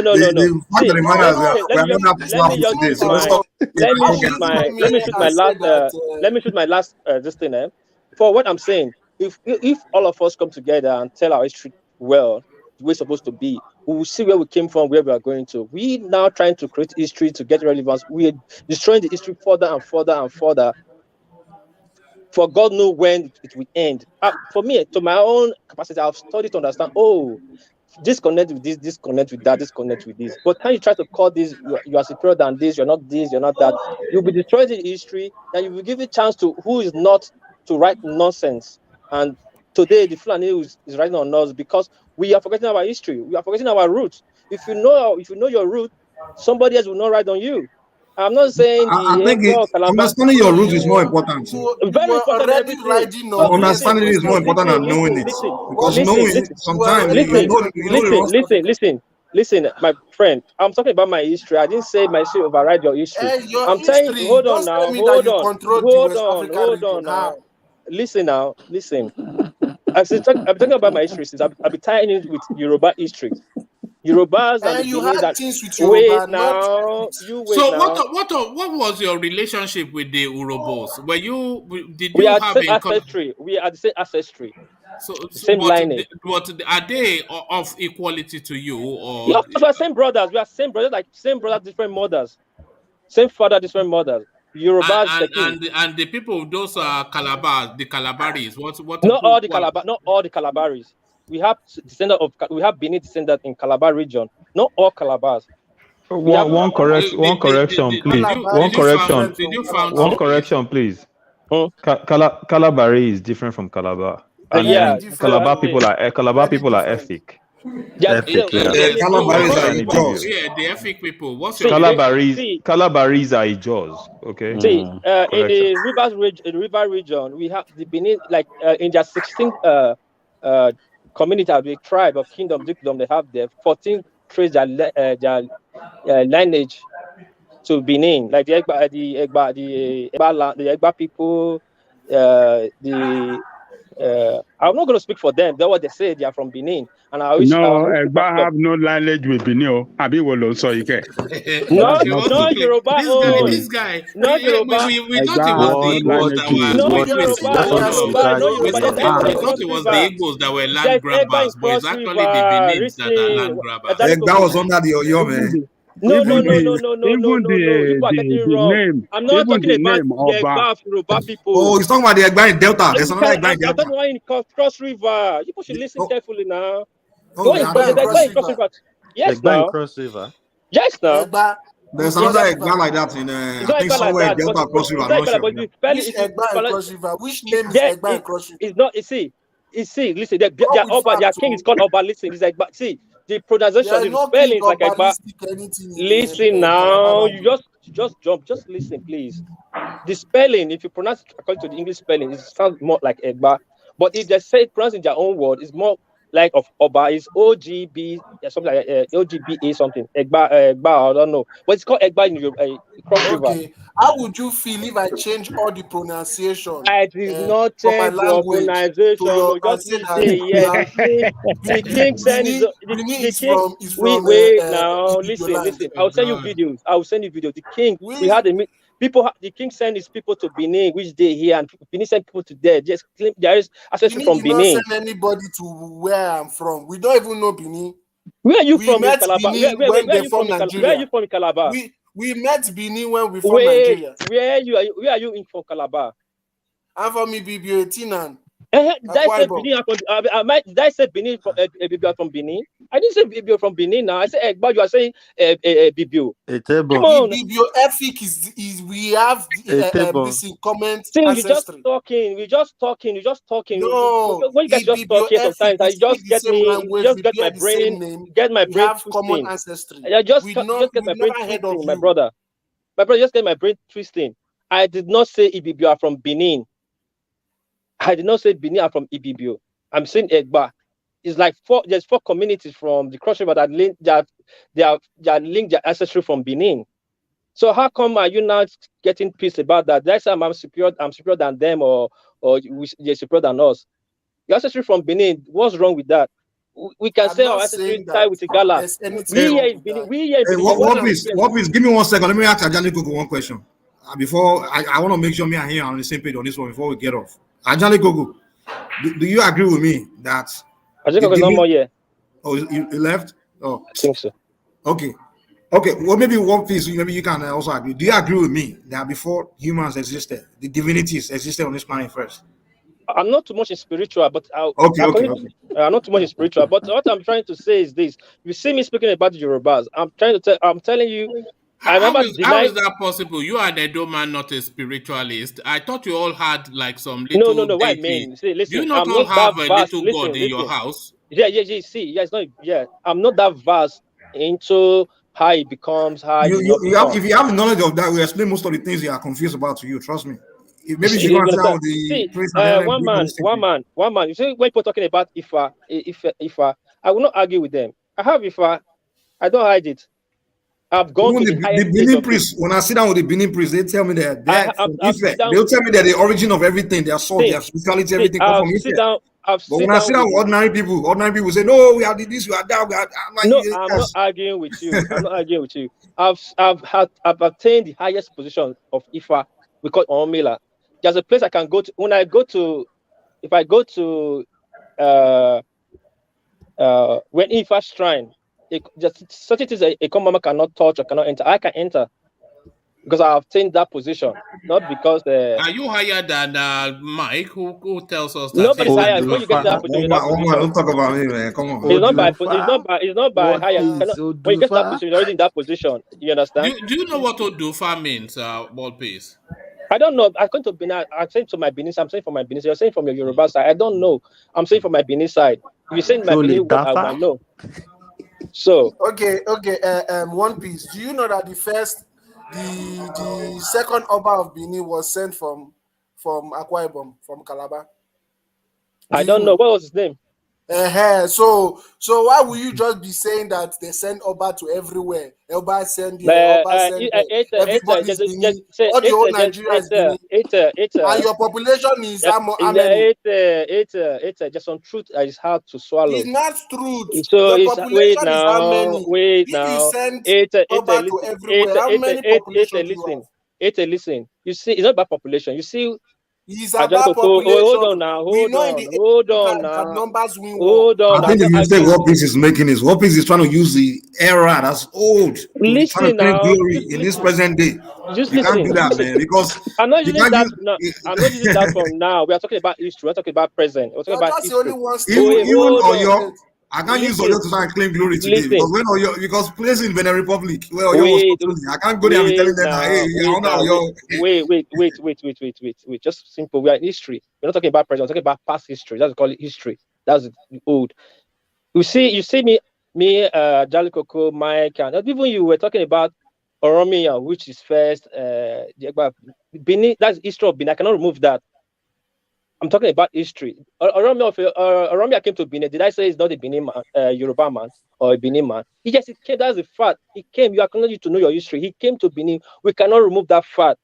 He left there. He went to Oyo and found on that place.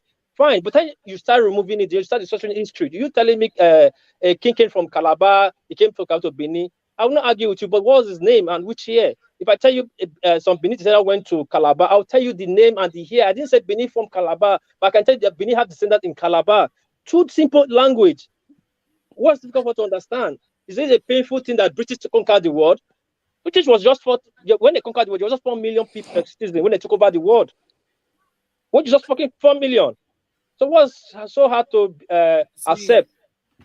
Please. Do you know why I sounded like that? Because we have to talk with sense. We are learning.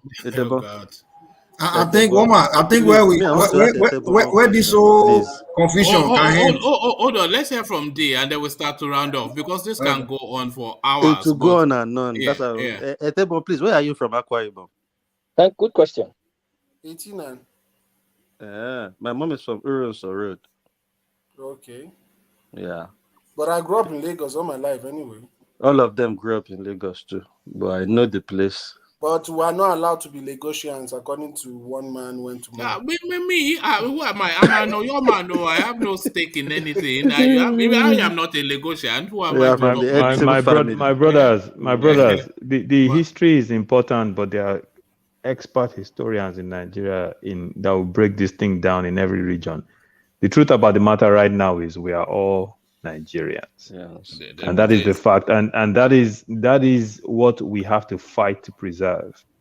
this division, I know we're talking history, but this history kind of leads into certain divisions and certain gripes that further divides us. True. And it's important that we see ourselves as Nigerian first, but also be proud of our heritage. Just my own 2 cents. Yeah, true. Because I'll add a little to it. Because when the British came and took over Africa, they started creating warrant chiefs. That's the problem we are having today. And the governors, the politicians they follow with the same. Every politician or governor going to position, they'll create their own Benin warrant has chief. claimed to find Igbo. They said they found Igbo, they found Yoruba, they found Igala, they found West Africa. I've seen many of them come online. Look, there's one thing that you people are missing all the way through this conversation. You are not actually looking at your screen, because if you look at your screen and you see is it avatar or display picture or whatever that World Peace is displaying, then that tells you already what his politics is all about. Exactly. He's a Benin supremacist now. He's telling us that the Beninese are the daddy of the Yorubas. Similar to the Biafrans. I've never heard such a thing. The Benin are the daddy of the Yorubas. Let me put it on a simple form. Benin did not found Igbo. Benin did not found Yoruba. We will tell you our history that we have descendant in Igbo land. Descendant. If we are descendant happen to be one of the kings, we will tell this king, this social king, this kingdom was a Benin descendant. But I don't know what. Are you saying Benin is a bloodline? Benin people are bloodline people? No. All right, gentlemen. Sadly, we've come to that time of the day we seek to start to round off, because we can't go on forever. So we round off to land on Lord Michael, and we kick it off with Ahizon. So Ahizon, that has been the session. We started off meekly. We went kung fu fighting with Radio Biafra, and now we've gone through Yoruba history, and we've emerged none the wiser. So Ahizon, that has been the session. Yes, we've gone through Yoruba history from different perspectives, and we are yet to find a common ground. I think one man you might have to invite a expert historian from Obafemi Awolowo University, and then our brother from Edo State will have to invite a historian from Igbinedion University, and they can come and talk about the history of the Bini people versus at this point I'm even scared to call them. Those ones will give you British version. You don't need those people. Those are Igbo people. I was just about to say people won't even. You have to bring people from the kingdom, the priests from the kingdom. We can't agree, but the one thing we can agree on is that we're all Nigerians. We all bleed green, white, green. We have a flag to represent. Even those that want to form Odua Republic, or those that want to form Biafra, I call it the Turapa Republic, whatever you want to call it. But at the end of the day, when the Super Eagles are playing, we forget that one is Odua Republic and one is Biafra. We cheer, we don't even care. If Yakini scores a goal, we scream for Yakini. We forget that he's from Southwest. Or if Okocha dribbles someone, we scream JJ. So let's please. It's important that our unity is something that is so fragile at this point. If we don't fight to preserve it, we will lose it. And honestly, if we lose it, we're lost. Nigeria is a conglomeration of several African societies. That is the truth of the matter. And that's why we have to hold what holds us together. We didn't choose how we got here, but nevertheless, we are here. And that's why it's even more important, listen to all these debates, why they need to decentralize the governance of the country, because as we can see, people that have a strong affiliation to where they are from, and they want to be able to govern themselves, control their destiny according to their cultures, their heritage, their religion, whatever it is. So we have to decentralize the power structure to give people, autonomy and empowerment to control their destiny, and they don't feel like a Fulani man from Niger Republic is dictating what happens in a local government in Cross River State, or a Bayelsa man is telling them what to do in Oyo Alafin. It's just that is the nature of who we are. And once we can figure out how to customize our governance according to who we are as people, I think that we become a strong nation and we can grow into our own future. God bless all of you, my brothers. Thanks, man. Thanks. Where's one man? One man is eating. He has gone to grab his sandwich. One man has gone to grab. No, I was actually talking. I didn't know I wasn't on the screen. Before you leave, I want to show you a quick picture. Just, you may want to comment on it or not, but just the picture itself. Just look at this. Can you see that? It's buffering. Huh? Okay. Yeah, I can see it. So who can you spot on that? It's not very. I think I see Osibanjo. Aregbesola. Tinubu. You see? So that was them from 30 years ago. So everything changes but remains the same. So this is it. That's Nigerian politics right there. But thank you, Aizon. So there it is. A funny session, but there we are. So thank you, Aizon. Always a delight. So from Ahizon, we go to Ete of Africa. So Ete, you see, you learn something every day. You came here none the wiser, but now you are living with the knowledge that your kingdom was founded by the Benins. This is according to World Peace. Ete. Yeah, it was a nice session today. And the thing is that we Nigerians, we need to find a common ground and to know that the elites, they don't give a damn about us. They are their friends. Elite from Igbo, from Ibibio, from every tribe in this country, they're all friends. It's we that are non-elite that needs to come together to make sure that we put people that at least will give us the basic. We're never asking for much in Nigeria. The basic of light, of education, the roads, etc. That is what we deserve as people from Nigeria. So 2023 is coming, and we need to gather ourselves and make sure we sensitize people to vote the right people to power, because that is where it all boils down to. Because if the wrong person enters 2023, I'm sorry to say, Nigeria might not exist. So to make sure that this our great country truly becomes great, we need to take our destinies in our hands, and we need to come together as individuals. Thank you. All right, thank you, Ete. So that's Ete, now a regular voice on the platform. So a new voice, but quite controversial. Ajale Koko will be waiting for you the next time you come. So World Peace, come prepared. Your words. Well, my use PG. Thank everybody. I learned a lot. I learned a lot from this program. But waiting our quick talk, we say we could try and know our history well, so that we're not going to fight each other.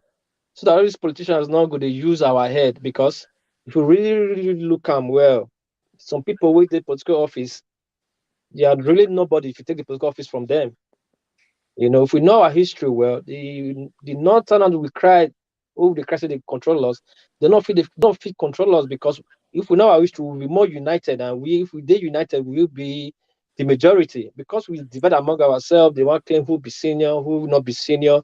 They make us lose our value the more, and they give other people more power to control us. And 2023 they come now. I would like make every certain put their differences aside, come together strong, bring one candidate out, vote the candidate from one candidate from south, so that we will get to that power. We don't need to go north, go to beg them to give us what belongs to us. So I see and reach, and I look forward to see you guys again, and I learned a lot from here. Thanks, guys. All right, thank you, World Peace. So that's World Peace. He landed from Japan and landed with a bang. So from Japan with a bang to London with a DOG. DOG, your word. Yeah, it's been a great section. I've learned quite some stuff tonight. And for the political space, I would say let's keep our fingers crossed. Let's hope all the troubles going on with all these guys and their party would lead us to at least a bit of where we want to get to. Please, guys, thumbs up, like, share, and see you tomorrow. Thanks. All right, thank you, DOG. So from DOG, we go to Mike, who has his own version of history, which we are not entitled to, but he has anyway. So, Mike. Oh, no. Are you hearing something like playback? No, we can hear voices in the background, but that's what it was. Okay. I was wondering why my stuff is bouncing. It's because you hear the voice back. Maybe I think you have. Well, you can hear me louder than them, right? No, we can hear you sufficiently. Okay. Yeah. Okay, I think this whole tribal supremacy that's been going on, especially between the Benin, Yorubas, like who's that? I think if people begin to look at that history from a point that those people during that time, those divinities, we talk about Oromio, we talk about Shango, we talk about Obatala, we talk about, those were not tribesmen, those were not humans, those were divinities. Those were deities, you understand? The same, you can hear their name in other tribes in Africa, like in Igbo land, Amadiora, that's Shango. They were not tribesmen, they didn't see themselves during that era. There was no such thing as Yoruba at that time, or Benin tribe, Yoruba tribe. So when we're talking about these people, we shouldn't be looking at them as tribesmen from this tribe or that tribe. I think that's what's causing this whole feeling ethnic supremacy, like, okay, how can you say we come from you, or you came from us? During that era, there was no tribes. These whole tribal boundaries came later, and those that existed during that time are different from people. Those of us that exist today, they are different kind of people. They were their own ways. Everything was different. Today, many of us that exist in a particular tribe probably migrated from somewhere there, just joined them, and today we're claiming to be from there, and then we say, oh, this is my history, and that's Oromio that time, or Shango that time look like me, and no, that's what the confusion is. That's one point I just need to debunk. And then another point I would say, because this kind of struck me when I heard what we say, the British conquered us and conquered this. We need to change that mentality, that belief that we're conquered. We're not conquered. Maybe we had an experience with the British, we had an experience with Europeans, and they're gone. So why are we holding on to the idea that we're conquered? If you're believing you're conquered, then you have a conquered mind, and a conquered mind can never rise. The reason why we are not even considering rising to even consider ourselves to be people that can rise to the level of the Europeans or anybody to even take over is because we believe we are conquered people. They came and conquered us. And in fact, these people never really conquered us. Most of the accounts that we are reading, we are learning, are accounts given by the British. That's their own account. They say until the lion begins to write his own story, the hunter will continue to be the victor, continue to be the hero and victor. Most of the encounter between the British and our forefathers are the account written by the British, telling us that, okay, we met your forefather, we kicked their ass, we took over, we conquered them, but we never get the account of our own people. When I go to places in Yoruba land, I hear stories about when the British came, when some white people came there, and the priests there wanted not to walk into a place. They went there, they became blind and things like that. I'm like, whoa, I never heard this one from a British man book. So the account that we are learning our English design curriculum is just an account to teach us that we have been conquered and to give us that conquered mentality. So we can be feeling inferior and thinking we are a bunch of inferior race. We need to debunk the idea that we're conquered. Even in fact, if it happened that we're conquered back then, the fact that we exist today, I'm not a conquered person, why should I be thinking I'm a conquered African? So we need to get to that point. And this is our curriculum needs to change. We need to start teaching our children about glory things about ourselves, so that way they can have good self-esteem, high self-esteem, and know that they can fly, they can become anything, they can even get greater than the Europeans and Chinese and everybody else. So this we have so many things to work on in Africa there, especially Nigeria. This mentality issue is what we need to deal with first. This, we things to teach ourselves, things to tell ourselves. It's so degrading that we expect. I mean, there's no way we can become great people if we keep thinking like that, thinking we're a bunch of conquered people by British. British came and conquered you. Who did they conquer? They can't conquer me. Our gods are more powerful than the British, man. You guys need to go and all worshiping European gods, all these things we are doing. Allah, Muhammad, Jesus, all these things. That's pathetic. We have to dump those things, man. When I read the story of Shango or Romeo, those were the things they used to do, the kind of magic they used to do back then, where they can appear if you're today and appear in Benin within the next second. Those kind of things, man. I'm like, whoa, this is the kind of power they had. And these are the ancestors we turn our back on. We believe in the name of Jesus. And Jesus hasn't been saving you for the past 60 years. We adopted Jesus. Our life is getting worse. Everybody should go back to their ancestral shrine and go and apologize and start worshiping their ancestors and stop this madness. Thank you, one man. All right. Thank you, Mike. So the one thing I will agree with Mike on is just the language, because one of the languages that I particularly rail against is when people say they are colonial masters. They are not your masters. They were interlopers. They were interlopers. So they're not colonial masters. They came were to hustle. European interlopers. They were Europeans that came and hustled and did their time and left. Who is your colonial master? They were not your masters. The funny thing is, a person born in an African village today, right? They'll be teaching him that Europeans are your colonial master. This man will probably never see a white man till he die.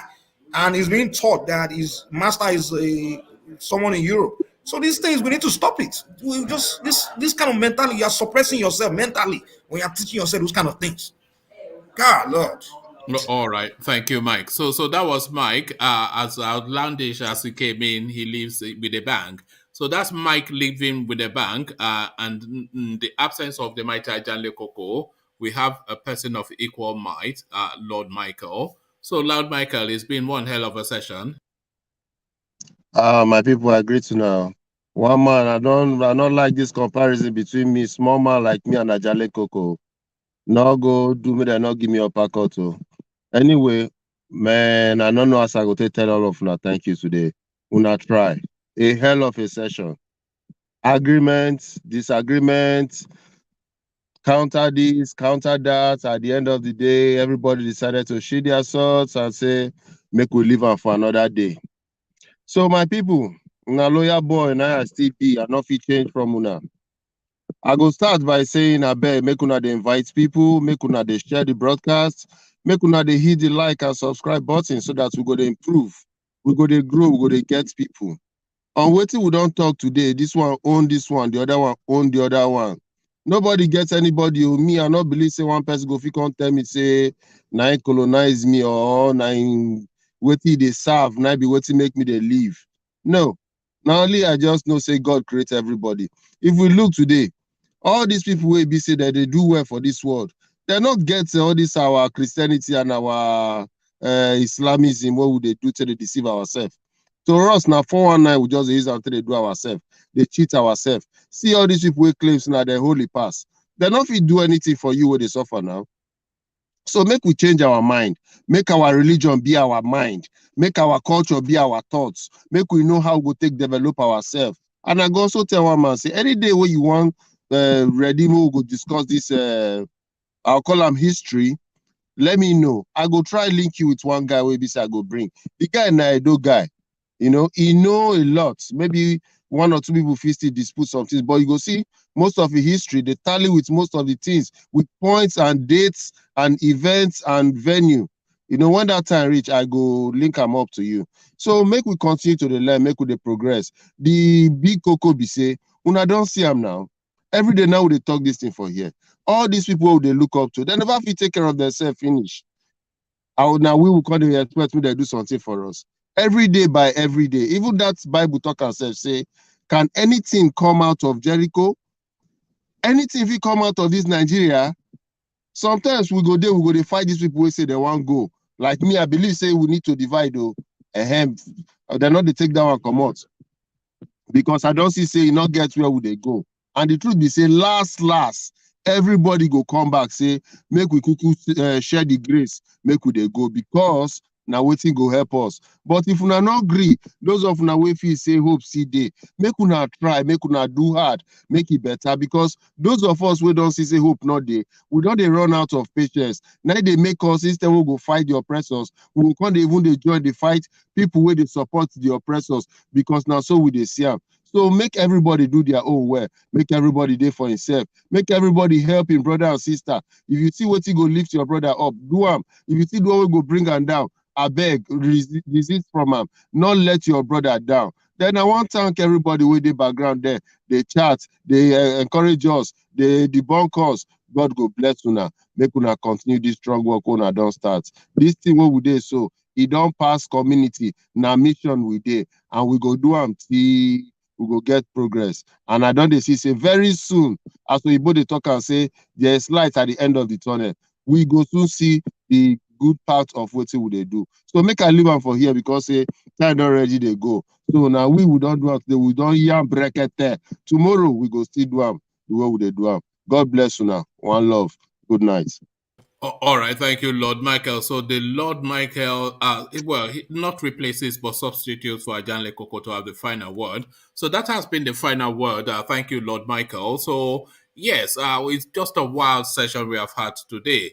You know, we started off on just a steady pace, and then of course we got waylaid, hijacked somewhat, and we had a bit of a contretemps, and then we petered off and we leave again in just a steady manner. So that's how it usually, well, not usually, but often goes that way sometimes.